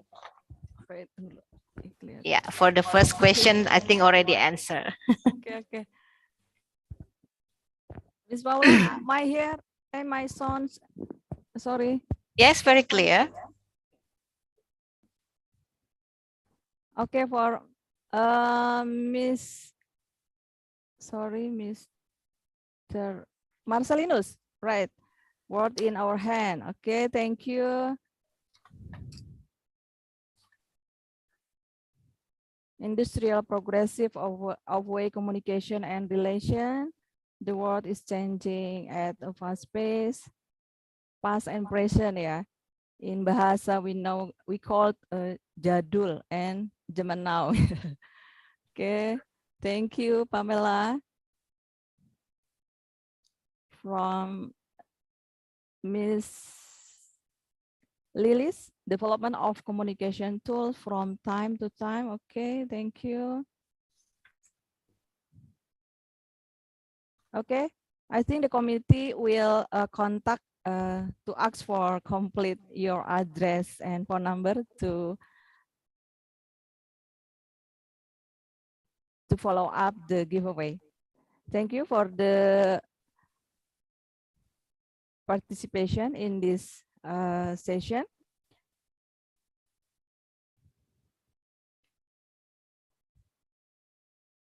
The pandemic has brought us to carry out a transformation in all fields. If we look at this picture, right?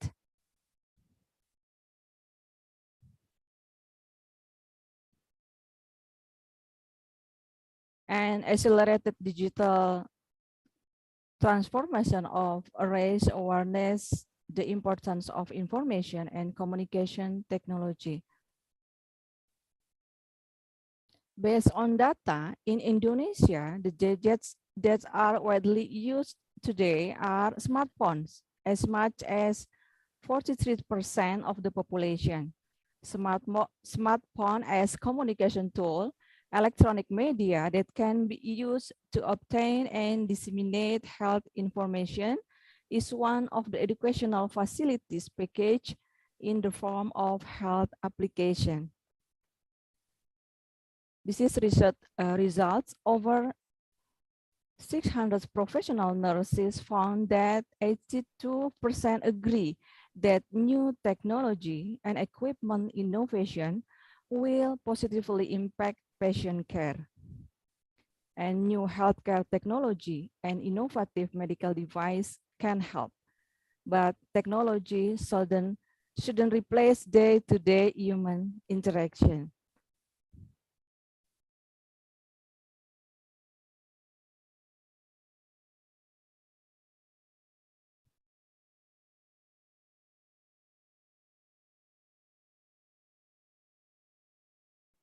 Based on research for 3,050 for elderly people in Jakarta, it is known that 56.5% of the elderly have risk dementia based on HVLT screening tests.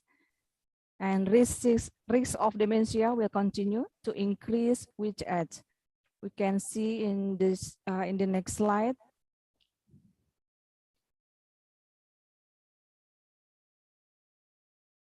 We look here that understanding the risk of dementia in elderly is really important in order to prevent and treat dementia earlier.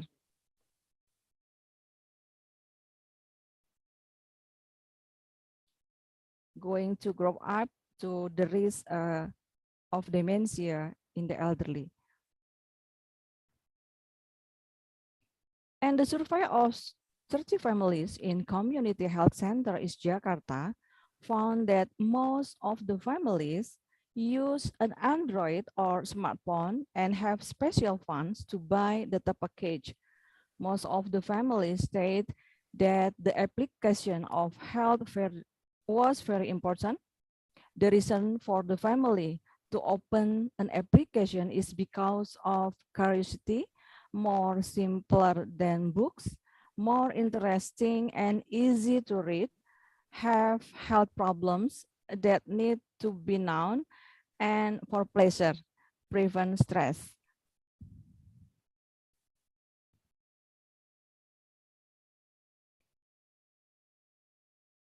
And the importance of utilities of digital technology, we can see in this slide that the rapid use of gadgets, especially smartphone, has increased the spread of health communication through the World Wide Web, email, and applications.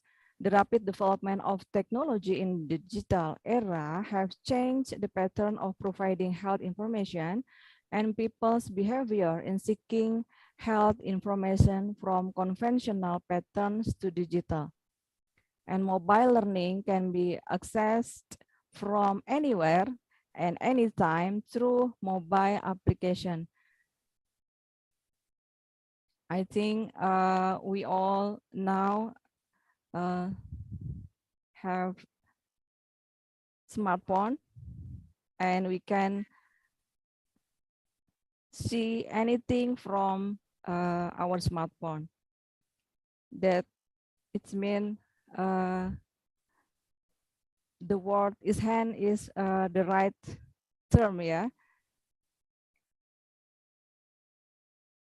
About implementation of digital technology, that is, we know e-commerce such as Tokopedia, Gojek, yeah, Shopee, e-government. We know about pajak online or imigrasi online or a Jaki, and in health, we know term about health system transformation, and now there is such as a Peduli Lindungi or Halodoc, and etc. E-banking, e-learning such as Ruang Guru, and school management system in our Polkes Jati. We know about EIS, Enterprise University Information System. This is the implementation of the digital technology.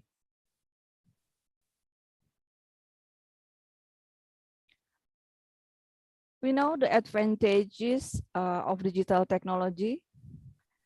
That is ease of accessing information and exchanging information, supporting communication activities, open new job opportunities, creating many economic or business, facilitate various services, time efficiency or practical, and for recreation, yeah, prevent burnout or stress, and paperless.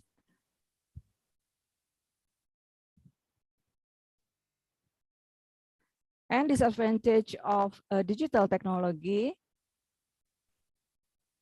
we know the term gadget addiction, reduce social interaction, reduction in human resources, hate speech, harassment, cyberbully, predator internet, hoax sites are not official, and sites are not fit for consumption, and sometimes network problem. and etc. After we know about advantages and disadvantages of digital technology, we must improve our literacy about what is education about digital information, what can and can't it depend on education level, how to adapt digital development and literate technology and digital information. So hopefully we can wiser in using digital media.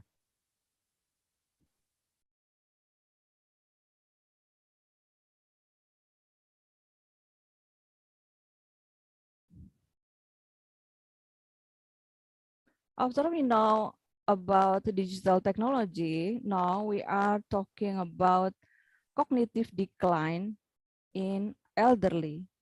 Elderly people with dementia have cognitive decline and other abilities that interfere with daily life, so they need someone to help them carry out their daily activities, that is family.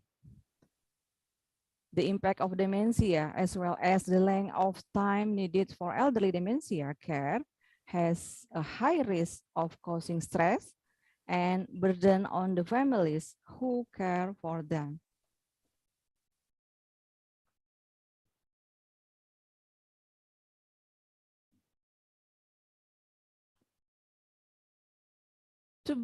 To bridge the problem of dementia above, we know the term gerontechnology consists of gerontology and technology, defined as the study of technology and aging for ensuring good health, full social participation, and independent living throughout the entire lifespan.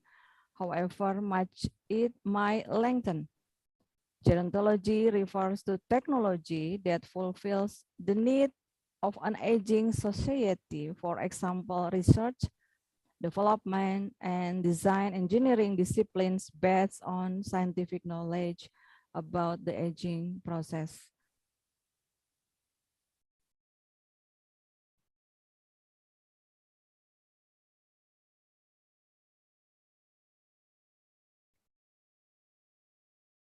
At the date of 1st October 2021, last year, WHO, stand the theme for the International Day of Older Persons about digital equity for all ages. I think this is elderly must be able to use digital technology effectively. We know older person or elderly have the same right in a digital access. In the purpose number 88 year 2021 about elderly national standard,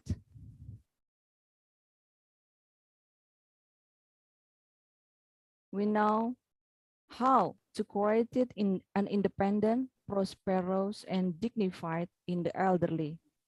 This is a policy support for the government about how to increase quality of life in elderly.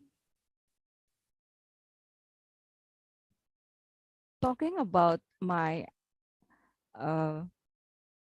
research result about application of Kedusia RSM. This application is a part of the Android-based Raden Siti Mariam family nursing model caring for dementia. This is family nursing intervention based on an Android application that focused on the problem of dementia risk for elderly with a family healthcare task approach where the family will carry out care management, maintenance, and monitoring independently via Android.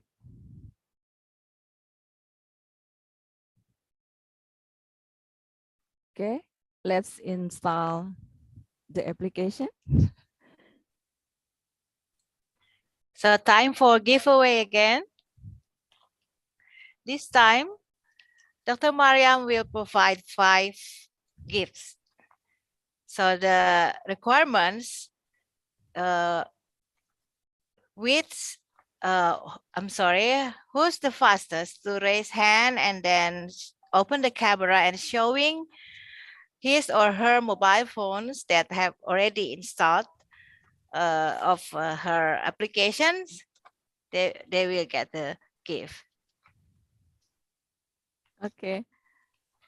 Miss Paula, maybe until the participant installed the application, we can continue. Yes, continue. Okay. Yes, please. Okay.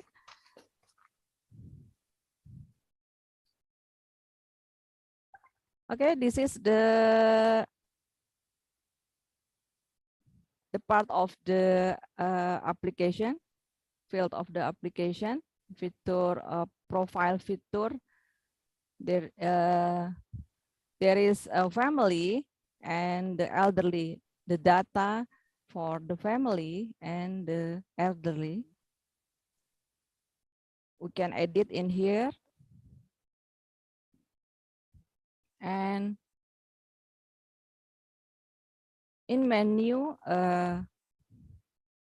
family menu, there is how to know what is dementia, what is the risk factor of dementia, stage of dementia, and how to decrease the risk of dementia, and how to communicate with elderly, and what is the skill of family do to prevent of dementia.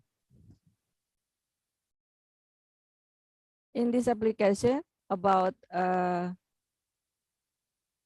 knowing dementia, this is the content of video that you can click this menu and the video will going on, and there is an article, interactive article for the stage of dementia and how to decrease the risk of dementia and how to communicate. There is a interactive article.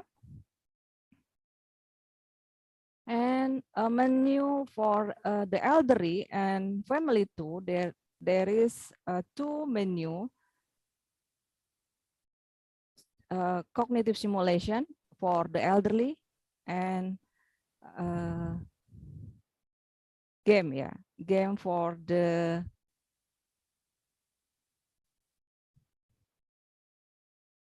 choose the correct picture.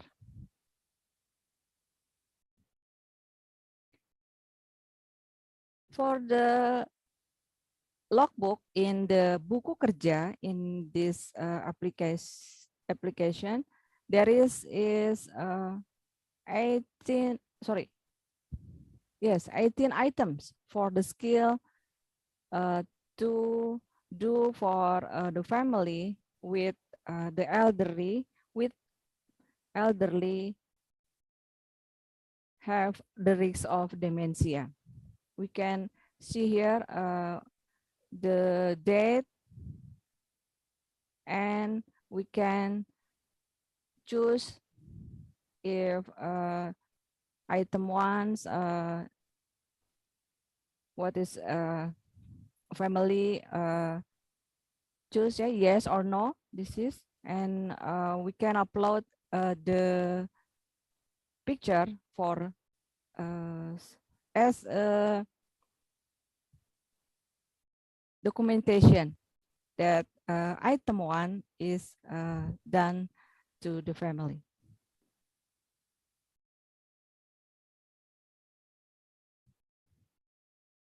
Okay, Miss Paula, there is audience. Another questions? Or who installed the fastest install the application? Okay. Sorry. Ladies and gentlemen, all the participants, as I mentioned before, that Dr. Mariam provides 5 gifts special to whom that already installed her application on her or his mobile phone. Please open your camera and raise your hand. Okay. Busri Sukamti already raise your hand. Who is the fastest Busri install Sukamti the already. application? Yeah, Okay. Busri Sukamti already raised her hand. Okay, please show. Sri Sukamti, thank you. Yeah, please show your mobile phone. Yeah, already have installed. Okay, congratulations. Okay, who else? 5 gifts. 4 gifts left. Congratulations, Ibu Sri Sukamti. 4 more. It's really very interactive. So all the audience can have a gifts also. And no worries, the committee will write down your address and phone number. And if you stay or live outside of Jakarta, Dr. Maria will send to you. No worries. Still one? Just one person? Still one? Okay. Maybe full. Still one. I'm checking the chat also. Okay, not yet. Who else? 4 more gifts. Who else? You may raise your hands.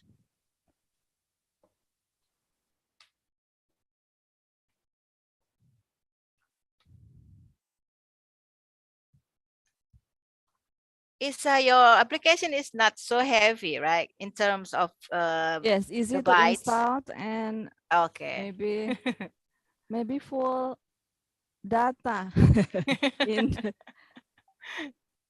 in smartphone. So we still wait. Okay, Puspita, Hanggit Lestari, raise hand. Okay, please show. Please show the application. Oh yeah, okay. Very nice. Congratulations. 3 more left. Come. It's because who's the fastest? 5 gifts. So 3 more. Who else? 3 more gifts.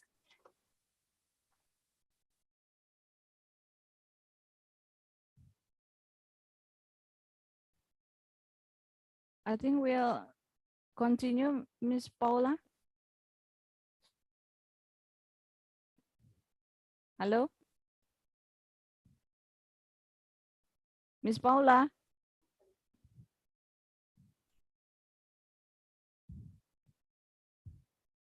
Miss Paula? Hello?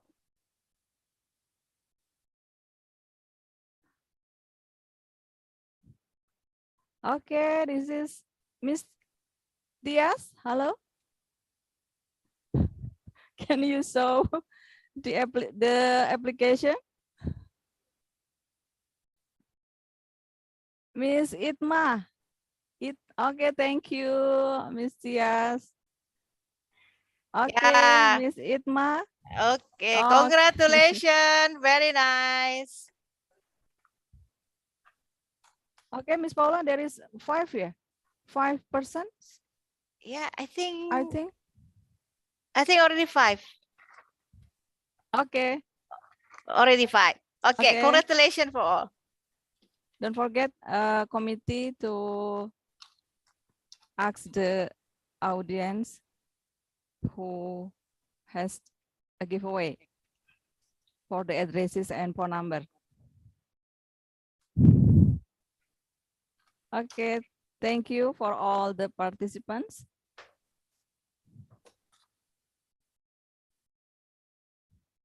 Okay, now our lesson learned to according the topic that Kedusia RSM application is based on my dissertation research, sorry, and in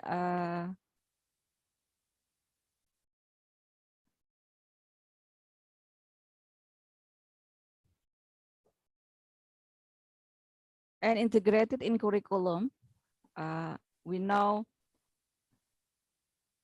based on to vision of Diploma 3 nursing study program, that is excellence in the implementation of science and technology based gerontic nursing skill, with the subject our course about geron technology with 3 credits, 1 theory and 2 practice. In the 6th semester for the 3 class, A, B, C in the nursing department.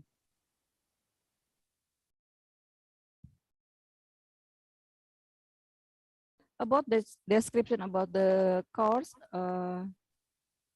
this is discussed about geron technology. The scope of geron technology includes the concept of geron technology, adaptation of the elderly to developing technology, and the impact of the influence of technology on elderly. And the learning process provided is carried out in theory and practice. And this is our learning outcome for the subject of geron technology. Able to understand the concept of geron technology, adaptation in the elderly about digital technology, and the impact of technology with social on the elderly and its prevention. And my topics in this subject about utilization digital technology in the care of the elderly with cognitive decline, and the student using my application that is Kedusia RSM to explore about this topic.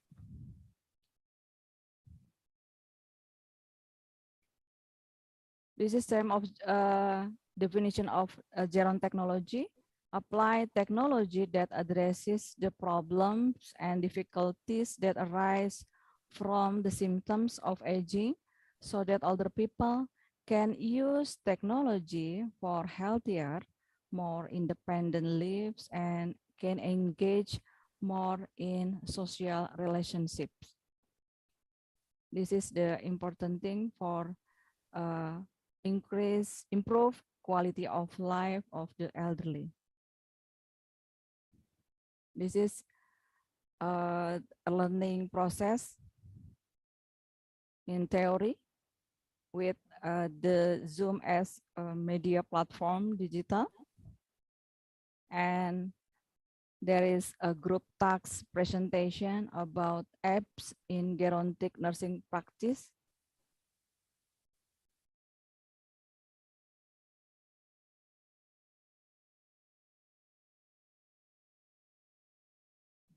And learning process in the practice in a group, where is a group task to made a paper and presentation. The paper consists of a review digital Kedusia RSM application and presenting and simulating the use of digital application in the classroom. And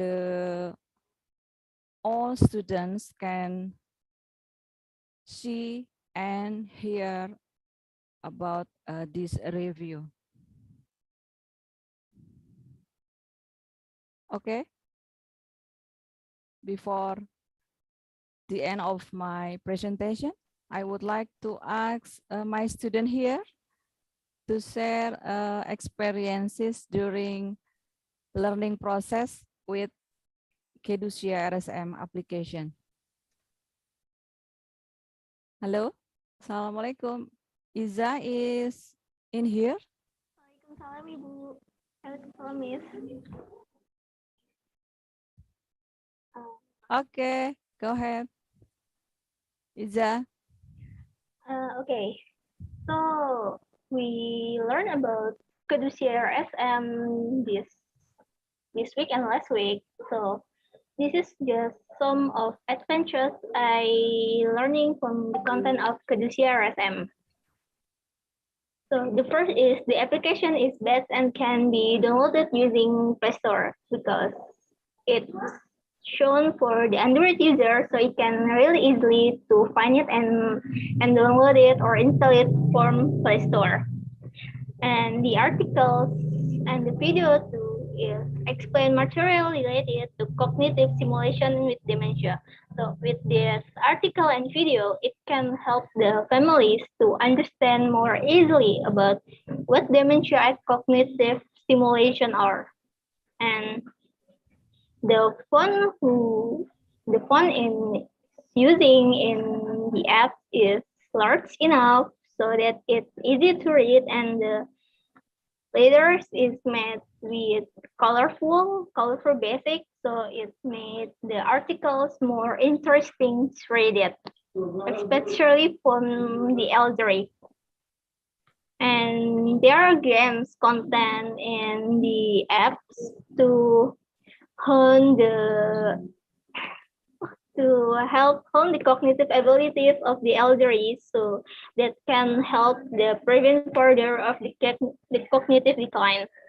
And there is a workbook as a monitoring sheet in caring for the elderly.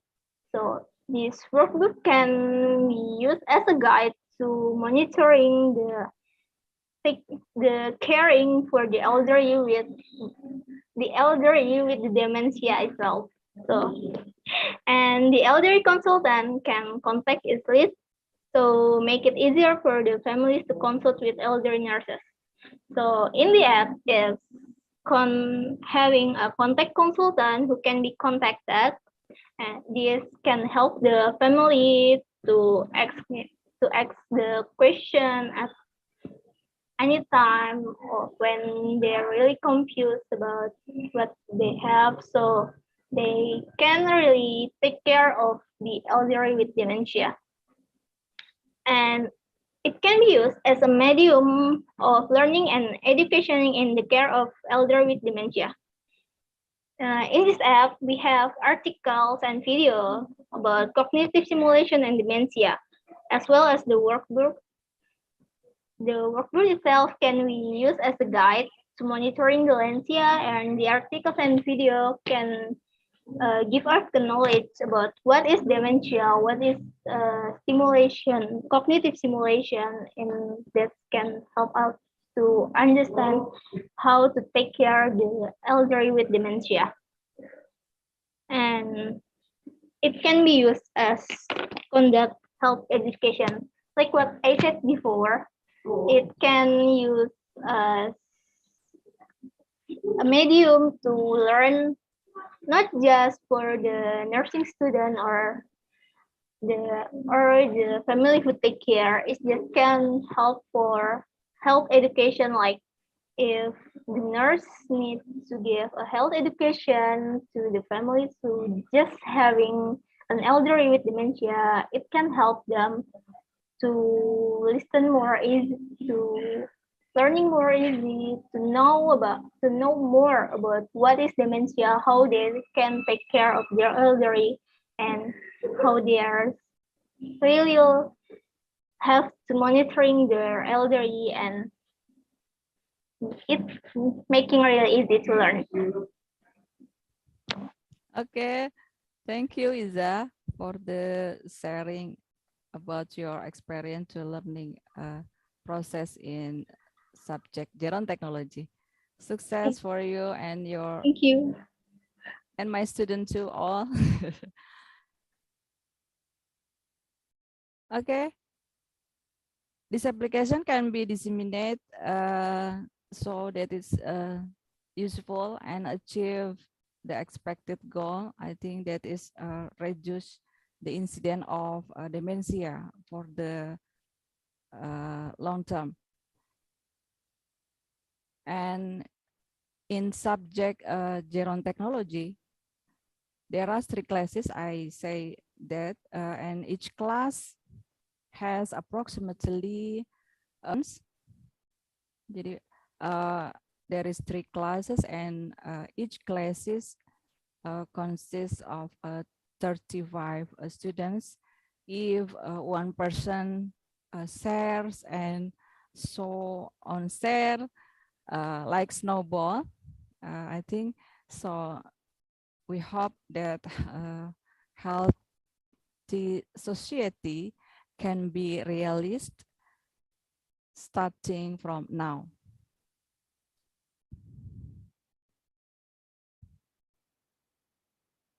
Okay, this is the last slide.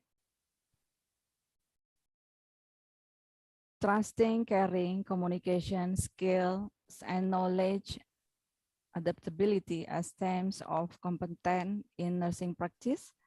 Technological advancements aren't a cure-all as healthcare solutions. New technology is changing the way nurses work in positive ways. There is a term about high tech, and don't forget to high care. Okay, this is my references.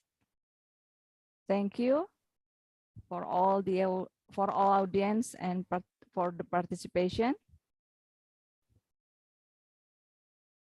Thank you, Miss Paula.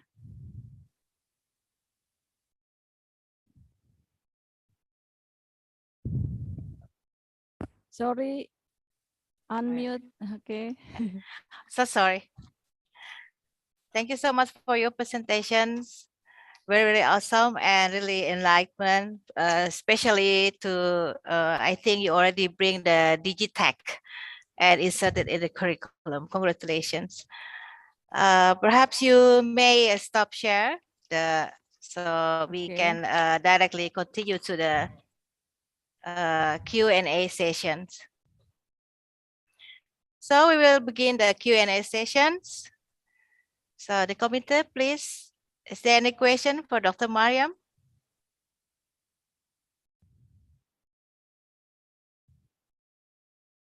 Thank you.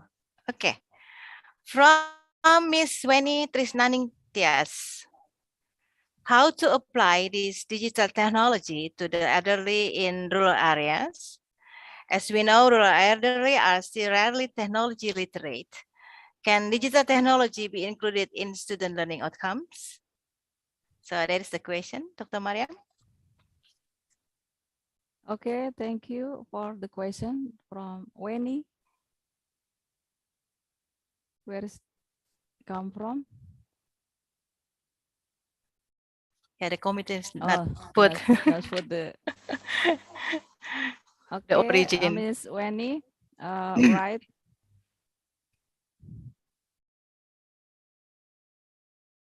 In the rural areas for now, we know that government have a policy to improve networking in the rural area and developing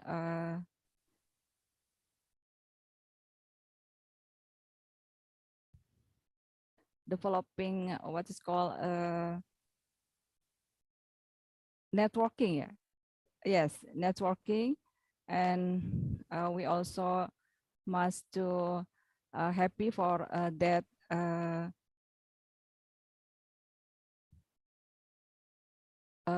for that technology improvement from our government.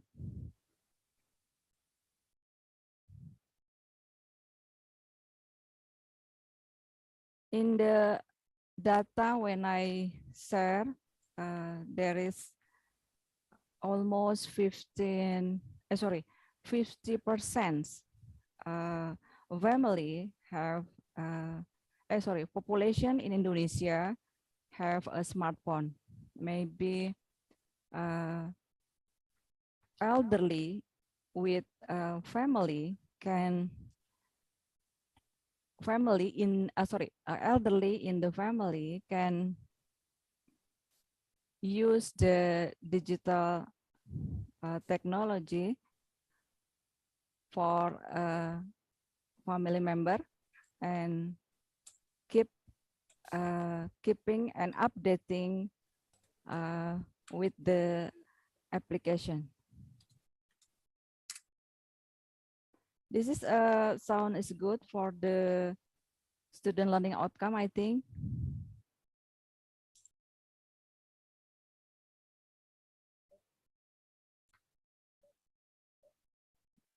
Okay, Weni, I think my explanation my explanation is enough for you. Okay.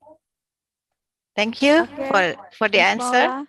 Oh yeah, already Miss Wenny already gave reply on chat. Okay, thank you for your answer. Thank you, Miss Wenny. Yeah, Ms. Paula, we know the term about team, T-E-A-M, whereas together everyone achieve more. I think we can maybe you can say use this term. Or using that term. Yes. Maybe you can lead to work together to our community. Okay. Sure. Thank you. Thank you so much, Dr. Mariam. So, okay, there's a single questions, but actually already have a full meanings and representative all questions. So, Ms. Paula, sorry. Yeah? Yes. I think we miss about 2 audience for the giveaway again. Oh yeah. Okay. One last chance. One last chance. About what is stand for Kedusia RSM. Ah yeah. Okay. All participants, 3 gifts. Please put on your chat. Put it on your chat.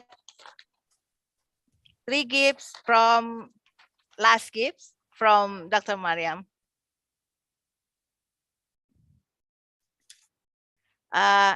You may repeat again the question, Dr. Mariam. Okay. What is the stand for Kedusia RSM? You can write in the chat room. Okay, who's the fastest? For the 3. 2. Yeah. 2 or Who's 3? the fastest? Who's the fastest? The fastest response. Okay, 3, the fastest response. What's the stand for of Kedusia RSM? Stand for meanings kepanjangan dari Kedusia RSM. Yes. 3 gives away. Okay. I still didn't see. 3 gives away. The last gift from Dr. Mariam. What is the stand for of Kedusia? Okay. Okay, thank you. Already have 2. One more. Already have 3. Okay. It's like we are doing something. So sorry. I think it's I think the 2 for correct answer, Miss Paula. Oh. 3 already. Yeah, 3 already. We can choose the complete answer, right? Yes, of course. Of course. Keluarga peduli demensia Raden Siti Maram. Okay. Please committed to contact them. Contact the participants. So thank you, Miss Paula and all the audience. Okay, Dr. Mariam, I think your time is already finished. Thank you. Thank you all for the questions. And to Dr. Mariam, please remind on your screen as we are about to hand over the certificate as an appreciation for having the time with us all the time.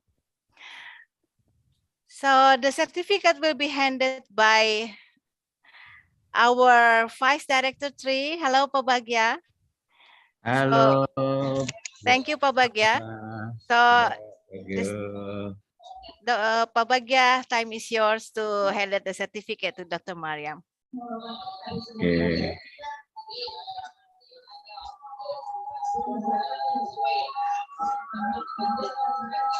Ibu Mariam, Assalamualaikum warahmatullahi wabarakatuh. Waalaikumsalam. Thank you. Sehat selalu Bu Siti Mariam.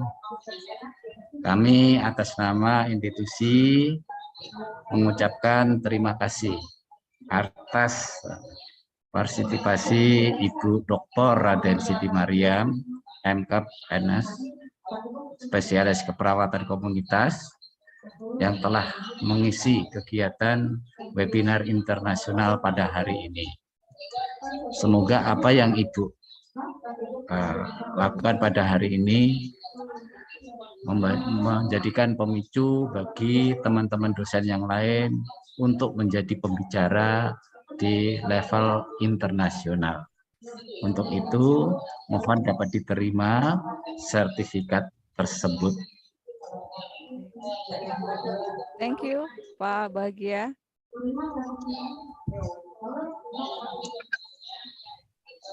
Thank you, Pak Bagya. Thank you, Bu Raden Siti Mariam. Thank you. Thank you so much, Pak Bagya. Thank you, Dr. Mariam, for your very wonderful presentations. So, eminent scholars, colleagues, ladies and gentlemen, we continue to the second speaker. Our speaker now is Miss Pamela Gray, PhD from Arkada University, Finland. Before delivering time to her, I would like to read her CV.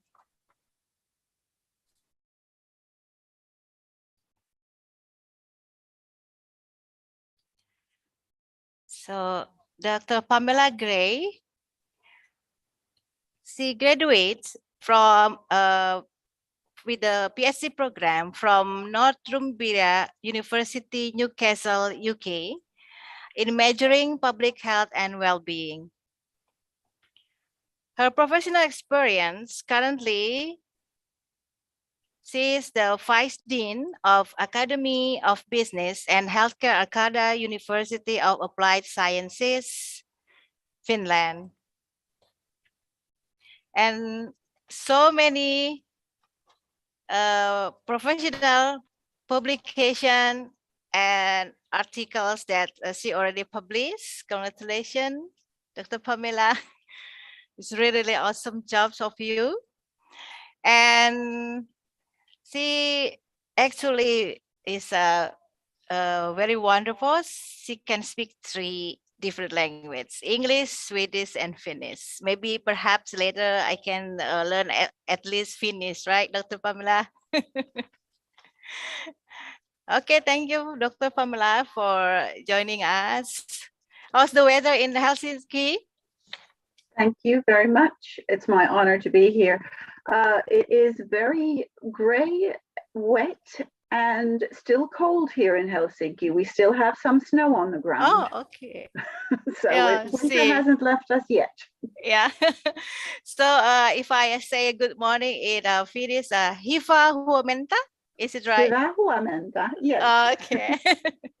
So yeah, without further ado, thank you so much, Dr. Pamela, for joining our webinar. I think this is the first collaboration from Jakarta 3 Health Polytechnic with the Arkada University, Finland, through you as our guest speaker in this year of Webinar International. Thank you so much. So without further ado, Dr. Pamela, time is yours. Thank you. I will then share my screen.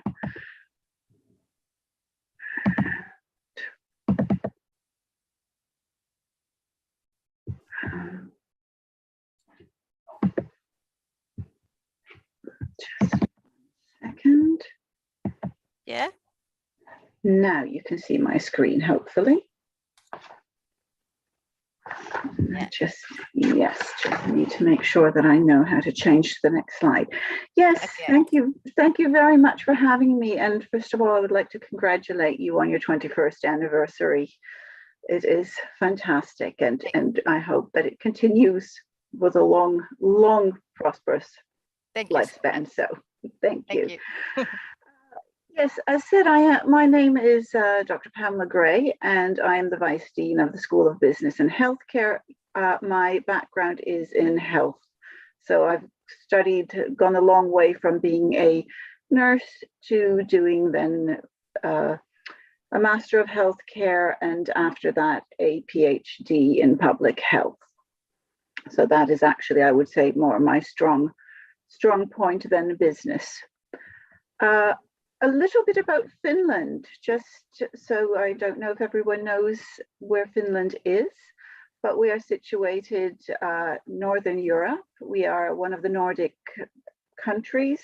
The other Nordic countries are Sweden, Norway, Denmark, Iceland, Greenland, and then also the Faroe Islands, and then the Åland Islands that are part of Finland, but they are autonomous. And Finland is actually considered to be the happiest country in the world.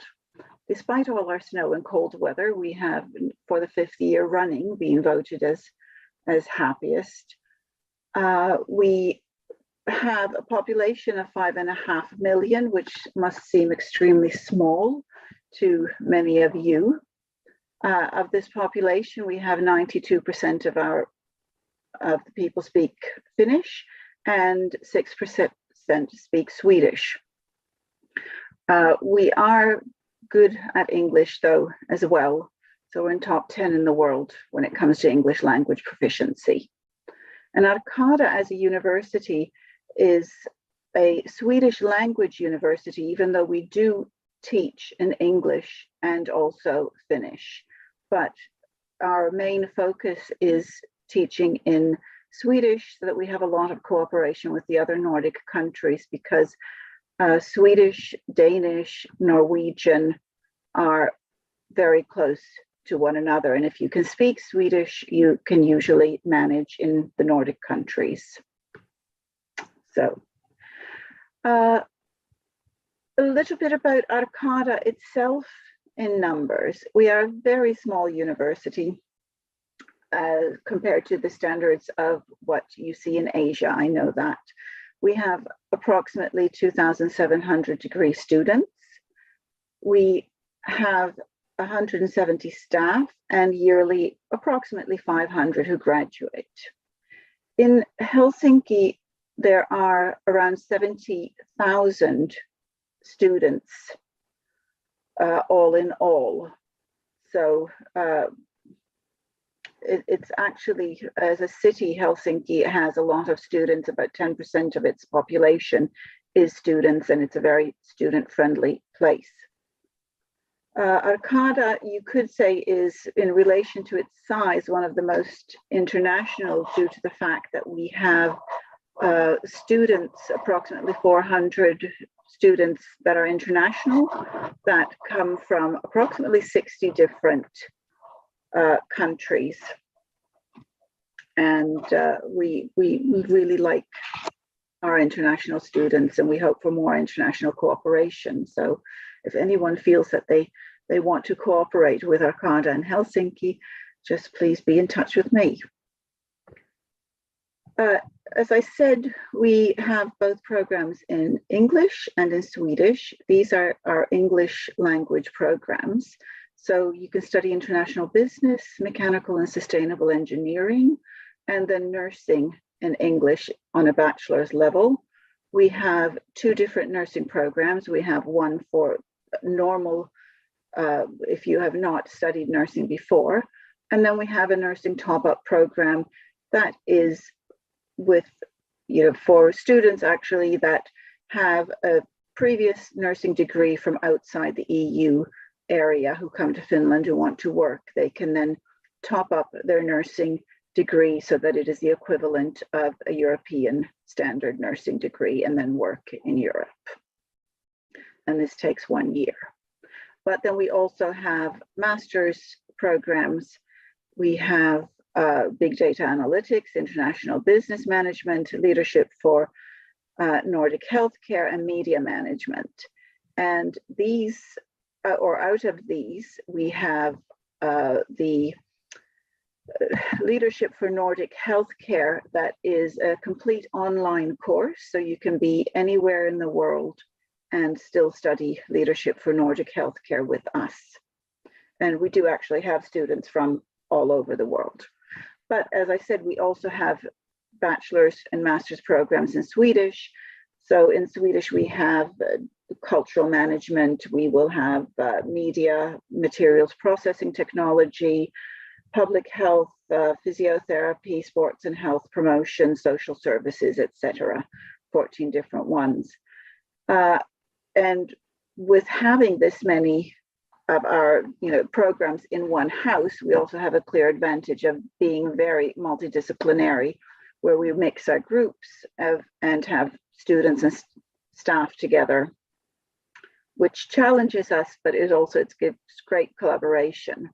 And it's also good for entrepreneurship when it comes to thinking about how we meet the needs of today's society.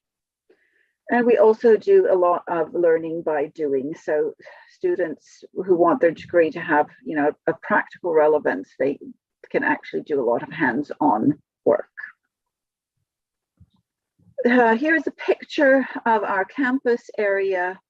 So what is not in the picture here is our student accommodation building. We have a newly built student accommodation area that has a gymnasium on the top floor, and that can house up to 1,000 students.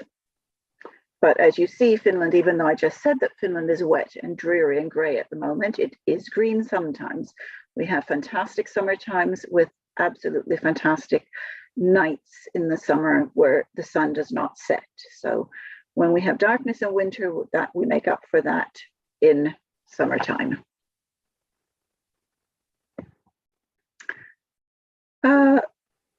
I was asked today to talk a little bit about the transformational methods or educational methods of Arcada, and the transformation that we've had to adopt to with new life after the pandemic. And I would like to say that Arcada actually, if one could say, our start with the pandemic was in March 2020, when on the 16th of March, all of a sudden there was a lockdown declared by the Finnish government. And this meant that we had to all of a sudden move all of our teaching online. And we approximately for the 2 weeks before that, we had thought that this was going to happen. But to be honest, it was a little bit of a shock when we were told that we have one day to come in and take whatever material we need to use in teaching. And then after that, everything is supposed to take place as normal, but online. So this was a big challenge. When it came to internet connections, that was no problem because the internet, we have digitalization, it works very well in Finland.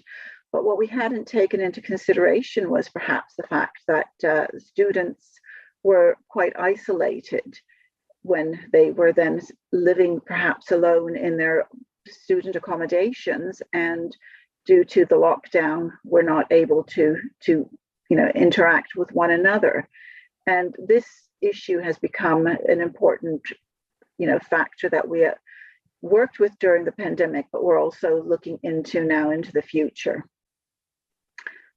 We found that meeting the students and making them feel connected and finding structures for this is something that we still need to focus on. Learning became different and teaching became different, that was for sure. And there is no going back, but we learned a lot from this time. I would like to a little bit to focus on 7 working life trends that we noticed that we had to look more specifically at during the time of the pandemic.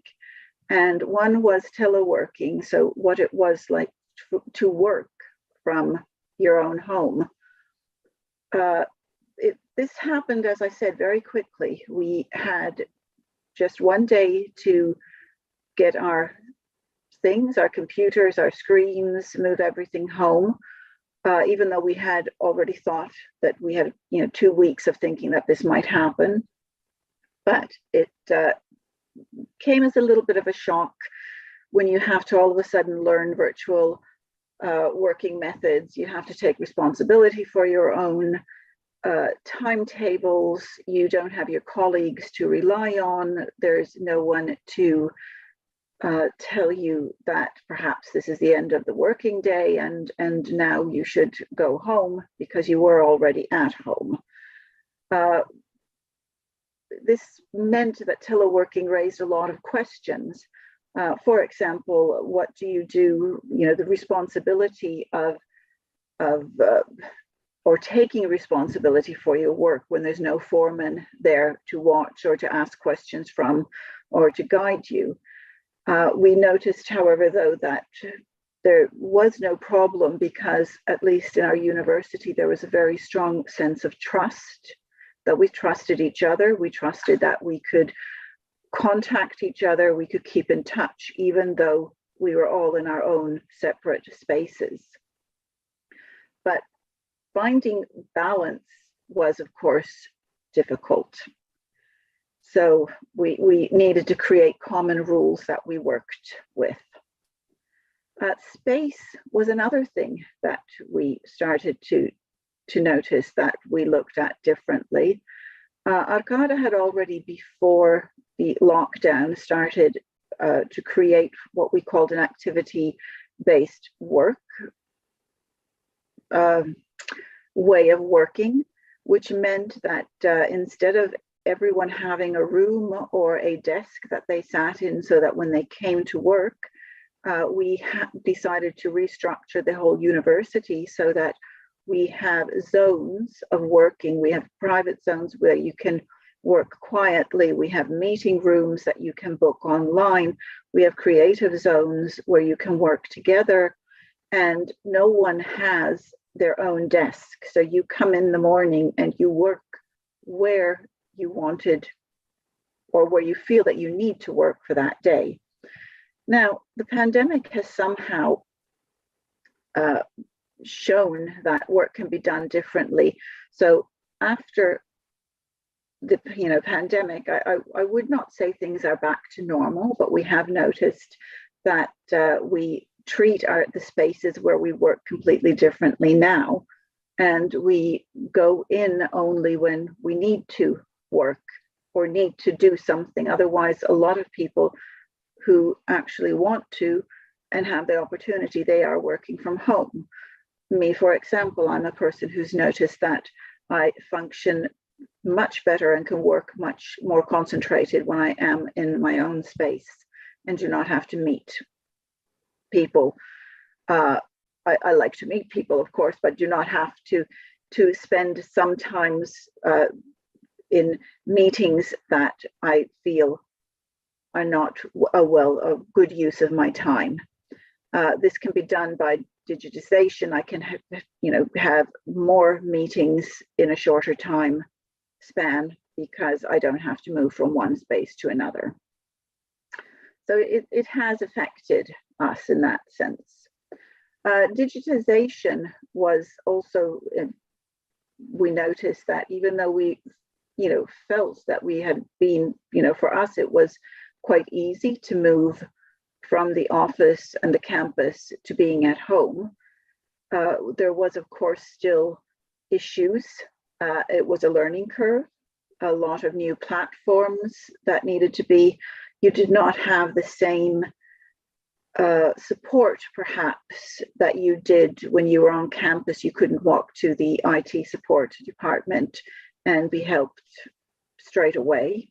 So this was an issue, but all in all, it is, it has worked really well, and it's actually now become a focus point for our vision and our strategy that we will digitalize a lot of our teaching, because we noticed that students actually enjoyed it, and teachers also found it out to be quite good.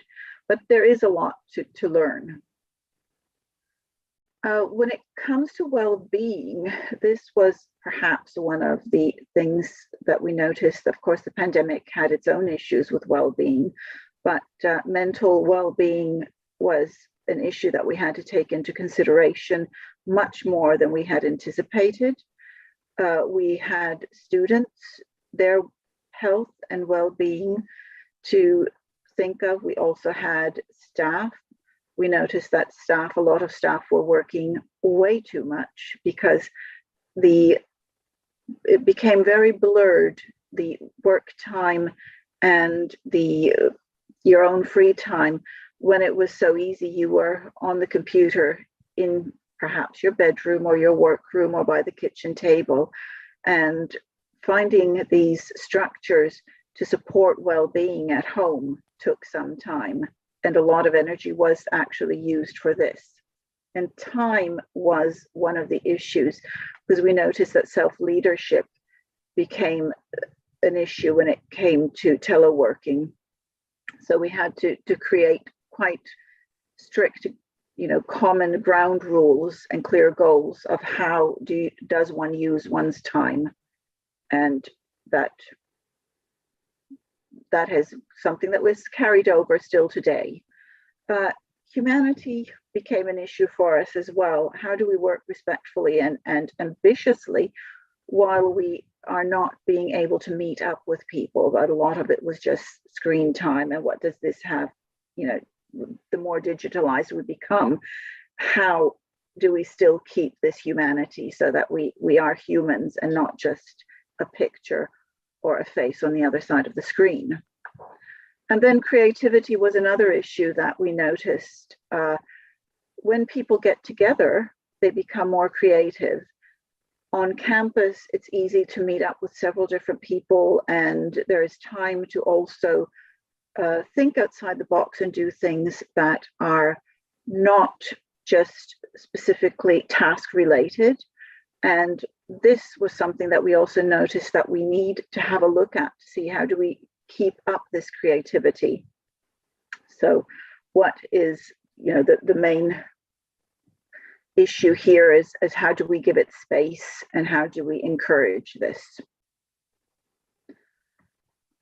Internationalization was an issue, of course, that was most affected when it came to the pandemic, because borders were closed and restrictions.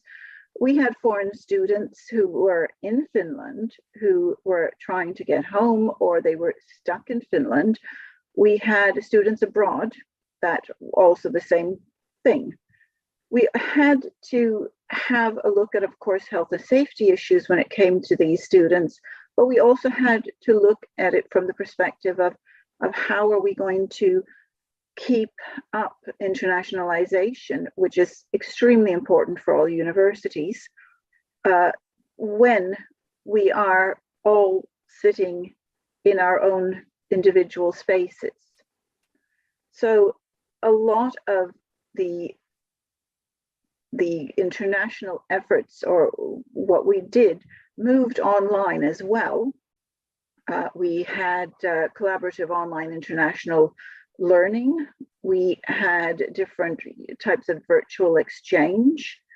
And we have at the moment actually noticed that these are not something that if the world ever goes back to normal and people can travel as they have before, which we hope, but even then we don't want to give this up, because this has opened doors for those students who, for some reason or another, were not actively able to, take part in internationalization, but now they can from their own home. So we're continuing to support both students and staff in developing these kind of environments that can be used, to enhance internationalization. We also wanted to see, do research and see what kind of competencies will be needed in the future due to the pandemic. So amongst our students and staff, we sent out a web-based survey after, I think it was half a year after the pandemic. And we had 48 opened, or 48 questions, some open-ended and some not. But what we wanted to know we were looking at the how they felt about online lectures, group work, the clarity of tasks and communications, and then also behavior, because we had already these, we were thinking about the humanity aspect, the creativity aspect. So there were a lot of different things, but I must say that what perhaps came up most from the students' point of view was that online lectures, actually, they thought that it increased activity when they were online, that there was a lower threshold to take part in doing things and asking questions because they were able to use the chat box, which perhaps they had not before. They found, unfortunately, that keeping your camera off, as many of us who have taught online are also taking part in webinars, we notice that people tend to turn their camera off. There are good reasons for this, of course, sometimes due to the internet connections, but having your camera off during classes meant that interaction and the connection to other students was lacking.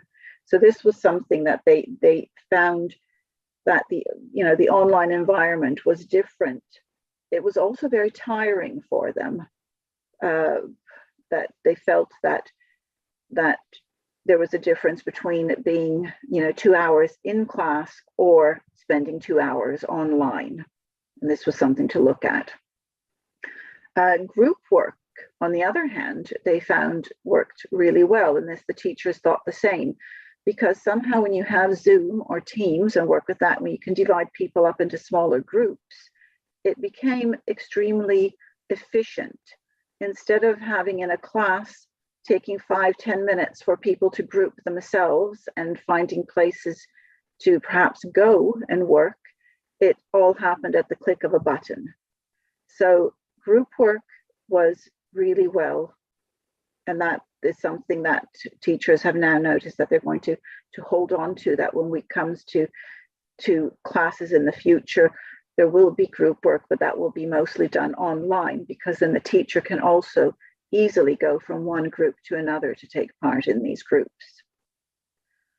The clarity of tasks and communication was something that students pointed out that this was an area that could be improved on.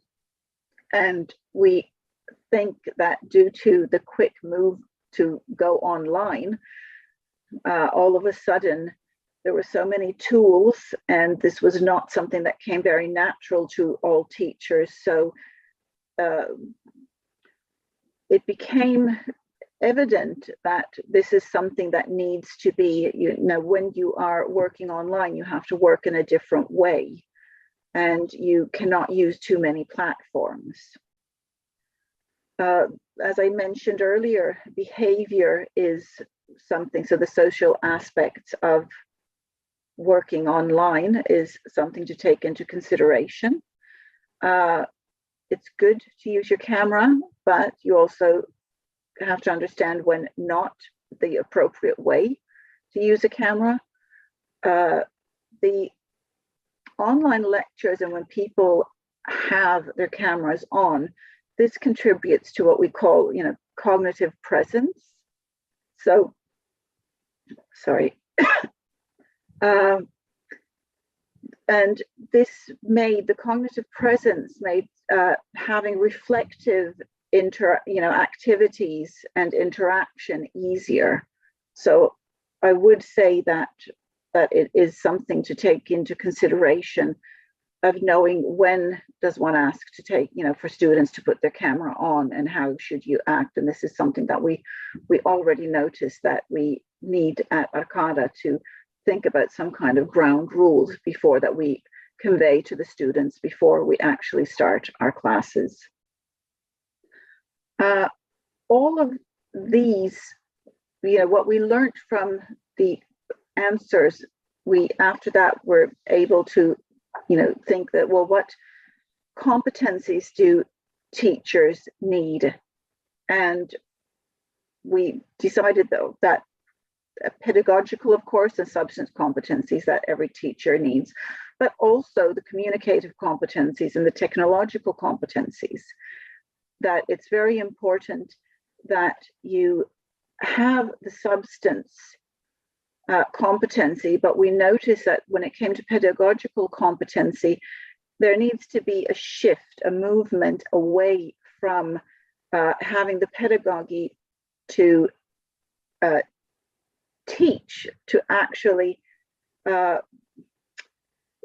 teaching the students how to learn. This became very evident that it's not just how we teach, but how we teach the students what they need to learn and how they are to learn it in a digital world.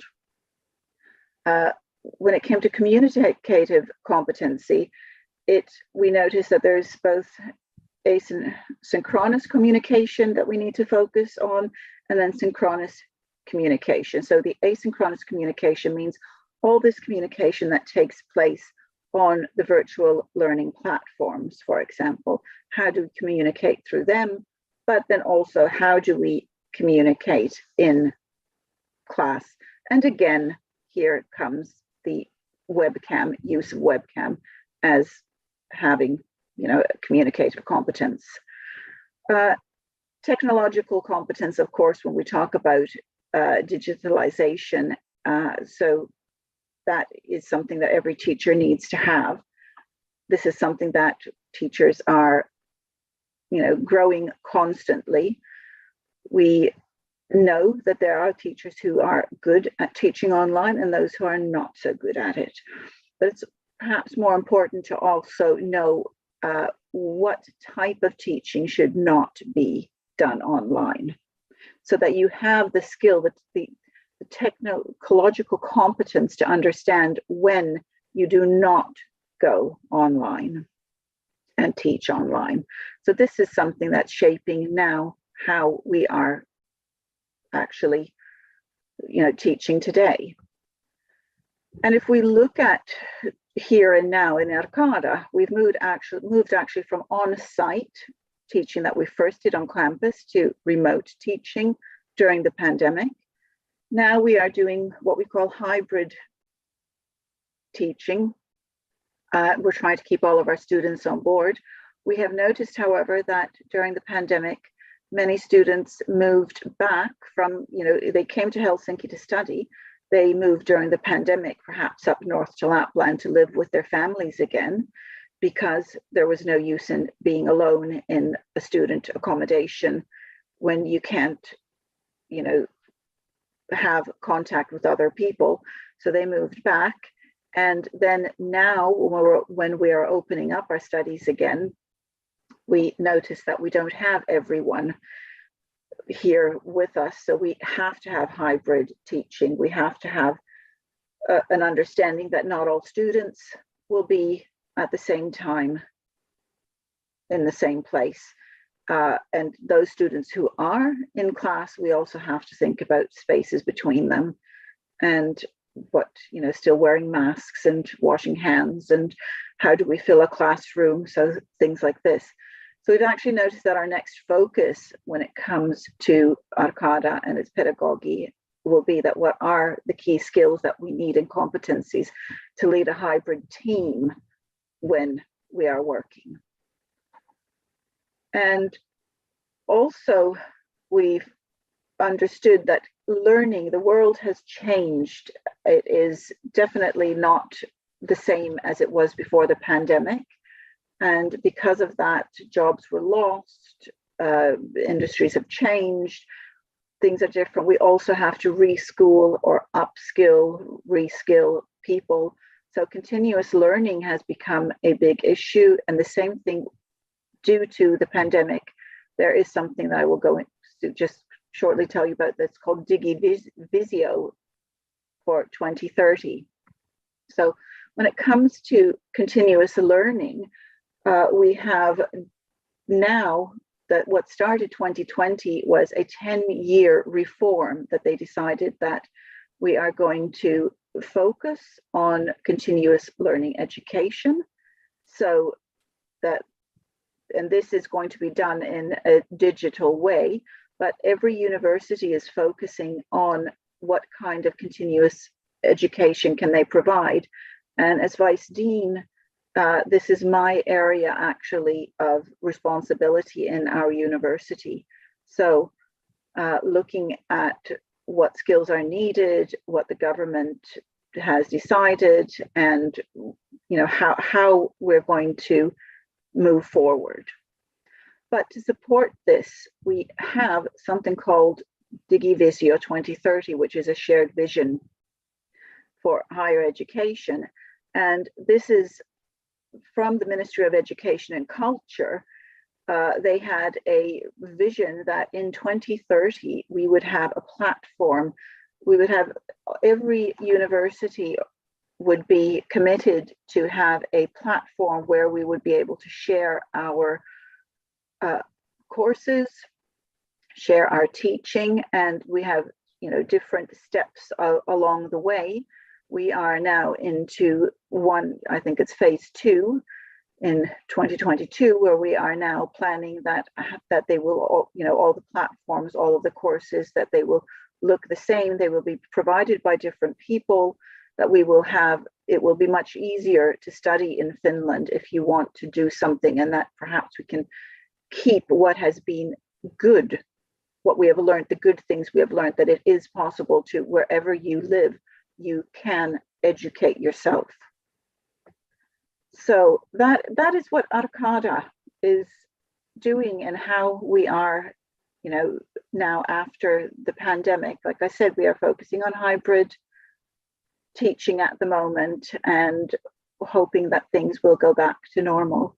Here you see an assorted view of our students and our teachers. And if anyone has any questions, it's just to contact me at pamela.gray@arcada.fi, or go onto our website and have a look. So that, thank you, was my presentation. Okay, thank you, Dr. Pamela. Thank you. And I'm sorry if I went over time. No, it's okay. Thank you so much. It's really grateful to hear about what Arcada did during this time. And I saw that I really interested, especially for that 7, what do you call it? 7. Wait a minute. Yes, I'm all of a sudden. Yes, yeah. Yes, very nice. The working life. It's yes. like, it's like the new motto from Arcada, right? Yeah. So thank you so much. So we will continue to the Q&A session. So I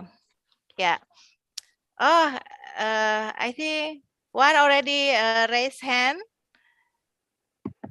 Oh, okay, you can raise your question directly in Zoom. Oh yeah, from UK. Okay. Welcome, Callum from UK. Hello, thank you for having me. Hello. I just have 1 or 2 questions regarding clinical practice at the university. Would you be able to elaborate a little bit on methods you would use to conduct clinical practice sessions? Because obviously with Zoom, I can imagine it'd be quite difficult during the pandemic. Yes, actually during the pandemic, most of our clinical practice was conducted.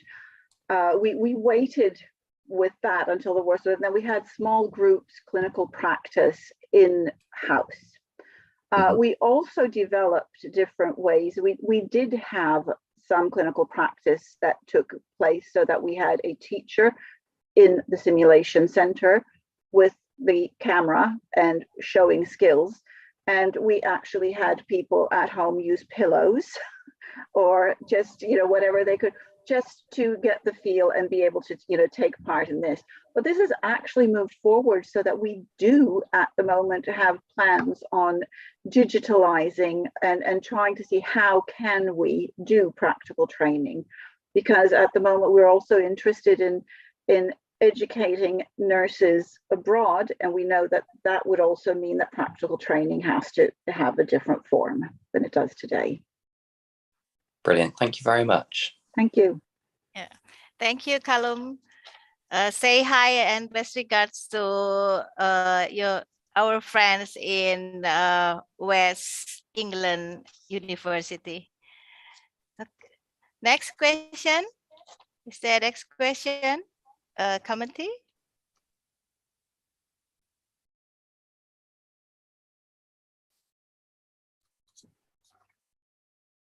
Yeah, it's very interesting, Dr. Pamela. We have to digitize everything currently in Indonesia, especially in Health Polytechnics. We developed that virtual reality program to fulfill the practice that make sure that the students will do a hands-on even in virtual. So Yes. that's what we face currently. Is there any question? Okay. Okay, one more question. Oh, in chat. The committee, I still didn't see. I still don't see the question. So that's okay. okay. Currently. Okay. Is there any question? So the question from is yeah.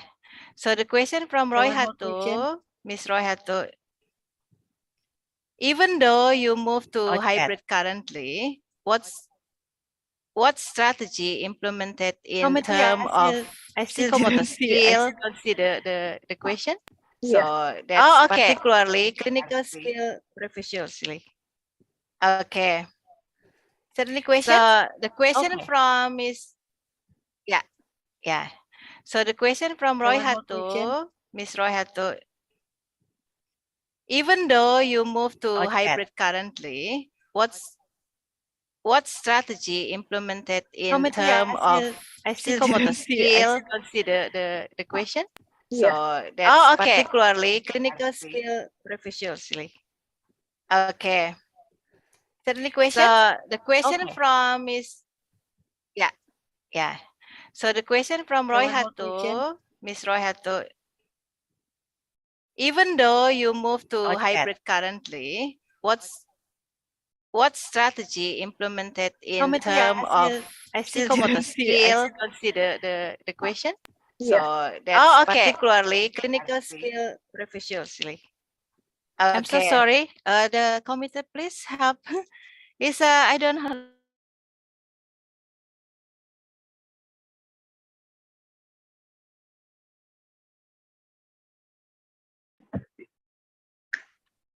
I'm sorry, I can't hear you, Paula. Okay, you can hear now? Yes. You can. Okay. So the question is the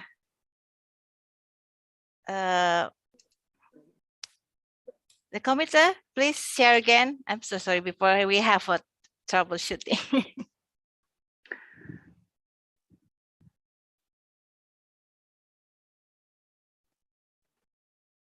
Oh, Yusuf, tadi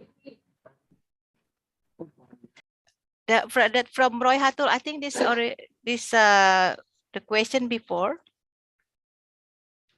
I think I can say the strategy. The question before that was the strategy with the clinical skills. As I said previously, now that we are doing hybrid teaching, again, it is what we do now at the moment is we have students in class in our simulation when it comes to clinical skills. We have students in our simulation center We have a simulation center that we use that has cameras, and we can have students somewhere else who will take part. Of course, they cannot do exactly everything. So we try to keep them, but they can see, they can reflect, they can take part in the discussions and the teaching that takes place in the clinical settings or in the center. And then afterwards, they can come in when they are next time on campus, they can come in and they can show the skills themselves then. So this way they are taking part, but we need to somehow make sure that they have the skills and this they have to show to us. So that's how we are dealing with this at the moment. Okay. Yeah, thank you so much. Actually, it's Thank like almost similar with what we do in here also. We really face the difficulties, especially for the clinical practice, to put our students to have their experiences because of this pandemic. Yeah. Okay. Thank you, Dr. Pamela. I think Thank this is you. the end of your session. Dr. Pamela, Thank please you. remain on your screen because we are about to hand over the certificate. Thank you. Yeah, and send my best regards to all of our friends in Arcada University. Thank you so much Thank to you allow so you. much for having me. Yes, Thank you. it's my I'm pleasure. honored. It's my pleasure. So the committee is Ibu Yupi already on screen. So Dr. Pamela, the certificate will be handed by our director, Ibu Yupi. Ibu Yupi, time is yours. Yeah, thank you, Ibu Paula. Ms. Pamela Gray, PhD. On behalf of Heart Polytechnic of Jakarta 3, we really happy to have you in this international webinar, and we really appreciate for your participation. You have already spent your time and share your knowledge, valuable knowledge for our participant. So thank you very much, and we hope that you can stay healthy, always happy and success in your career and in everything. And okay, again, thank you very much, and we really hope that looking forward for our collaborations maybe in the future. This is the the introduction. Yeah, we know you, you know us as well.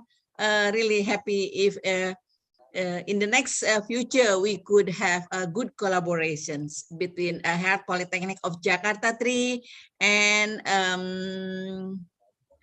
Finland, Arcada. Yeah. So again, thank you very much, and bless you. Thank you. Thank you, Ibu Yupi. Thank You're you so welcome. much, Dr. Pamela. So see you next time. Thank you so much. So ladies and gentlemen, so this is the last presentation on the second plenary session.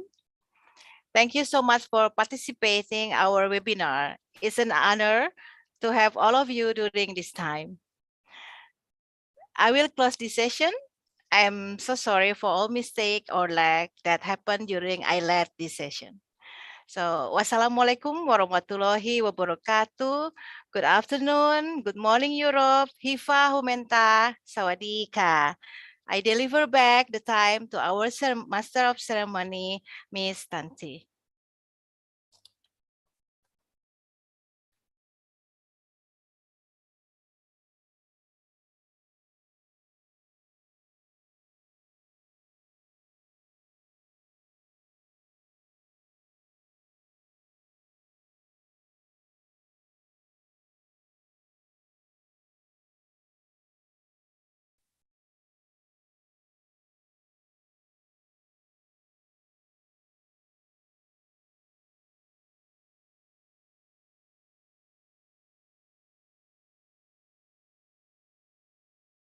Okay, thank you, Ms. Paula, and all the speakers, Dr. Mariam and Dr. Pamela, to spare your precious time with us to share your knowledge. And that's all the plenary session we have today.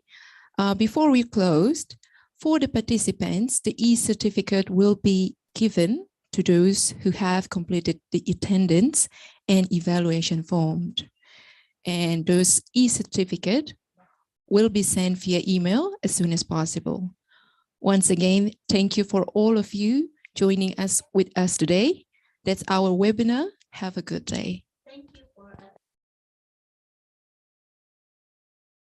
See you on our next webinar.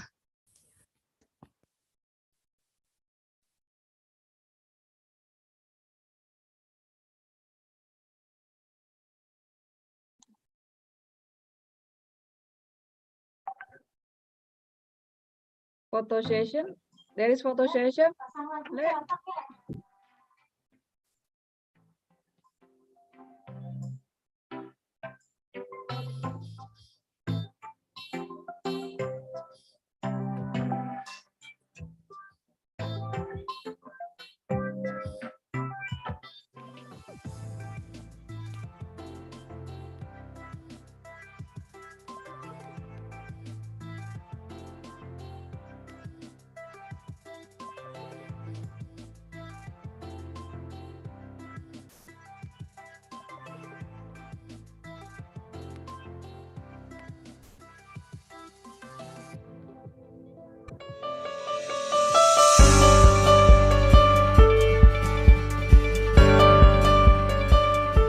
As a member of ASEAN, Indonesia joined the Asian Economic Community in 2015.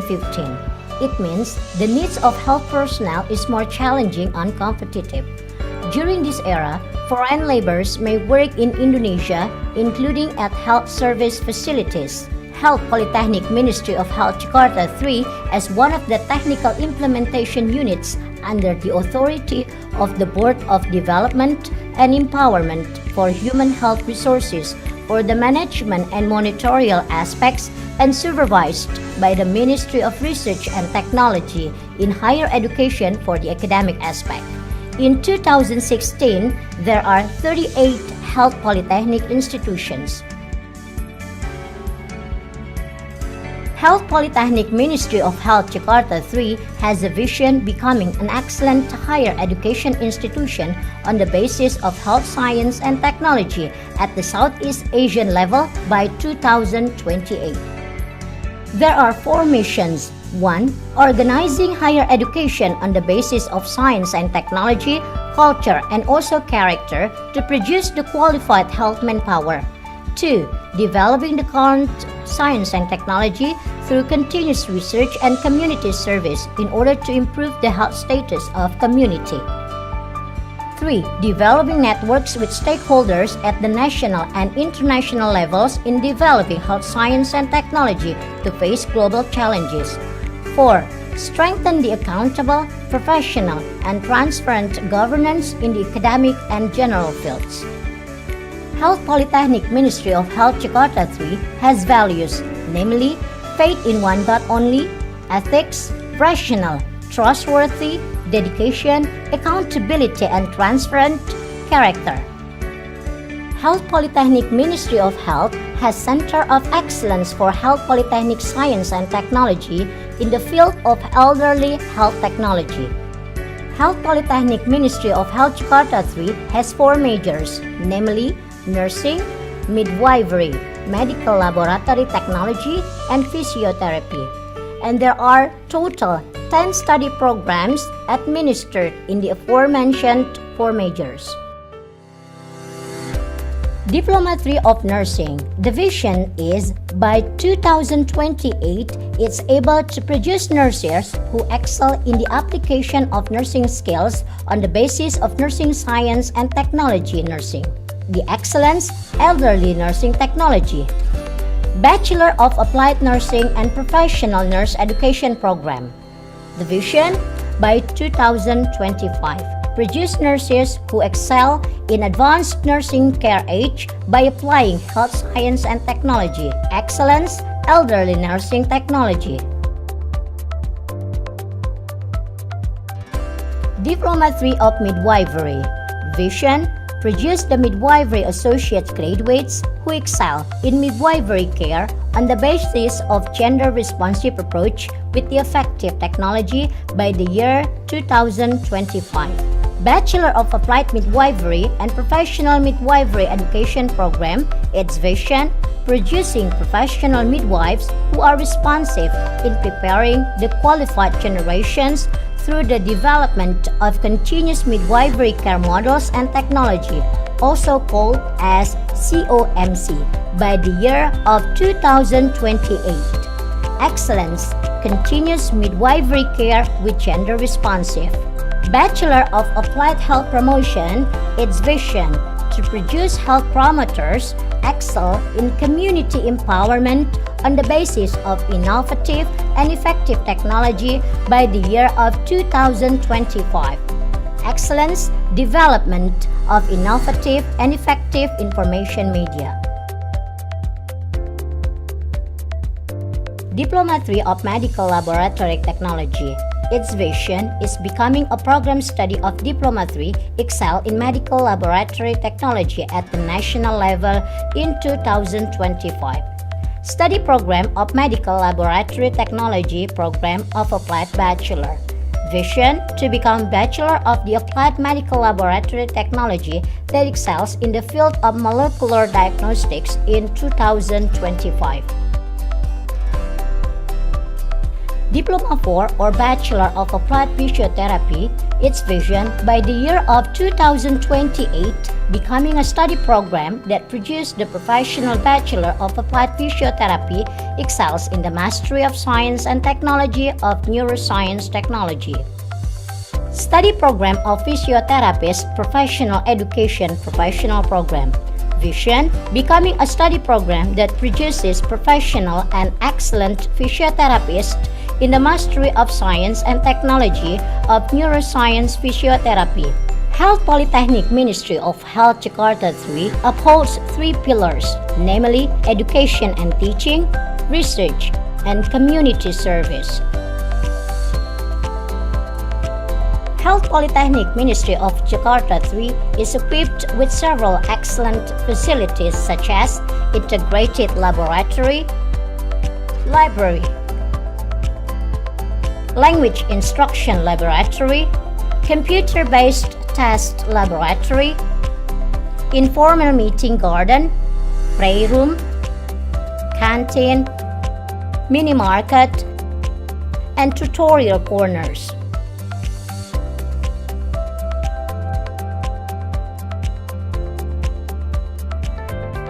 Partnerships and achievements. Health Polytechnic Ministry of Health Jakarta 3 has established partnerships and collaborations with several educational institutions and others, both domestic and overseas.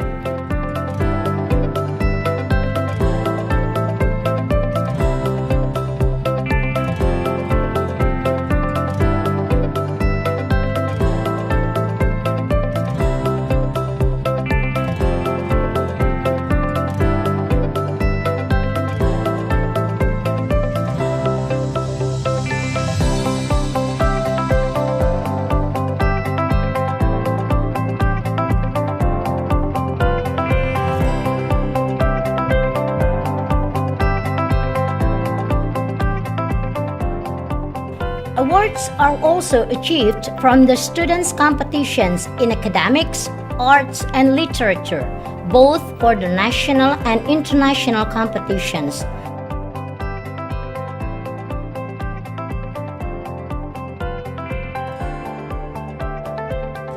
Health Polytechnic Ministry of Health Jakarta 3, leading in quality.